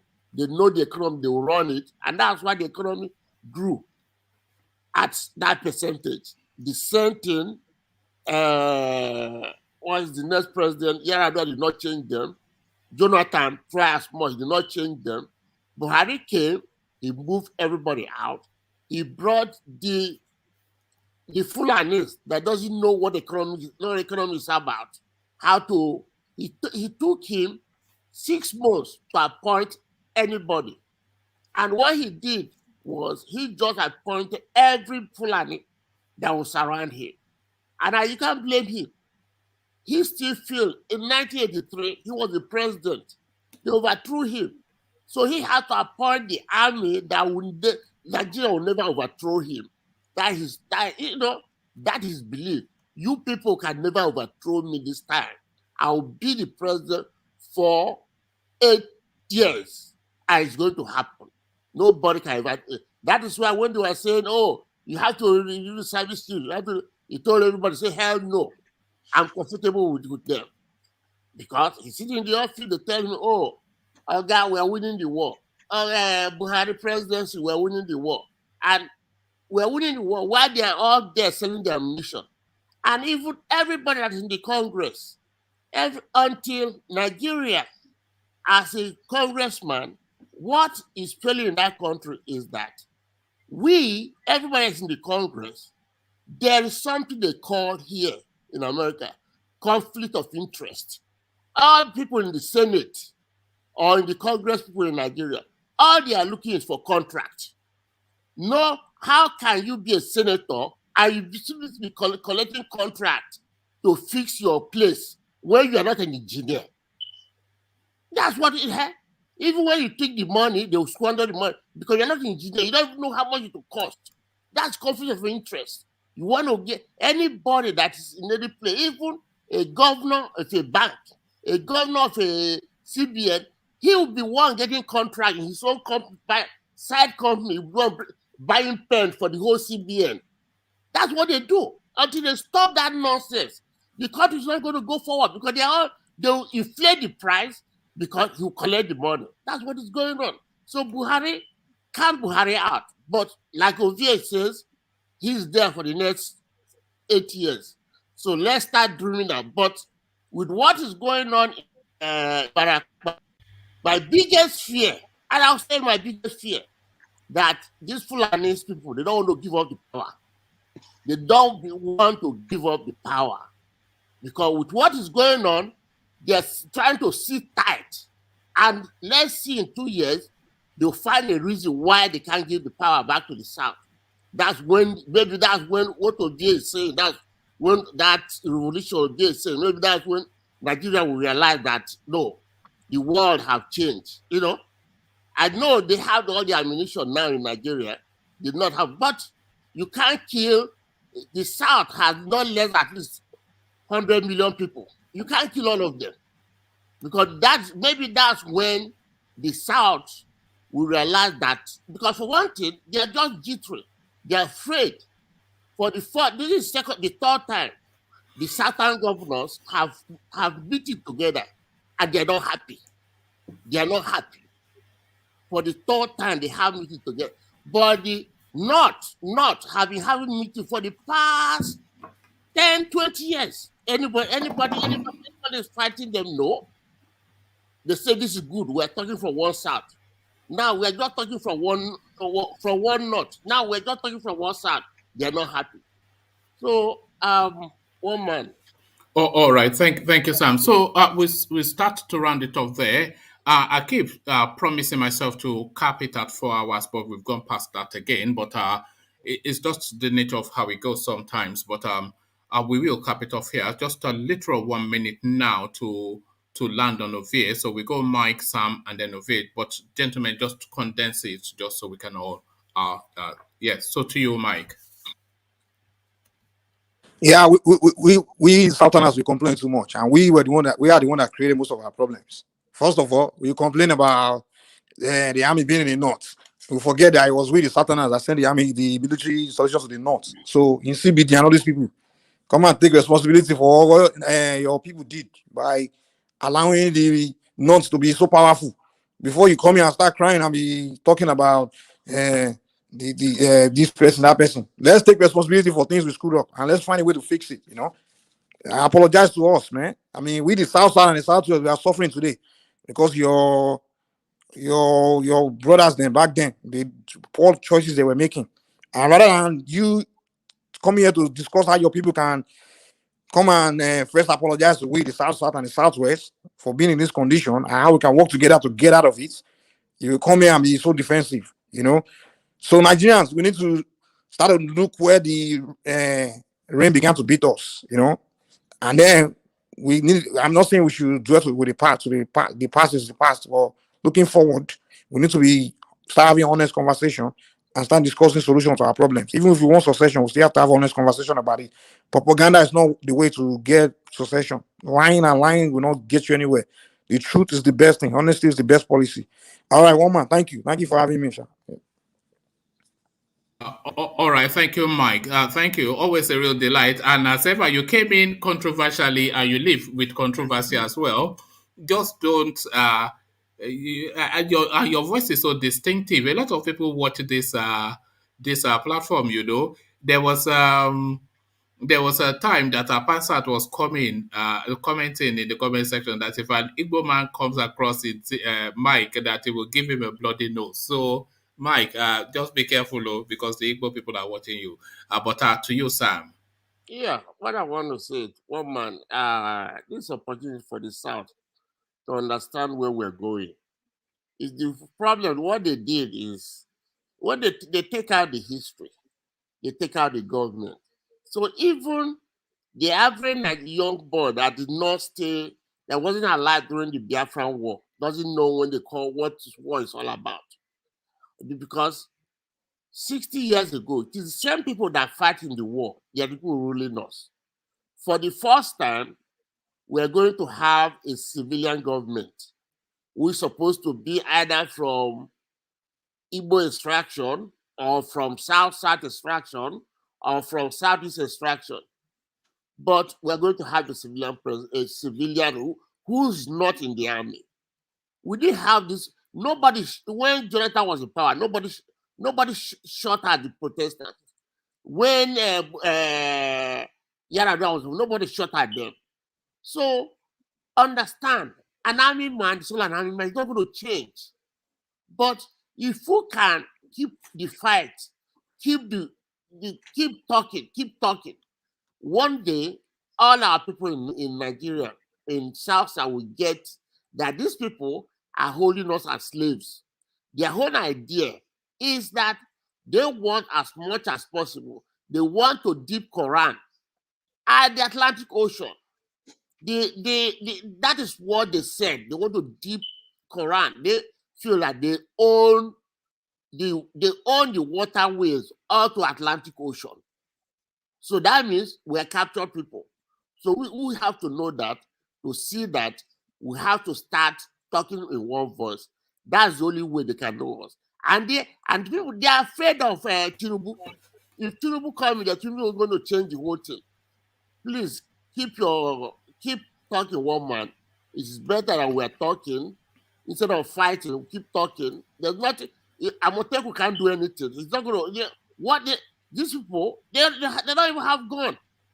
How are they going to fight people when the army and the police cannot fight? Please, we have to keep talking. Thank you, Omar, for giving me the opportunity. All right, thank you, Sam. A real delight. We always delight in hearing from you, Sam. Sam, as ever. So now, Ovie, of course, the superstar of the platform. So now, Ovie, just take it easy on my guys, because you confuse us with your science so often, but confuse some more. Ovie, ladies and gentlemen, the superstar of the platform. I will, end up with something for us, or especially the young people of Nigeria worldwide now to think about. Buhari called us lazy, that the Nigerian youths are lazy. A statement that I've 100% support, and I see reason why, for two obvious reasons. Yes, a lot of people argue that Nigerian youth are talented and all that kind of stuff, which is a fact. But it's also a fact that Ghanaian youths are talented, Chinese youths are talented, German youths are talented. Every nation has talented youths spread around. But what Buhari is referring to specifically is collectively. What have we achieved with our geniusry, with our talents, with our whatever you think? What have we achieved with it collectively? We cannot boast of any local government that we are in control politically. You can see politics doesn't matter, man, but that is where the power lies.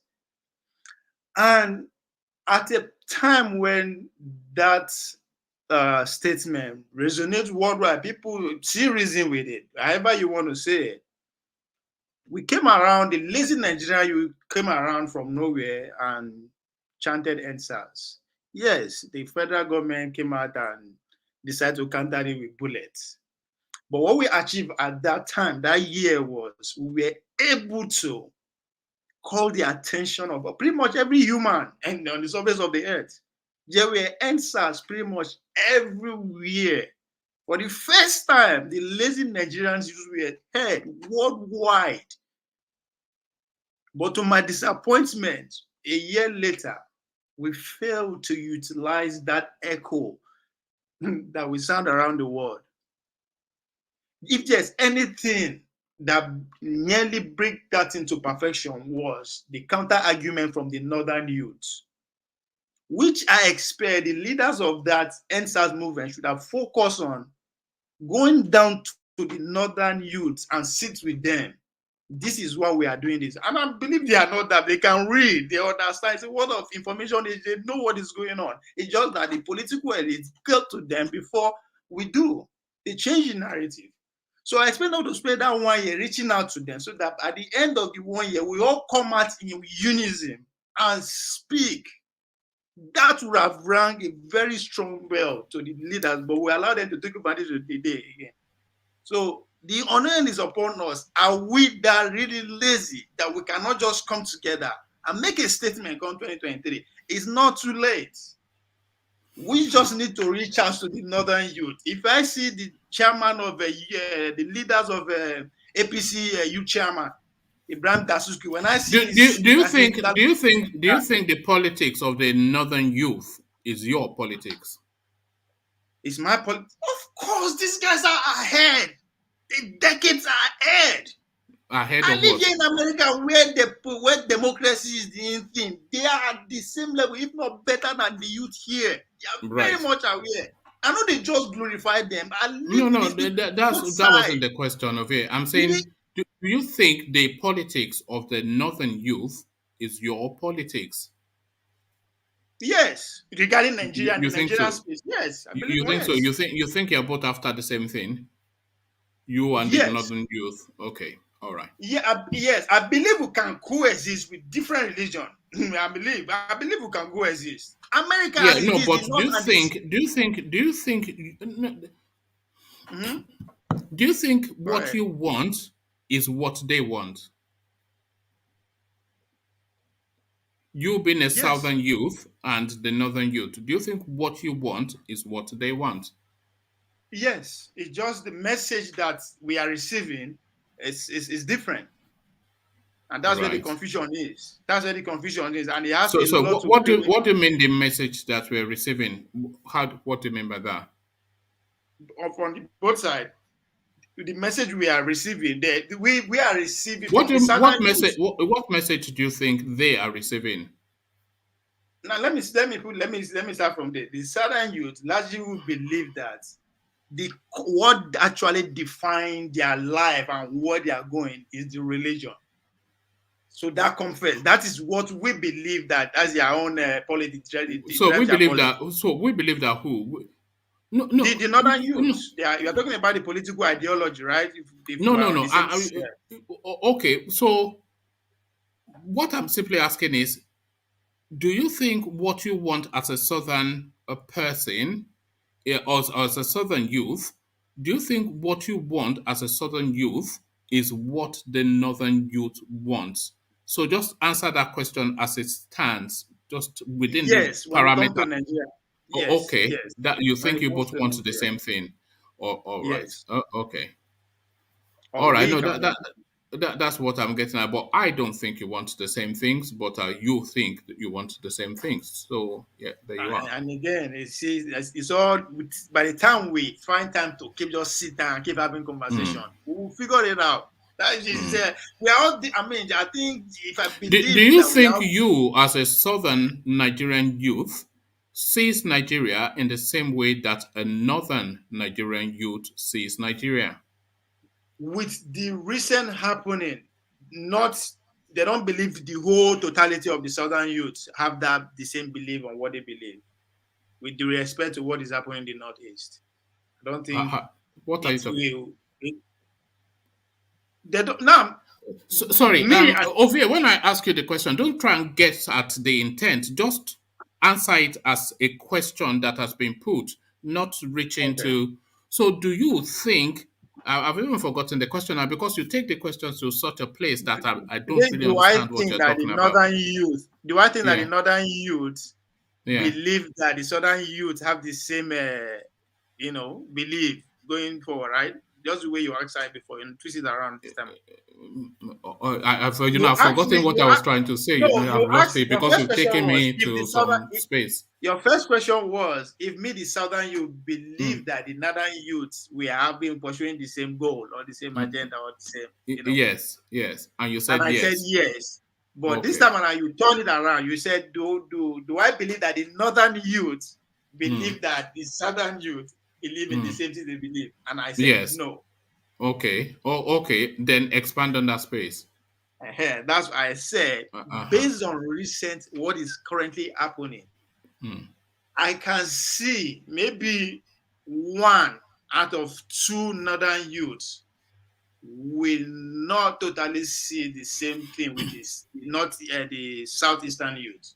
What do you think? What do you think? Because of course, I'm asking you to speculate now. So, what do you think the northern youth think the southern youth want, and what do you think they see Nigeria as? So, just from the prism of a northern youth looking at a southern youth, what do you think they see? What do you think they think that southern youth wants, and what do you think they think he sees? So, what do you think the northern youth think the southern youth politics is? In the northern youth mind as of today, there's a little bit of doubt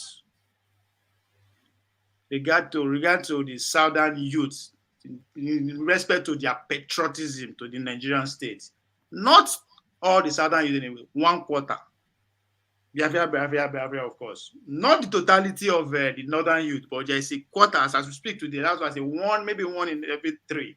We have that doubt in his mind that not the totality of the southern youth believe in what they believe. And what do they believe or what do they see as Nigeria is? Trust me, the average northern youth also believe in the potentials of our population, our brilliancy, everything that I always say here that I say can make Nigeria great tomorrow. They also say it. Trust me, they do. It's just that, the power that be, the politician, the whatever I can do, but focus so much on what can easily okay. Because what you're describing then is that the northern youths see pretty much what the southern youths see. So now, so why then is the situation as it is? And that's why I'm saying that the ruling class, the ruling elite, they have to keep winning. No, one man. Listen, you're an 80% man. That is the thing. No, let me finish what I'm trying to say. One man. The old adage that say divide and rule. It's not. It's classic. It's still very much in effect. What did okay now we are every day let me tell you what I say. No, I know where you're going because you're going to say what you always say. Every day we talk about Rotas, Okorocha, Tinubu. No, forget all of we are talking about how they are related. They can easily come to agreement, but we don't easily. We take everything to heart. So it's between us and then them they use this agenda. Let me tell you what I see. Let me tell you what I see. I don't see the northern youth or even the northern space as being essentially in tandem with the southern space. I think broadly we can speak the same language, not the same language as in verbal language, but speaking to. Why is that? Why is that? That's what I'm trying to say. Yeah. So we can speak broadly the same language, not the voicing of language, but we speak the same speak, but I don't essentially think we have the same thought. I think the North, their mortal fear. Okay, you carry on if you don't. You say you think that is good, but have you been to the North? Have you ever been to any part of the North? I've not. Well, I've been to Abuja, so that is the North. So that means so all your everything you know about them is what you is from a third party. Let me use that word. What do you mean a third party? It's by sharing the same space with them. No, you have not. That's what I'm saying. You have not been there and live with them to know actually how. What do you mean live with them? One man. I don't have to live with them. Who wants to? One man. Everything you know about them is hearsay. What do you mean hearsay? What do you mean hearsay? You don't know how. You don't know people. The Talakawas in Kanu. Do you know how they think? You don't because you never. Because I know broadly how they think. And I'm telling you how they think. All right. You understand? I'm telling you how they think. The Talakawas. Are you a Talakawa from the North? Me? I've lived, of course, at one point, yes, I was. You're a Talakawa from the North? Yes. You are a Talakawa from the North? Yes. Oh, God. Yes. I'm down with these people. We see. I'm not saying are you down with them. I said, are you, Ovie, Agbaje, a Talakawa from the North? You are not a Talakawa from the North, are you? What is the shock? Is it the word not? I mean the word Talakawa that is shocking you? No. Now let me tell you one thing. Let me tell you one thing. No, don't tell me anything. Stay away. Don't run away again because you're always on the run. Your question now by telling you. No.